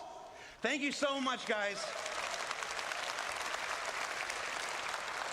They had never participated in a CitizenCon before, and I think they were a little surprised at first at the sheer amount of work that goes into doing this, but they stepped up and delivered some amazing stuff. The last of which you're gonna see some in this next presentation. And then our last two groups of people I want to present. I want to share. Are they back there? Wave if you're back there. You guys ready? I can't see anything. All right. I hope I'm vamping a little bit until Rich Tyra gets into place. I could hide it from you, but I'm not. So the last groups of people I want to thank. Well, let me tell you a story real quick. Probably so. When I'm back there, and folks are coming up to me. They'll probably do and some stuff for they're ISC so people buy ships. Thanking me for doing ISC, for doing SEL, for putting this together on the stage today. I'm struck by two things every time I'm thanked. One is that I can't do any of this without you. There is no game project in the world that does a weekly behind-the-scenes docuseries each and every week, and then turns around and does a live talk show the next day after it. And that's only made possible because you guys keep TLDR, we tuning needed in, to you guys everyone keep to fake watching, the you little guys keep we showed. supporting, you guys keep making relatively positive comments about me. I don't think I'm ever going to shave my face again. But it's all right. I just wanted to see what I look like. You know, I'm like, oh, that's what you look like. All right, I agree with the people. Let's bring it back. And then last but not least, there is one person who makes it possible for me to do everything that I've done here. I've been here for 10 years. I've produced 7 CitizenCons. I've produced 3 Gamescoms, a PAX or 2, and a couple digital stuff, and of course ISC and SCL every single week. And really, after your support, the only reason I get to do this week in and week out and have I told my wife no ships for CitizenCon. is because of the Does your wife play the game too? Possible for all of us to do our jobs. It's a couple thing y'all do. Where's the camera? There you go. I'd like to thank Chris Roberts. Chris, thank you. Thank you for Coffee Stain Studios. Not thinking Sandy was crazy when she hired me.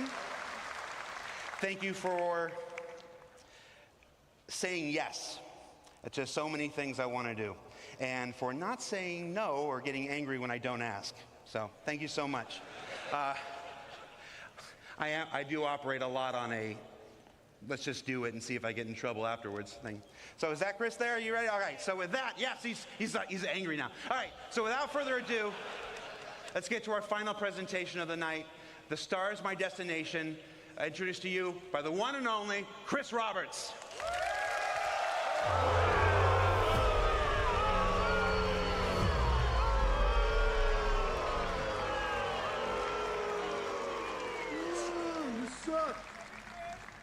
Hey, well, I hope you had a great day yesterday. And by the way, there's a perfect run through that Rich did immediately after the show. He went back to the office, ran it through, no crashes, no nothing. It's up on YouTube. And by the way, that's a dedication of Rich's. No, but she's supportive. She runs like, the books. Okay, Got him. And he did it. Gotcha. And it looks great, and it doesn't have any screen tearing, because there was some screen tearing. There was a technical glitch in the setup yesterday. So anyway, watch that. And if you're doing comparisons to the old stuff, compare with that video, not from the stream. Nah, I used the original video, Chris. I used the original video, Chris. The base building, the crafting, the ships, you'll be able to do it. I mean, for me, the ability to sort of create your own place somewhere in the verse, find the perfect spot for you to make your home or harvest resources, it totally changes the dynamic of what the game will be in terms of exploration and people spreading out, and I think putting roots down in the verse. So I can't wait till we get that in there. I mean, that's one of the things that makes me incredibly excited, because I think it will just add so much to a living, breathing universe. But that is a perfect example of Star Citizen, how it's grown over the last 12 years, because we definitely did not have that on the initial Kickstarter or the pitches. You know what, Star Citizen does listen. We're not seeing Buggy because the people saw people hate him. Content and features and tech. As you can see, we're constantly upgrading. Yeah, Doctor. Watching Citizen Con, this is a reminder I need to get back in the gym as soon as possible, as soon as my back's feeling better. We would consider it a release. I need to get back in the gym. Watching these guys, I'm like, yikes. So it's just it will be a living game. We'll never do Star Citizen 2.0. It will always be sort of Star Citizen that will continue to grow. It won't be like, oh, we're going to do Destiny 2 after Destiny 1. It will just be a living, growing product. Same for. Well, I don't mean that as a knock at them. I just mean that in today's world, you constantly upgrade and improve things. But the big question really is, at what point would we at CIG, what point would the rest of the team consider Star Citizen ready for everybody? Not just you guys out here who are beautiful, wonderful, early adopters, willing to put up with bugs, jankiness, not a great new player experience. We know all those things are things that we want to Playing fix football in high school was a improve. mistake. And we want a game that everyone can just get into at the beginning, understand it, have fun, pulls you into it, and then has a huge amount of depth. So the question is, what is that? And that is what we call Star Citizen 1.0. It's something that we've been talking and looking and designing and thinking a lot about over the past X number of years. And now we thought, you know what we should do, because I think half our sort of initial stuff is from a long time ago that you've seen, and then occasionally we'll talk about things we're doing in Inside Star Citizens or SE Lives. But we're like, okay, let's tell everyone the marker. This is what it is, Star Citizen 1.0. When we hit this is what we consider we're ready to go wide. Everybody in the world can get in, play it, whether you're hardcore or casual, have fun, play in the verse, interact, have a great time. And so that is what we're going to tell you today, is what we consider Star Citizen 1.0. That doesn't mean, as I said, that we'll stop at that point. We'll continue to grow and build and add things. So fishing is not on Star Citizen 1.0's list, but I'm pretty sure, I know, but I'm pretty sure it will be not that long after 1.0. But that is the example. We're going to tell you what the marker is, and you know, to do that, Rich Tyra, who's our senior game director, is going to come out with a few of our other directors, and we'll lead you through. Yeah, what is Soul Singer, 1.0 motherfucker? will be. So, without further ado, Rich Tyra. All right, Rich. Don't crash. Yeah. Hello, CitizenCon. So, my name is Rich Tyra, and I'm the Senior Game Director for Star Citizen and Squadron 42. Now, I've been at Cloud Imperium for many years, and I've read many, many Spectrum and Reddit posts. Get rid of Master Mode And Stand. one consistent question I always see is, what type of game is Star Citizen? And I've read many, many answers. It's a PvE game. It's a PvP game. What about non-combat? Chris is a doofus, yes. Ultimately, That's the it's correct all statement. Three. Three types of players, one universe. So how do we connect those players to create a cohesive game and not just a set of features bolted together? Obviously not, cannot. And it comes back to that elegant, simple JT question. in the building. What Give type JT a round of game applause. is Star Citizen? Well, today, we're going to find out. Okay, so before we get stuck into Star Citizen 1.0, I think I need to clarify a few things. Tony Z is mode of Soul Singer. Firstly, what about 4.0? Where does that fit in? Well, 4.0 is the patch that contains server meshing and pyro. And fundamentally, it's an alpha development patch, which means it's adding further tech, features, and content to our alpha version of the game.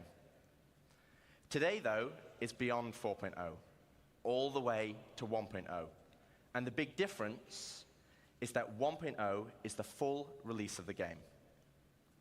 Okay, so what does that mean? How will it be different to a normal patch? Well, firstly, let's look at the 1. The 1 means we're committing to higher base performance and minimal bugs. No longer will we reference that the game is in development. This will be a fully released and polished experience. It means fully rounded gameplay loops, from new player experience to story missions and end-game content. And crucially, it means no more resets between patches. It's a true... We'll see. It's a Doctor's true over here crying. persistent universe. So if that's the 1, what about the .0? Well, it's just as important. It means we're still committed to continued development, with new content and features being planned post 1.0. But those features will no longer be tier 0. We'll be committing to a higher benchmark of quality for each patch, and most importantly, it's a moment in time. If there is a content, feature, or star system that we've mentioned in the past that is not in 1.0, it just means it will come later. 1.0 is more than just a number change. It's the beginning of a new phase of development of the game. Right. Okay, so we know what the 1 is and the .0, but before we move on, I want to address one important point. And for this, we need to go all the way back to the beginning. Here we are, the Kickstarter. As a backer myself, it brings back memories. And it also reminds me we had a lot of stretch goals. And one of those goals was Just say 2 years, 5 times. star systems.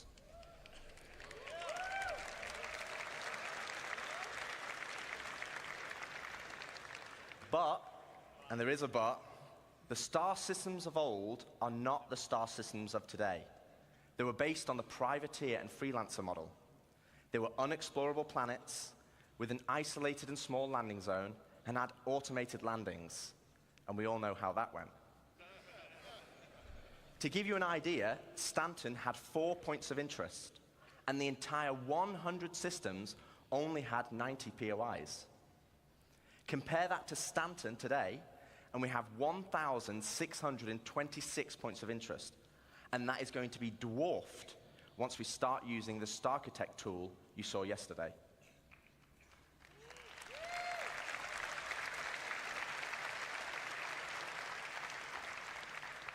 So where does that leave us for 1.0? Well, we will not be launching with 100 star systems, because the game we have today was not just the game that was pitched back then. It's more rich, it's more diverse, and fundamentally, you'll be getting a whole lot more, and I mean a lot more. Okay, so now I've defined what 1.0 is, let's get into the cool stuff. Right. Star Citizen, by its very nature, is a sandbox MMO. Today, you as a player have to find the fun. You have to figure out what you can do and how to do it. 3 at max. If you want to be a hauler or salvager, you have to know those professions exist. You have to know what ships support that gameplay. And you have to rely on outside resources for help. As it is now, the game is not set up to help you. So we're going to add a soft framework, a nervous system, that connects all the professions, ships, and content together. And to do this, we're going to add a main story. To help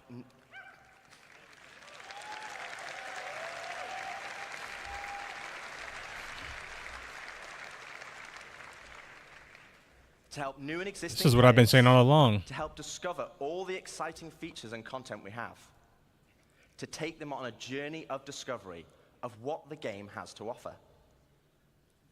This story will become the spine of the universe and help onboard players with understanding how to play the game and understand what's available to them.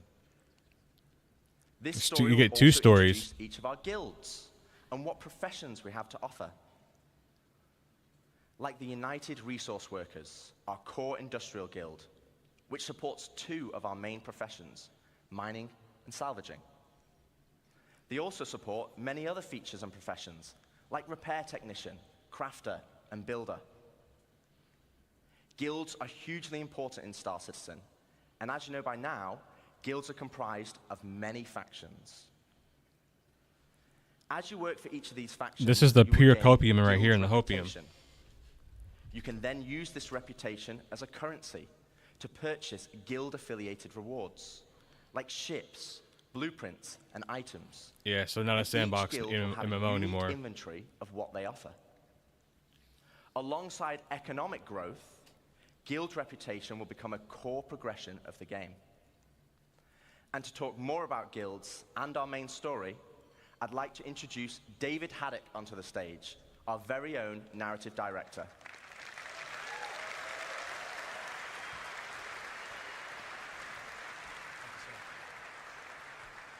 Thank you, Rich.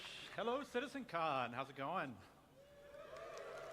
Awesome. So yes, 1.0 is very exciting, and it's going to provide us probably our first real opportunity to finally inject a massive amount of narrative into the game.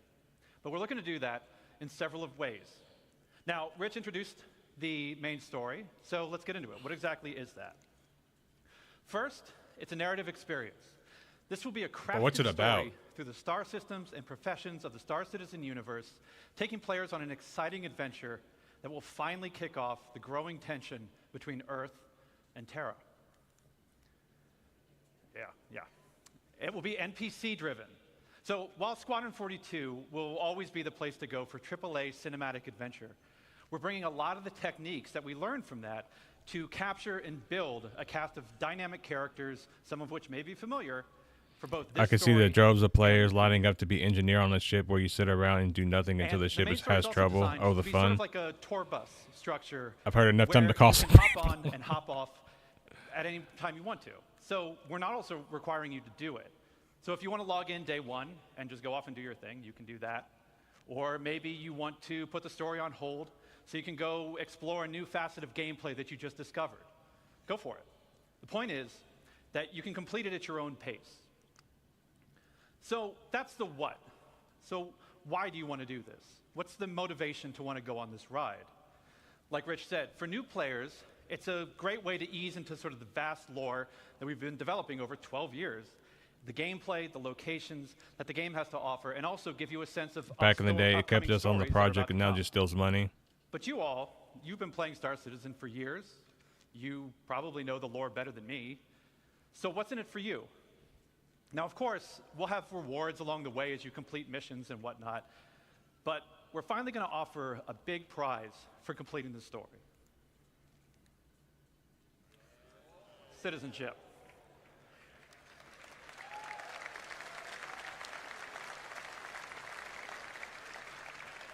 So, many of you already know this, but for the uninitiated, in the UEE, there are citizens and there are civilians. Citizens are members of the population who have demonstrated a commitment to bettering the empire, and as such are given benefits that civilians just don't have. Now, what those differences have been debated in the community over years.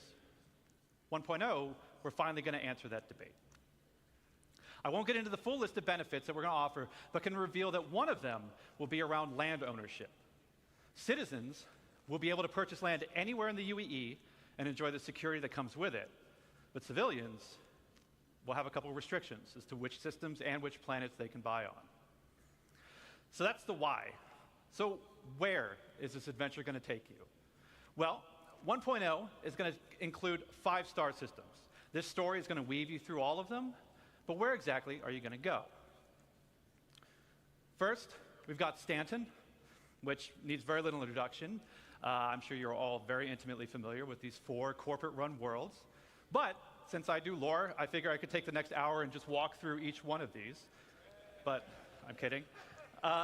We've also got Pyro, Land of the Lawless. A volatile star at the center of the system is the perfect metaphor for the constant struggle between the gangs and survivors trying to hack out an existence here. If you saw Ian's location presentation yesterday, then you know that he reintroduced Nick's system. There's another unclaimed system that's currently home to the People's Alliance, a wannabe independent government formed during the Messer era, but now struggling with the burdens of governance, a growing outlaw presence, and a new threat on their doorstep from Vandal raids. Ian also made another big announcement of our 4th system, Castra. Situated along the former Perry line, this was a key strategic system to launch an attack if the Cold War between the humans and the Xi'an ever escalated. So that's 4. Do you guys want to know 5?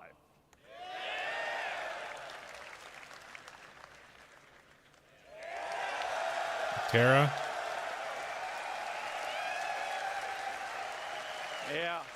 Yeah.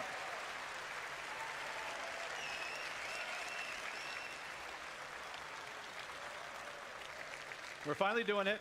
Considered by many to be the new jewel of the Empire, Terra has been a shining star against the more imperialistic tendencies of Earth, even in the darkest days of the Messer regime. Now, many believe that Terra should be the new center of the UEE. I don't know how you all feel about that. Yeah, a lot of division. But that's our starting 5. Each system and each planet will be featuring the massive level of outposts, POIs, stations, biomes, and exploration options that we've been perfecting with Stanton and Pyro, and you've been seeing in some of the other presentations this weekend. But we're adding one more level. We're also going to be adding location stories.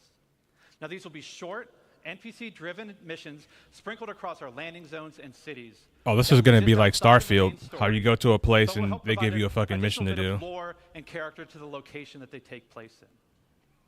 So, that's our main story.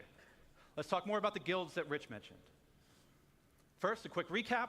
Guilds act as a governing body for clusters of professions and factions with a reputation and progression system that will offer rewards the more you work for them. And I want to call out 2 things.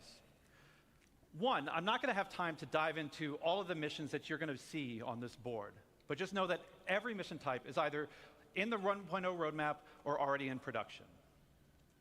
And second, we're also looking to move missions away from the Moby Glass whenever possible. Sure, it will always be an easy way for us to get additional game content in, but we want you talking with people. So yeah, so this is going to be like Starfield. So to aid that, we're going I to will say Starfield has some good side quests. The factions that you'll be working for that will help sell their personality. Now, some, they'll still interact with you via the written word, but some will call and check in on your performance. And others, you may have to meet in person from time to time. So, let's walk through them. Here we have the first guild that Rich showed, the United Resource Workers. Whether you're eager to earn credits, mining valuable resources from remote corners of the universe, sifting through detritus to try and salvage some valuable components, or even just acting as a technician, you'll find plenty to do with employers like Shubin Interstellar, United Wayfarers Club, and more. Next, you have one of the oldest unions in the UEE, the Interstellar Transport Guild. This will be the go-to place for everybody looking to make their fortune hauling and trading.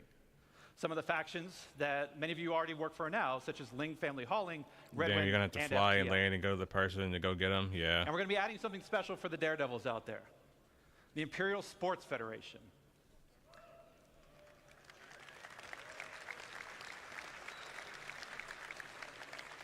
So aside from the usual racetracks that are both legitimate and illegitimate, we're actually going to be leveraging some of our existing mechanics to build new sports and provide an outlet for all you Murray Cup enthusiasts, cargo Olympians, and competitors to see just who's the best out there. After I move box for 2 hours, right? Exploring, I'm sure we have a couple here.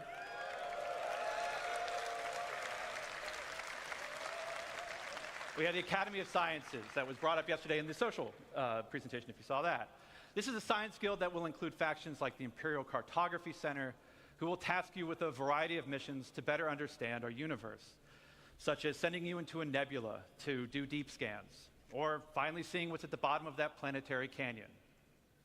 We're going to have a new faction called High Point Wilderness Specialists, who will offer missions associated with the various fauna that we're starting to get into the game. From population control missions to harvesting specific I have zero faith resources that they for can research. fix all the problems and stand in and crank this out. Now, yeah, it's going to be I don't know difficult if we for have them. some people who'd like to do combat, but our combat guilds were doing something a little different. Now, previous to this, these are all of our profession guilds. But for our combat guilds, they operate a little differently. See, these two are diametrically opposed to each other. So once you pledge allegiance to one, the other marks you as an enemy. On the lawful side, we have the Mercenary Guild. They represent factions like Eckhart Security, the Bounty Hunters Guild, and even some military contractors. So whether you're pulling together a team of specialists to go assault a ground base, hunting down an elusive criminal, or putting together a recon run to drum up some intel, Mercenary Guild's got you covered. On the flip side, we have the Council. Now, this is a shadowy group comprised of representatives from various gangs, syndicates, and outlaws who mandate criminal activity throughout the verse. You'll be able to throw in with rough and tumble gangs like the Headhunters and the Dead Saints, or work your way up to join highline criminal syndicates like the Atonis or the Drop Kings. But remember, the underworld is a dangerous place run by greed and power. So Mercenary Guild reps might not be the only people you have to worry about, as the syndicates are always looking for loyal soldiers who will hurt their competition and tip the scales of power in their favor. So as you can see, there's going to be a universe of exciting storytelling opportunities for you to undertake in 1.0. But one more thing, we're also going to revitalize our social behaviors to make the populations not only feel more alive and reactive and off chairs, but better reflect the tone and flavor of the areas that they're inhabiting. We want to see the people of Lorville slowly trudging through the streets, overburdened by the ruthless contracts, just as much as we want to see the tourists of Orison gleefully moving from attraction to attraction. And all of this is what's going to make Star Citizen be the experience we set out to make. A diverse universe with a rich tapestry of stories, characters, and experiences for you to live in. To talk more about how all this feeds back into player progression, I'm going to turn it back over to Rich Tyler.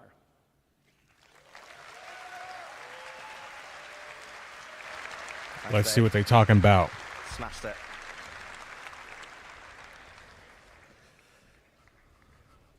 How y'all feeling about it? Dave. Okay.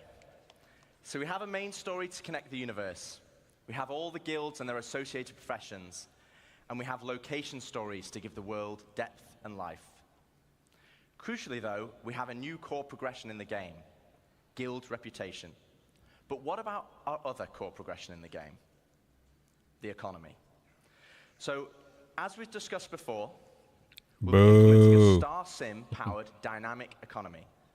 that will automatically adjust the in-game prices based on player activity.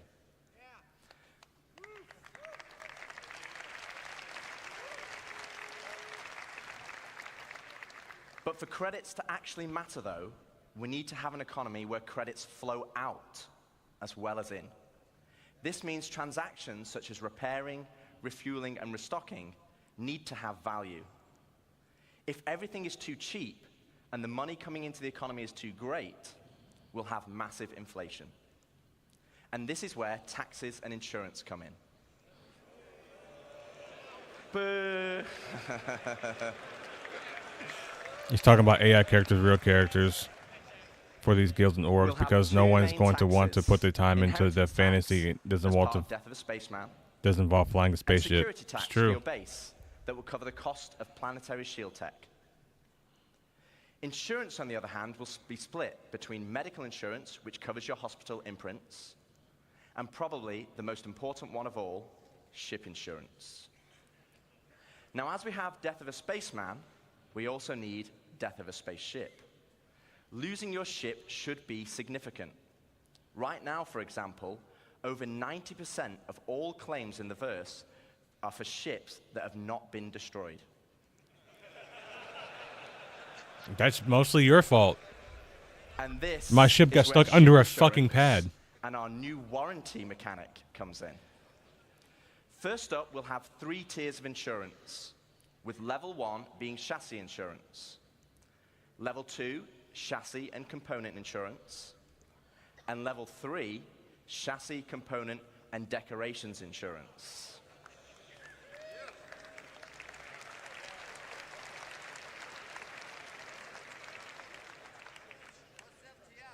Now, insurance by itself will only pay out credits. Yep, those same based on the NPCs. wear and age of your ship. Insurance, I think you want to listen to this bit because it's important. Insurance with a warranty, though, will give you back a new ship, plus any other equipment or decorations based on the tier of insurance you had. Okay, so this is the bit you need to listen to. All ships bought on the pledge store will come with a permanent warranty and their appropriate insurance. So basically, pay to win.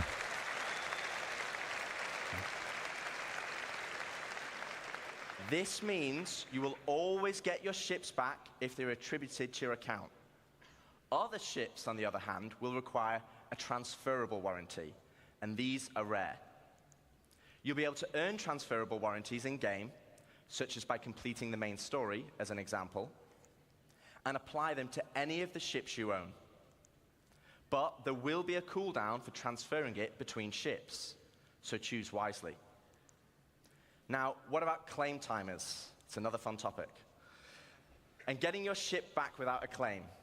Well, we want claim timers to be proportional to the crafting timers. This means it's more beneficial for you to go back and get your original ship. For this, we're going to be introducing a shuttle ship, just like a courtesy car. Then what happens to the shuttle ship? You'll be able to claim the shuttle at no extra cost to most locations and then fly it back to your original ship. Once back in your ship, the shuttle will automatically return home. It's going to take 4 weeks to claim a ship, pretty much. If your ship has been legitimately lost, though, then you'll need to claim it back. And as we'll be increasing claim timers, this will mean some ships will take longer than others, with starter or small ships always being readily available, and larger capital-sized ships taking a long time. So it's always better to try and get your ship back if possible.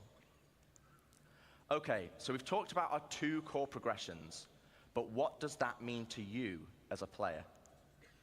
Well, firstly, it means we have a framework where we can start creating cyclical gameplay loops. But what are they? Cyclical. Let me show you.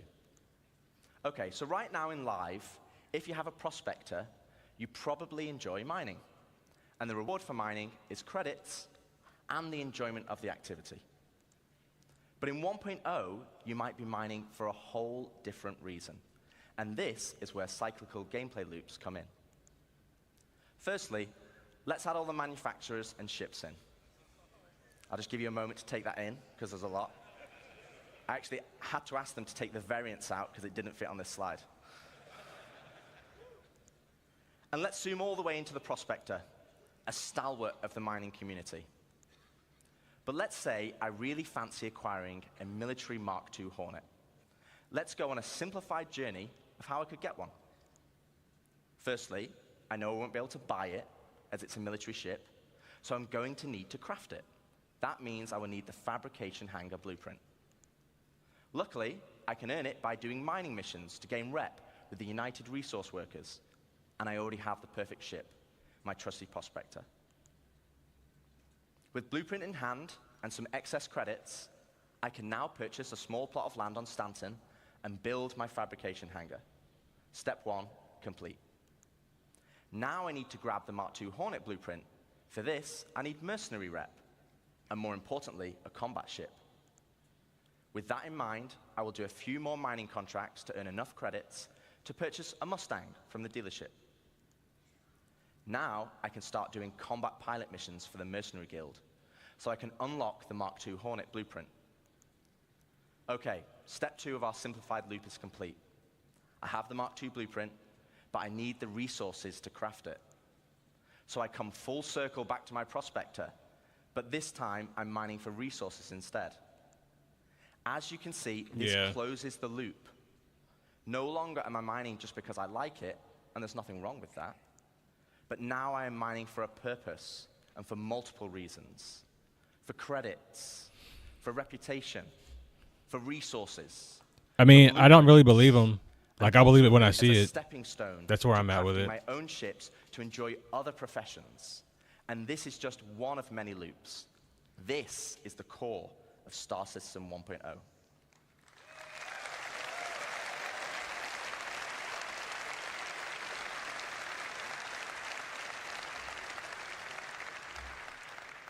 Player set goals that weave between sandbox gameplay and the framework we are adding. If you don't want to do that, you just go buy it in the ship store, Canop. To our professions and So of course they want you to do all this so that you can go buy it. Motivation to play the game. No, That's Canop. the journey, though. They want you to spend What about money. the destination? Spend your money, Canop. Dave has already discussed citizenship and the main story, so let's collapse that for now. Let's talk about endgame content. Capital the content ships. that is designed for experienced players and keeps them engaged. Basically, everyone in this room. So how does that look in 1.0? Firstly, we'll have open world content, including missions, group missions, and server-wide events, like we have today, but tailored to endgame players. While the sandbox element of Star Citizen will allow for large-scale battles, we also want to provide challenging instanced content that will take full advantage of not only multi-crew ships, but fleets of ships. The store's the end game, And exactly. You know how we do that, right? You saw that yesterday. And as you progress through the guilds, you'll be able to accept high-level contracts from government agencies who will offer prototype and military blueprints as rewards. These missions will require the full coordination of multiple players and an assorted fleet of capital, support, and fighter ships.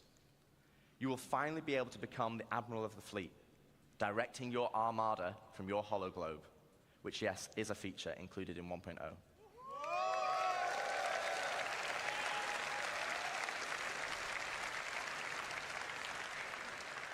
Screw gameplay. I buy currency We from will MMO also be brokers, offering more right? specialized on-foot missions Store Citizen. that see you enter the depths of distribution centers and municipal works in small, tight-knit squads that provide an outlet for our more FPS-focused players. This instant content was supposed to be in On top of all 4.0. this will sit a dynamic layer powered by StarSim. While StarSim will be the driving force in our dynamic economy, it will also track player and AI activity and dynamically spawn events based on their actions. Ooh, child, I'm For tired. example, if it tracks large amounts of resources being moved from one home location to another, it will have a chance to spawn pirates to intercept. All this combined will provide just a portion of the end game experience. And I'd love to delve deeper, but that's for another day, as we still have a lot to show. So we've discussed non-combat professions and guilds, cyclical gameplay loops, and end-game PvE content. But what about PvP? What about player versus player content? That's what we really need. As you know, 1.0 will contain 5 star systems, 3 of these being lawful in Stanton, Castra, and Terra, and 2 of them being unlawful in Pyro and Nyx. So what's the difference? Let's take a look at Stanton. Lawful systems will be a mixture of high, medium, and low security areas. Each of these areas will be monitored by law enforcement agencies. And depending on the location, will dictate the emergency response time, with high-sec areas being the fastest. Initially, this response will be measured, but over time will escalate to overwhelming force. This means if someone is attacked, if they can just hold out for a short duration, help will be on the way. Pirates will be able to disrupt this monitoring by shutting down the nearby comm arrays, but this will be highlighted in your star map, with dynamic missions being generated to bring it back online. But this is the PvP you already know and experience right now, just without security forces.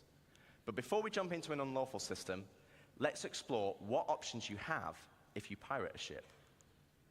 Okay, so first up, let's discuss ownership. All ships and high-value items that you own will automatically be assigned to you. This means if someone steals your ship, you can mark it as stolen, either via an insurance claim or in your Moby. This will then trigger a dead man switch on the stolen ship, meaning it will cease to function after a period of time. But what options does this leave as a pirate? Well, you can still salvage it. You can tow it back to your fabrication hangar to dismantle it for resources.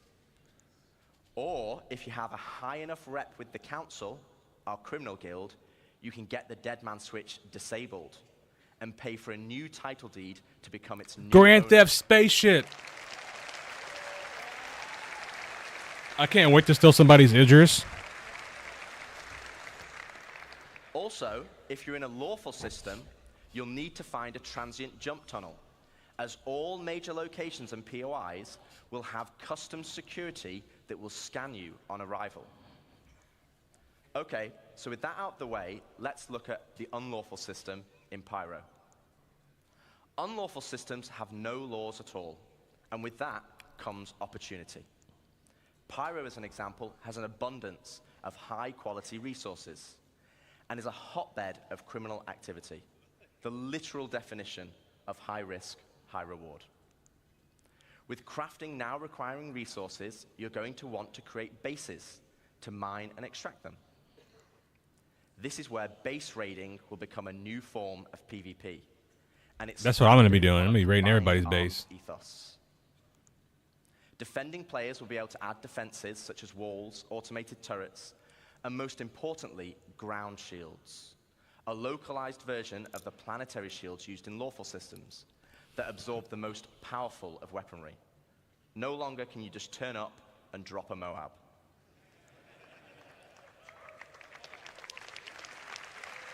It's not going to stop me. I'm still going to drop my Moab anyway. One huge difference, though, compared to planetary shields, is that these shields can be disabled. You will have to strategically assess each base and punch your way through its defenses on foot to eventually bring down the shield generator. Once the shield is down, then you have options. You want to raise it to the ground, you can bomb it from the air. If you want to extract all the resources, though, you'll need to infiltrate the base using explosive charges and hacking while fighting off the defenders. Now, both piracy and base raiding is founded on sandbox gameplay. And again, that's the essence of Star Citizen. But we want to add more. Something where you can log on and immediately find the action and fight for a purpose. So first up, let's go on a history lesson. In the early 2600s, there was a fledgling corporation called SEAL that had developed a new system-wide planetary shield technology. the same technology that will provide protection for your bases today. To prove this tech, they wanted to use Nyx and Pyro systems as a testbed. With the promise of high-quality resources, SEAL lured If you blow it up, you get independent nothing. miners to man the shield network in exchange for shield protection for their settlements. As a prototype, SEAL couldn't provide total coverage over all the mining settlements, and so they created the SEAL Tokens program, allowing the most industrious factions to purchase shield coverage for their work. The network consisted of multiple linked bases on the ground that then linked to several stations in orbit around each planet that then connected to the nearest relay in the shield network, which eventually linked back to the shield core, which oversaw system-wide distribution of the shield technology. Factions could then earn SEAL tokens for working on any part of the network. They could then use these tokens to buy shield coverage, but with the competition amongst factions being so intense, SEAL was only able to offer shielding to the hardest workers. Unfortunately, due to outlaw interference, SEAL eventually pulled out of Pyro and Nyx and pushed for a more automated solution in more civilized systems. So fast forward to present day, without SEAL's backing, they had to pull out and leave it as it is. And welcome to station warfare. Rust in space, only difference is like Rogue Rust, you can build up against it again quick. It will take weeks and months, right?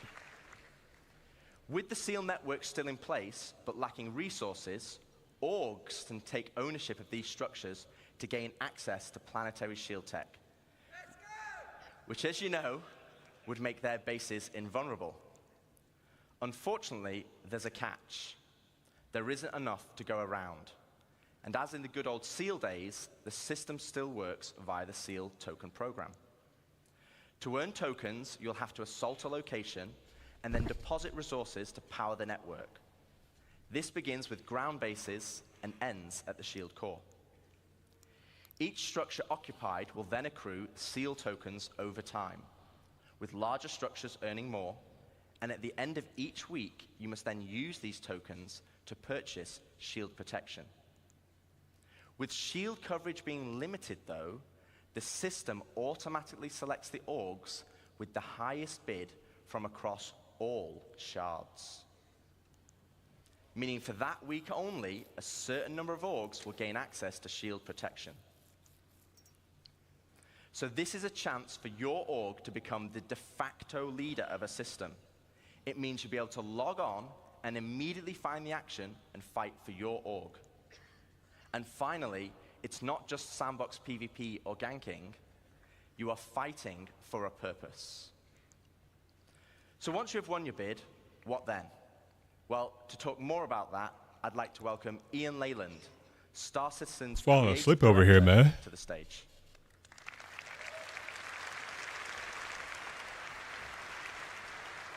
Oh, I'm tired, man. Thank you. All right, hello, CitizenCon. Tthank you, Rich. Thank you, Is this Dave. game cooked, y'all? So, to Let me know. continue the conversation of large-scale endgame org activities, let's go back to Pyro 3, where the ground bases were being built. Loving the earlier gank. today. This morning we saw I'm the still small gonna habitat gank. being built by Luke. And then we saw Deck start Gank to King. expand the base into a commercial enterprise. That could be your org, the Gank Kings. But eventually, we saw a Kings is a massive gank. example of an org base. But with everything Rich was talking about, with org system-wide activities, we want to give you guys the ultimate end goal. But also, the thing we need to protect. And to do that, let's look up into the sky and see what it is.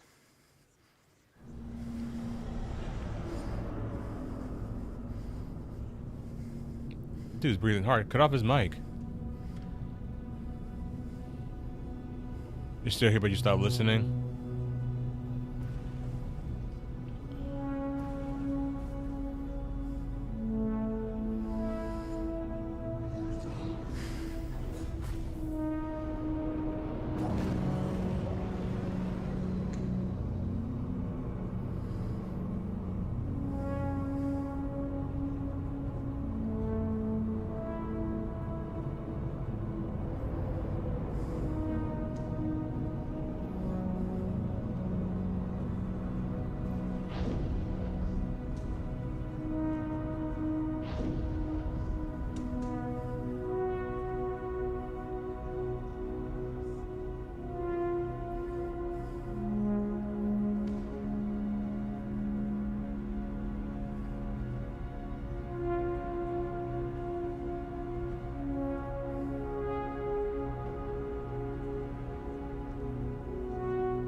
These are the stations. The shield stations.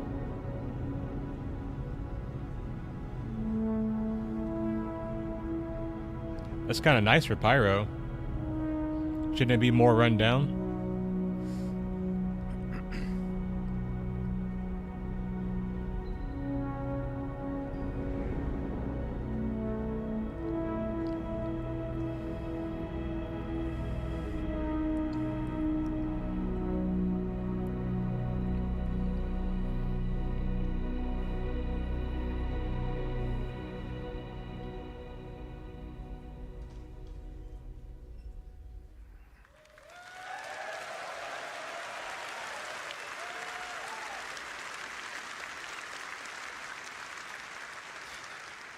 Let me introduce you to player space stations. Oh, it's a player space station. Finally, you can build your home amongst the stars. This will be the starting point for your base of operations for system-wide org activities. But why is this an end goal? Well, first of all, to construct your own space station, it's going to require vast quantities of resources and materials, and also will be a large time investment. But how do we start? Well, it all starts with the supply bay. And the supply bay can only be constructed by the Pioneer. So if you have a Pioneer, you already won the game. You know how many Pioneers are gonna sell? Once it's created, Bro, they're about to sell hella Pioneers, bro. Handles the creation of the station itself. Now, we're in gray box development phase, so the artwork's not final, but let's go on a journey. Where's Homeboy at? Homeboy, you already won the game. You got a Pioneer? Haru, you already won the game, bro.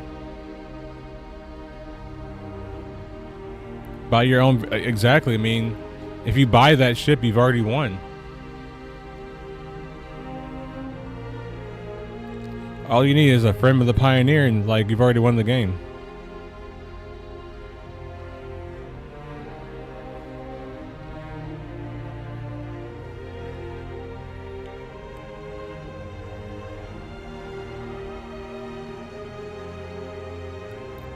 This is a colored gray box.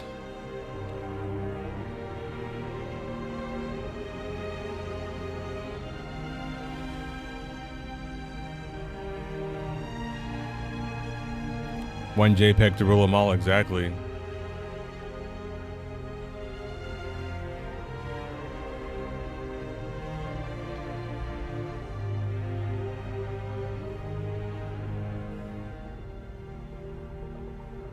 Thank you, Sister Avanti, $10. Thank you. Appreciate that. Thank you, sister. Next time, make it 20, but thank you for that 10. Appreciate that.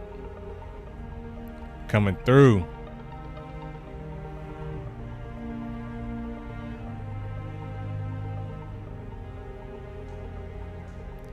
I could buy me some ginger beers now.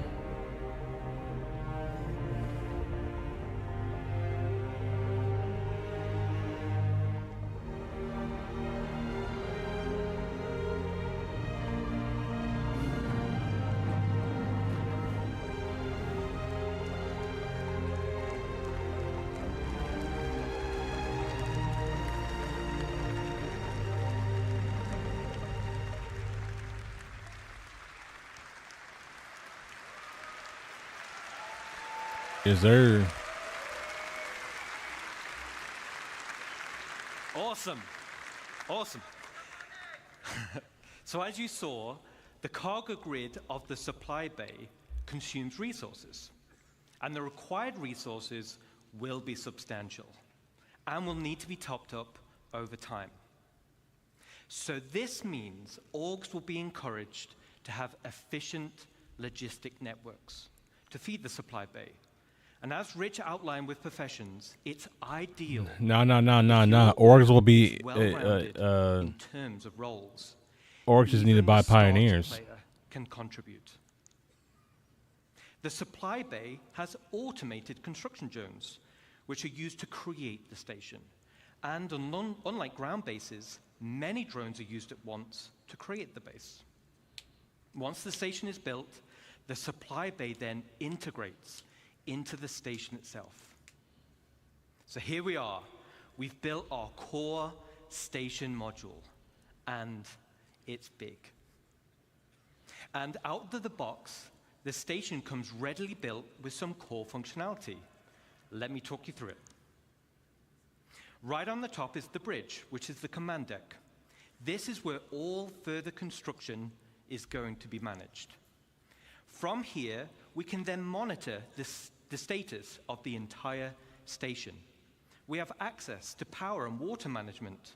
Power and cooling is something you'll need to consider carefully.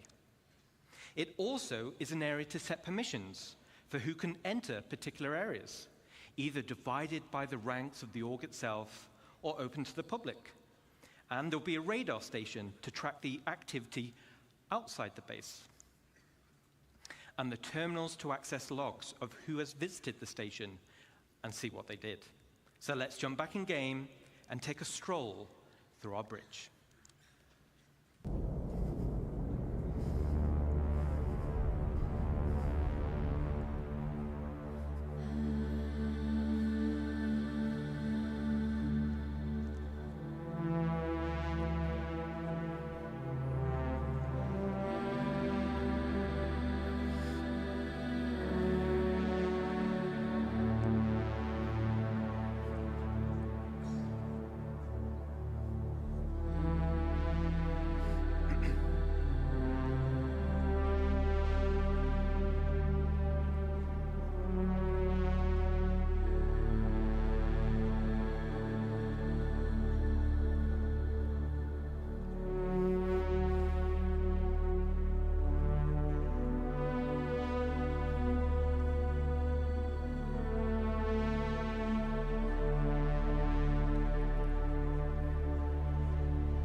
Who in the chat got a Pioneer? You've already won. Like, that's insane. Like, if the Pioneer is not already on sale in concept, if they're not selling it right now, they're buying. People are taking out loans right now to buy Pioneers. It's insane.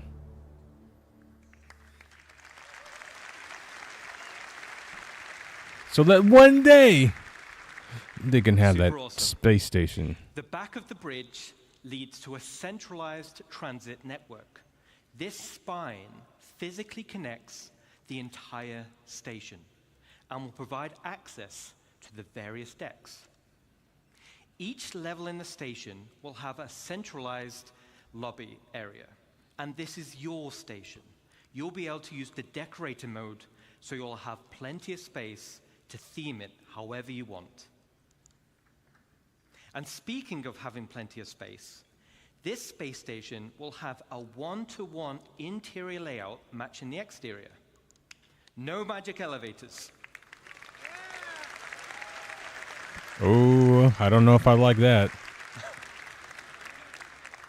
So you can circumnavigate around the entire perimeter, and it's wonderful. Okay, let's jump back in.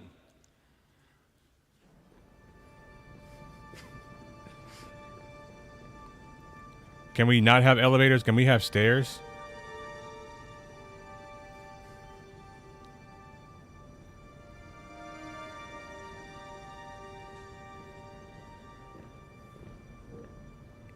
Oh, Harry, you have a Pioneer, right? You've already won the game, bro. You can, from day one, when you get your Pioneer, you can start building the space station. From day one.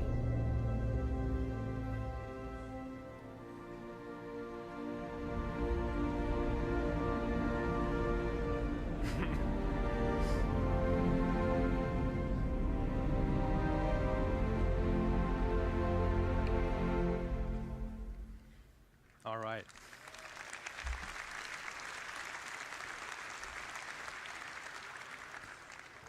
As you can see, right at the bottom of the central transit system leads to the lower areas. This is where you'll gain access to the engineering. Not for 5 years. So like bigger ships, 2030. this is where all the hands-on engineering and maintenance gameplay happens. This will serve as the beat. So the loaner for the Star-Lancer Max is a Freelancer Max? Gross. Then we have the hangar deck.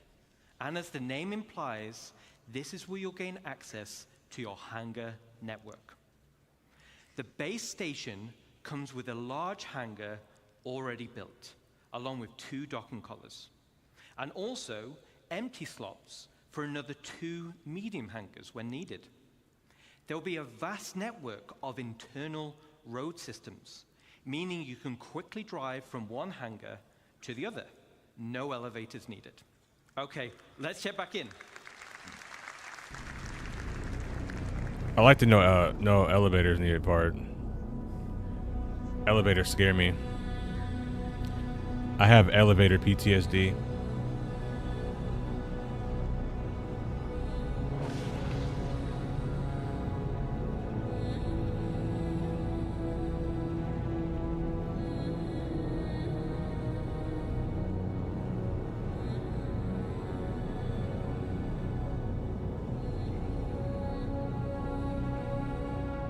I think it's like a fucking, it's like a humpback whale.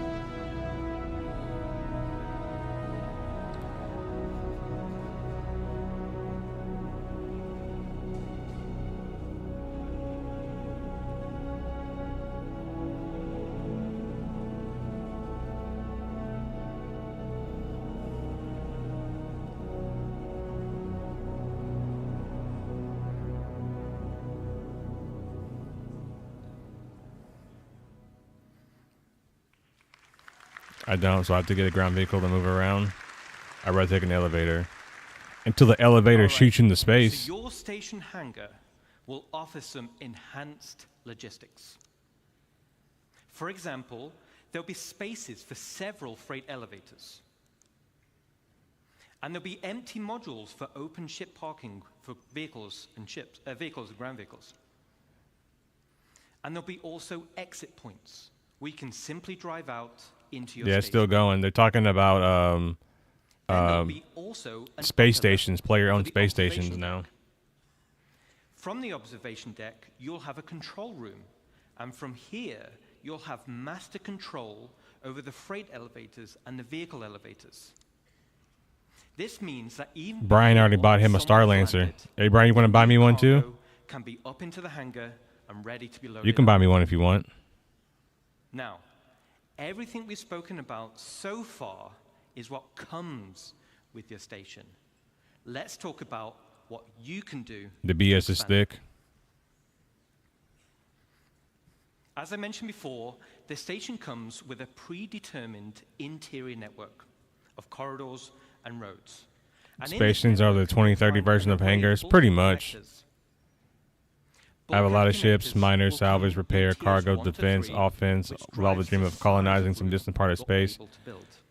None of which is ever happening with this version of Star Citizen. Exactly. Like, you hear all this stuff and it sounds good, then you think, oh, we still have fucking master modes. Time to construct, and once built, you can rename each room, which will be reflected in the station's minimap. Fucking hungry. The interior of your station will have ample areas for you to expand. You can build generic empty rooms, and you can fill with items to your heart's content. You can also build specialist rooms, where the theme and functionality is already set for you, such as mess halls or infirmaries, or generator rooms. And of course, there are shops. So similar to the small shops we built around the ground base, this is on a much bigger scale. But that's just the interior. Let's talk about the exterior. On the exterior, we have minor hard points. These are attachment points located on the upper and lower surfaces of the station. Using build mode, you can customize your station with a variety of modules which tailor it to specific functionality. Some modules. But in feature short, resource Scarred, if you get such as a gas Pioneer, you can build a while space others are station geared day towards one. defense, like shields or turrets. This goes back to bridge operations of power management. A situation may arise where power priority is needed. Then we have major hardpoints.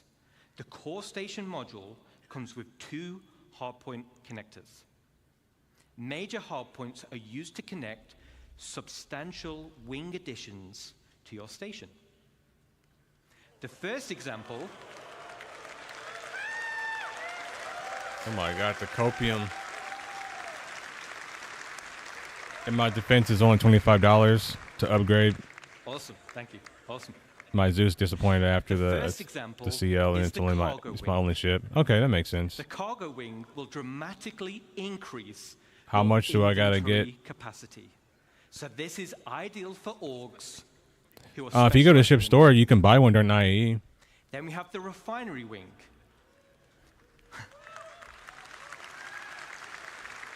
I don't understand. Can we put solar panels on our stations to draw So in you'll be energy? able to refine resources on a vast scale. If you can't put it on solar panels, it's kind of dumb. As it's in space, it's much more convenient than traveling to a ground base. Not day one, but as soon as you have the materials Now, gathered, at least a was the player idea. could Yeah. buy resources But you already have from like the your major cargo thing you need, which is the ship. and then refine it directly in the refinery wing. So like you don't even have to get into like the Finally, whole we have the hangar wing. ground-based building So- shit. As long as you can make that module, you can start bringing resources to it. So, the bigger your fleet, the more hangars you'll want. There'll be a variety of hangar sizes as well as docking collars to help organize your fleet's deployment. All major hardpoint wings are connected via struts, and like the rest of the station, the struts are also internally traversable. Okay, so let's recap on the exterior expansion wings. Minor hardpoints give us options on how to collect resources or provide automated defenses for your base. Major hardpoints gives us options on how you can specialize your base. Let's jump back in game and see how our base is getting on.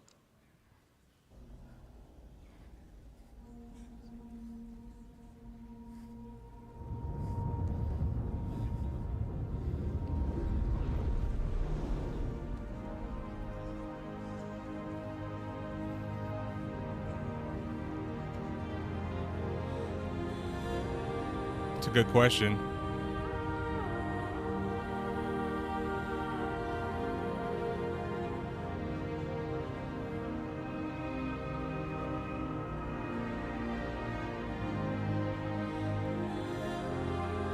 But they're gonna sell a bunch this year. Watch. I bet they make a lot of money just based off of this alone. They'll probably make $10-15 million just off selling Pioneers. I bet.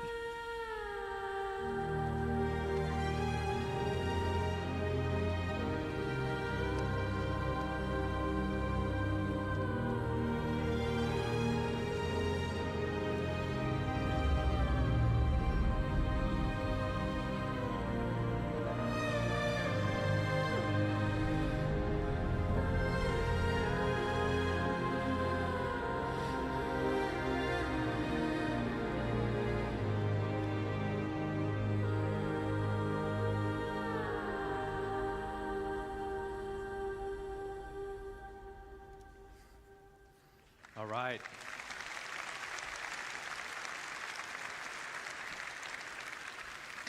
Yes, Pedro has been working with us on this as well, so thank you. Looking cool. Customization is just as important as expansion. Similar to ground bases, you'll be able to earn tints for your station, and you'll be able to apply decals for your org logos.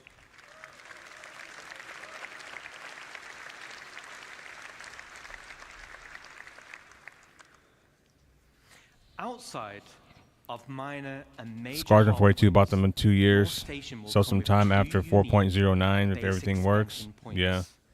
One on the top side behind the bridge, and one on the underside. The top side will be for the crow's nest. Now, all the other modules built so far have very specific functionality, but I'll admit, this is for the org members out there who want the ultimate in personal space.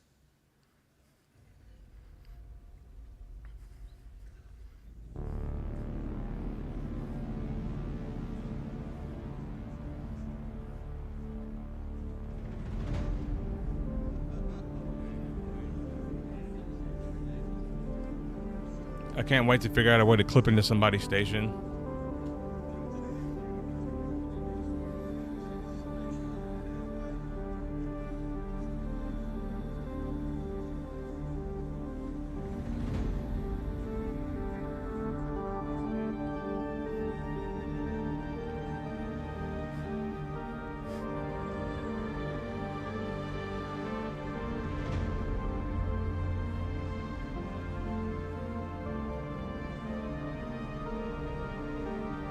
Hey, Colossus, I appreciate that, man. Hey, just give him a shout out.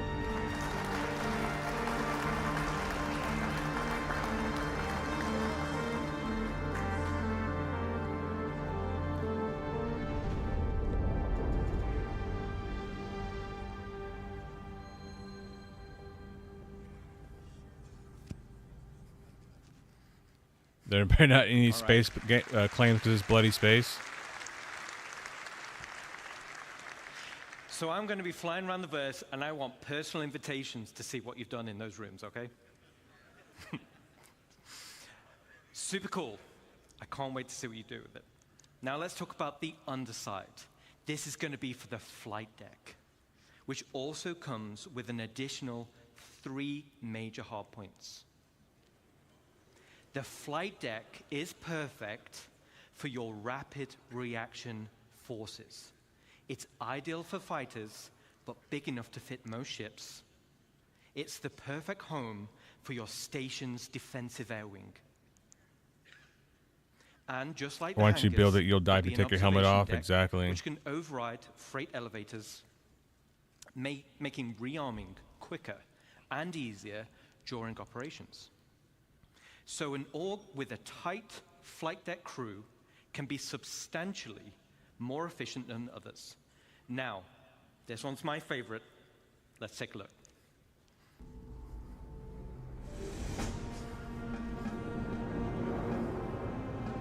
So can a station be destroyed?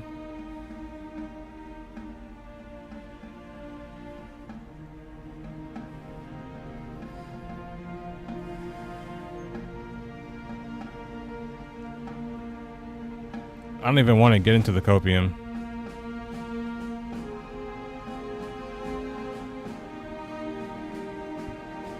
I appreciate you, Doctor, man. I really do.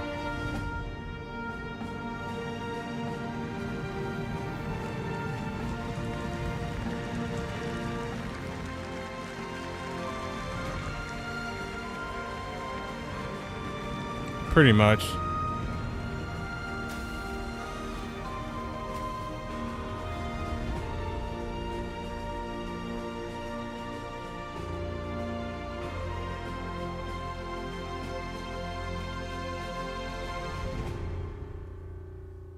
All right.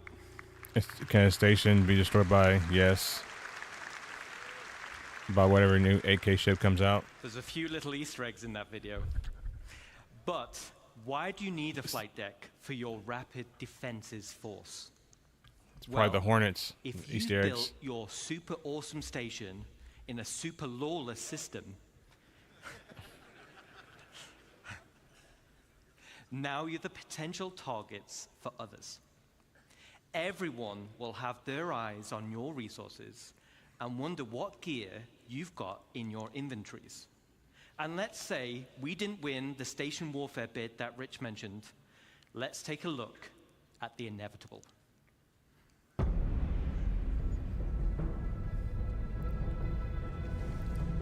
But just as well, you can just build your station in deep space. Nobody can find it.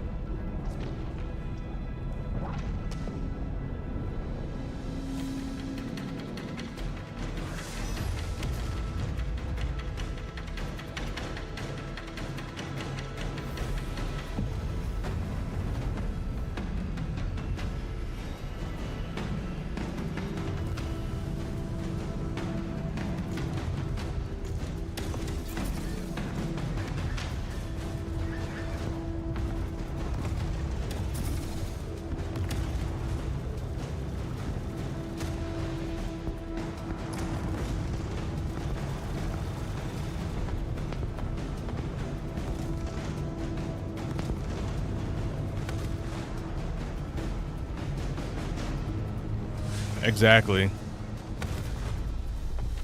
I think you're right, Scarred. I think you're exactly right.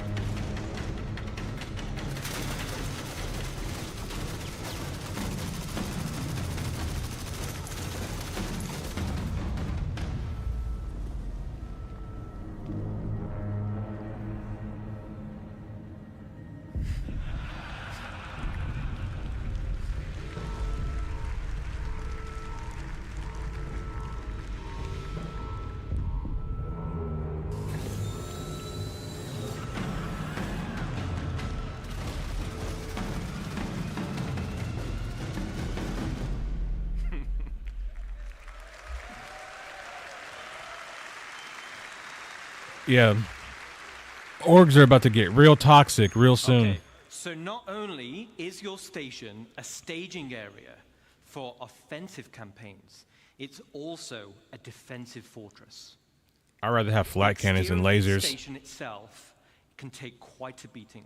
It's going to be very hard to damage. So the goal of attackers instead will be to punch a hole through the defenses and get inside.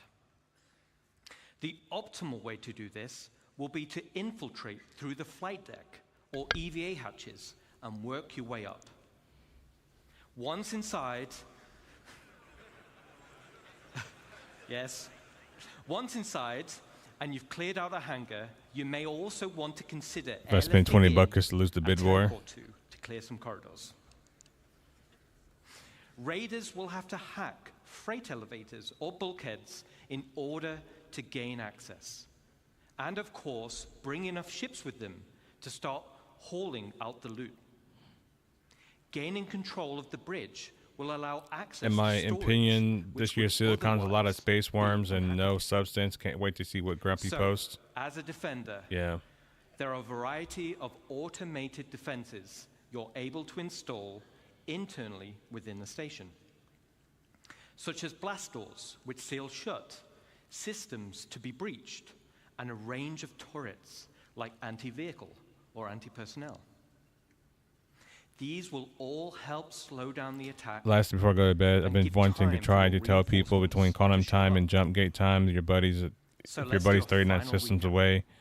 This is Well, there's one only of going to the be 5 end-game systems when it goals launches. for dedicated So orgs, and will be your base of operations for system-wide activities. The station can be customized both in the interior and the exterior, meaning you can tailor it to your own requirements. And it's your very own home amongst the stars. But wait. But wait. There's one more unique module we can build, and that is the dry dock. we can't build solar panels.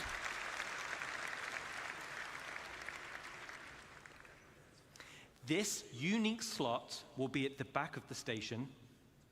It has its very own dedicated observation room with crafting I'll build a stations, space station right next to the star. and has a transit tram which runs along the inside of the arms, leading to the docking collars where your ship will be constructed. So, the only question still remains: what sizes of ship can we build? Let's take a look.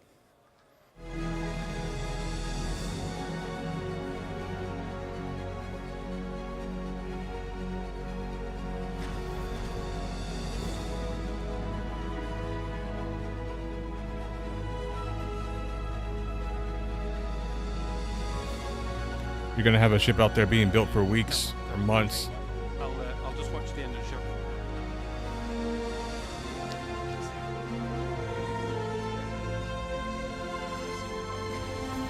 That's great. I want to see the reaction.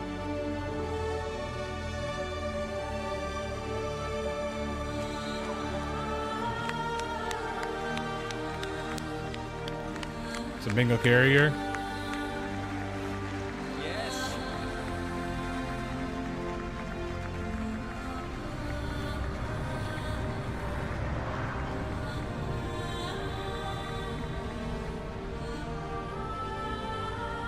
You're gonna spend a year building that.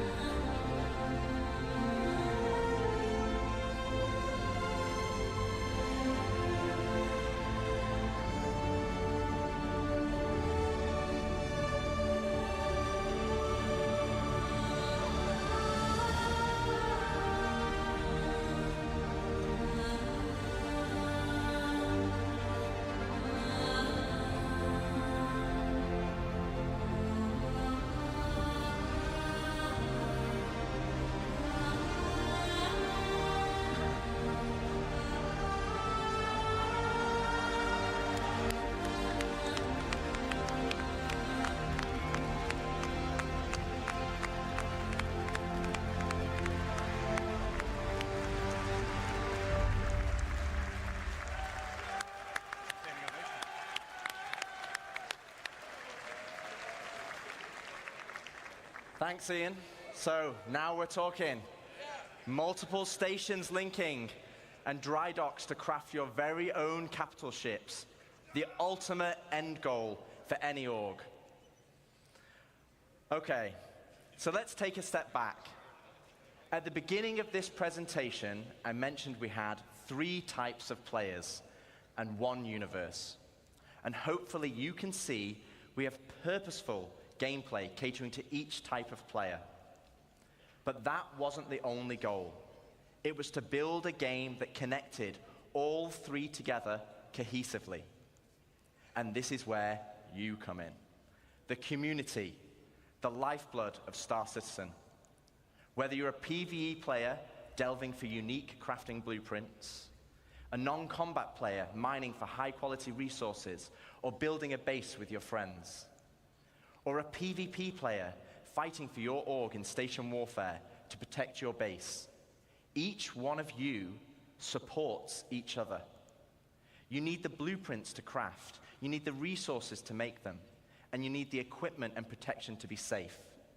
This is what Star Citizen is. It's a universe that caters to all players. Now, I could probably go on for another 10 hours deep diving into each system.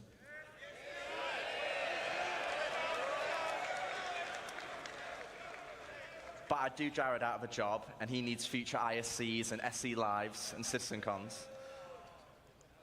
Today was to reaffirm what type of game we are making. And I hope you continue to come with us on this journey as we march towards Star Citizen 1.0. Thank you, CitizenCon, and can we welcome Chris Roberts? No? No? 1 second. Jared? Okay. So Chris is not ready yet. So we're gonna ad-lib a bit. I'm here. Oh, well, LTI is warranty and insurance. That's what you're gonna get. You have it on my thing on there. Yeah. Welcome, Chris Roberts. Yeah, ahead of schedule. Yeah. I was going 1:30. I don't know. Oh, you don't need this, right? Well, then they're going to scroll it. Thanks, Rich. Rich, Dave, and Ian. I hope you guys and girls loved what you saw there. It's having a definitive line in the sand is incredibly empowering for the whole team, and I think for all of you guys in the community. As I said, in introducing the presentation, we will never stop growing Star Citizen, even past 1.0. And part of what makes Star Citizen so special is the symbiotic relationship between you guys, the community, and us, the developers. Needs to wipe the coke off his nose first. You think he's coking up? You need to look at Spectrum, Reddit, and Discord to see countless great ideas and suggestions that come from people Hyped, playing yet personally just tired the myself. the game can Yeah, I'm grow and just, improve. I'll believe it when I see it. Often we take these on board because they will make the game better. And in some ways, while you could say Star Citizen is a Chris Roberts game, I would say it's all our game. The developers, the community. If it's all our game, get rid of master modes, you stupid mother. No more master modes if it's all our game. Nobody wants it. Let's get rid of it. Let's throw it in the trash. That's what makes it special. I think that's why you guys and girls have been here for as long as you have and have supported us through thick and thin, because we're doing something together. And I don't think in almost any other game you have the opportunity to be involved at that level and have your voices heard and impact what we do. Because, you know, occasionally we'll do things and you guys are like, no, that sucks. And we're like, yeah, you're right, we'll change it.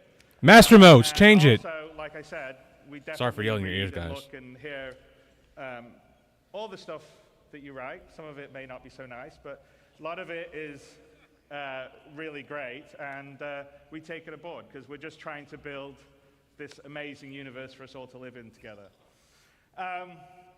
So, what defining 1.0 does, though, for us is give us a finish line in terms of feature and content we are committed to delivering for when your life in the verse becomes truly persistent, your gameplay to progress your reputation, the money you earn, the material possessions you collect and earn will persist even as we deliver more content and features. I think that's incredibly important for really finally being able to Satisfactory fully disagrees commit with you, and not Chris. just go, "Okay, I'll Exactly. play for a while until the next patch comes out. And it's also a game for a market for the game to be more stable, well optimized, and incredibly friendly for new players as well as experienced ones, which I think all you guys are. But that'll only be the start of our journey together, because the vision of Star Citizen is a game that has no sunset, one that will continually grow with new content and features. We'll always make sure we're on the cutting edge of new technology. We'll never be outdated. I know I occasionally see that, whoa, in so many years you guys will be out of date. But as you can see by our constant presentations, we're always looking to make whatever we can do, whether it's the visuals, the audio, various ways to make the gameplay better. That's something we will always be working on. So we'll always keep the game at the bleeding edge of graphics, sound, physics, and yes, we'll support VR, and we actually have some of that in the background we're doing, how we get stuff.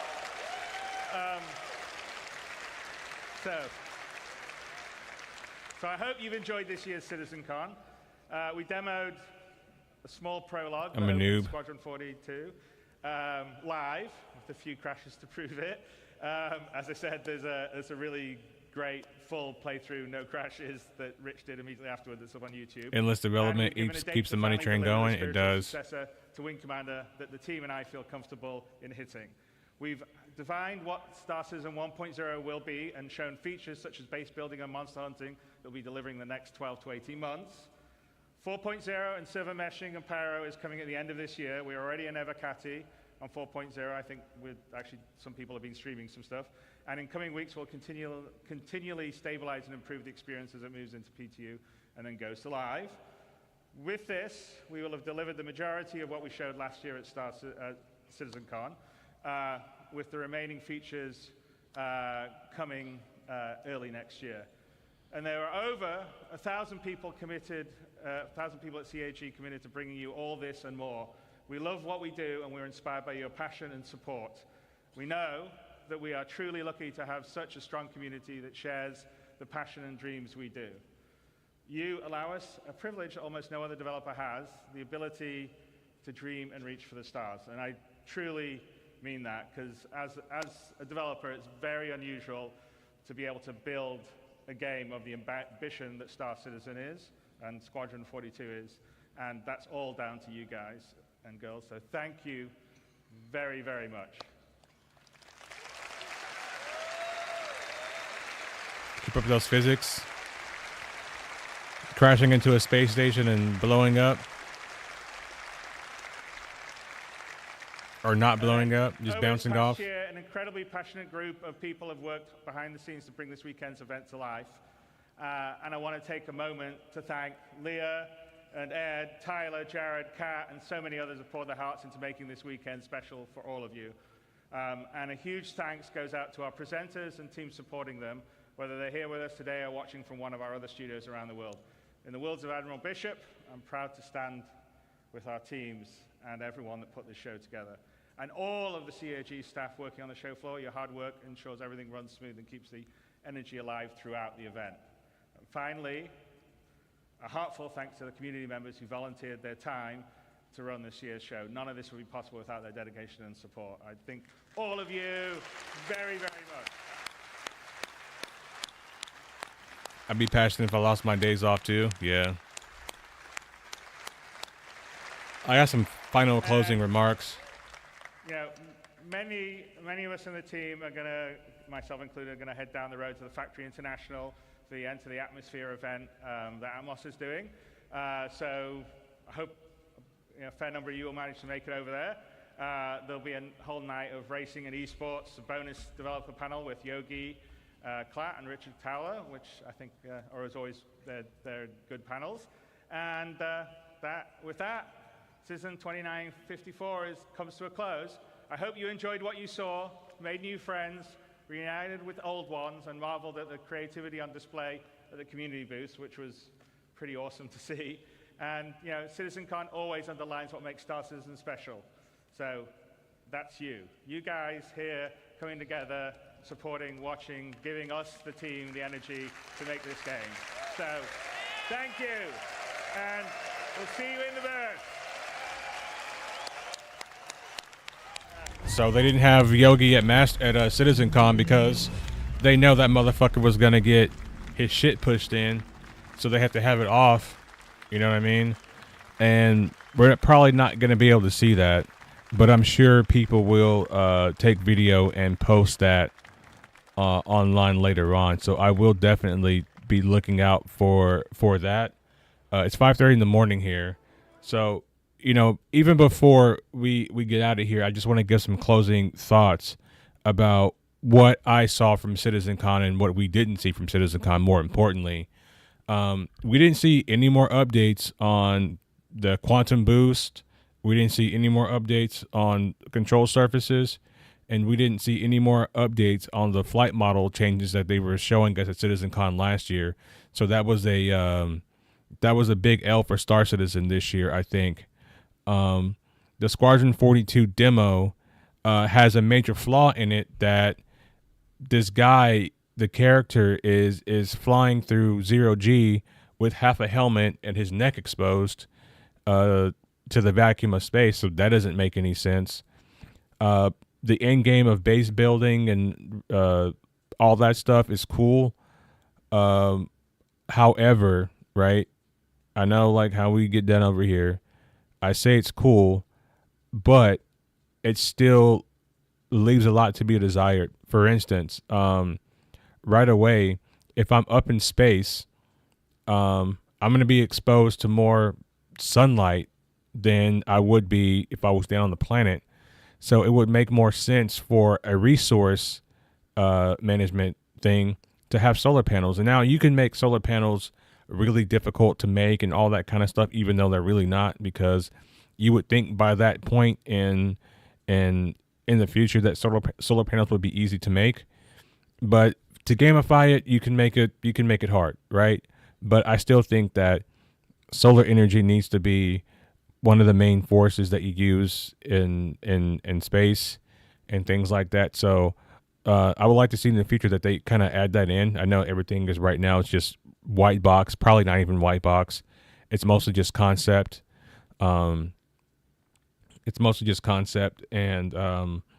you know, I hope they can make some changes to that soon. It seems like anyone who has a Pioneer is closer to the end game than anybody else. You still need other resources, but even if you have a Pioneer, you can still set up your cargo thing in space, like day one. You still need the resources, like I said, but you can basically be closer to the end game versus the people who don't have a Pioneer. And I already know, like, the Pioneer is about to go crazy at IAE this year. So I'm not gonna buy one because, you know, I'll leave this for somebody else. I know plenty of people. We got Haru here that has one. It's a shit box. Yeah. There's just a lot of stuff for the future of this game. There's a lot of hopium. There's a lot of copium. And I think that we should all temper our expectations, because we know one thing with CIG is their quality and the way that they deliver things is not as they say they will, right? So they're saying they're trying to get away from the tier 0 and they're trying to have more fleshed out stuff. We'll see. This most recent patch that they just put out was probably one of their worst patches of the 3.20 plus patch cycles. I think it may have been the worst one so far. So there's a lot to be desired. There's a lot to be how can I say it? There's a lot to be excited for, but at the same time, I feel like getting excited for things from CIG, you probably shouldn't do that, because there's like expectations and then reality. And in reality, it's always a little bit less. So what I'm personally going to do is I'm going to keep my expectations very, very low in hopes that, if I do get surprised, then that's going to be great. But if everything is shit like I expect it to be in the future, then I'm not going to be surprised by it. I would like to know what you guys think about what we've just seen at CitizenCon this year. And I honestly expected a lot more ships to be sold. We didn't get that many ships sold. So that was actually quite surprising but we had the Star Lancer and we had the Argo. I think those are the only 2 ships that they sold, besides the other ships that they put on sale, but those are the only new concept ships. I think they're saving everything for IAE. Kind of makes sense, but I expected them to put a lot more ships out, because all reports that they were hurting for money, which if they were really hurting for money, then but they're still going to sell a lot of Star Lancers. People are going to go upgrade their ships and things like that. I'm probably not going to upgrade any of my ships, even though I do have a Perseus CCU that I need to work my way up to eventually. But I'm not in any rush to do that right now. So that's pretty much going to be all for me. I want to get some sleep. It's 5:30 in the morning here, so I want to lay it down for a little bit and get at you guys either later today or on Monday morning, and we can go through all this stuff and we can have a deeper reaction to it. There's a couple of videos that I do want to make in regards to some of the stuff that I saw in the Squadron 42 that could really benefit us in the PU as far as like making a much better and more cohesive flight model. So be on the lookout for that, guys. And with that, I'll see you guys in the next video. I want to give a big shout out to Doctor for becoming a channel sponsor and for essentially giving me a $20 donation today on the super chat. So I appreciate that. And yeah, I'll see you guys soon. Be on the lookout for all the content coming out this week, and take care of yourselves. Have a great weekend, and I'll see you later. Peace.